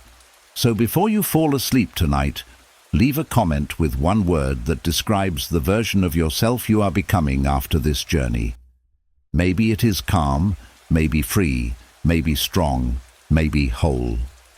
Let that word become a promise between you and your future self. And if this meditation helped you feel even a little lighter tonight, subscribe to the channel and continue walking this path with us. There are still deeper levels of peace, strength, and freedom waiting for you ahead.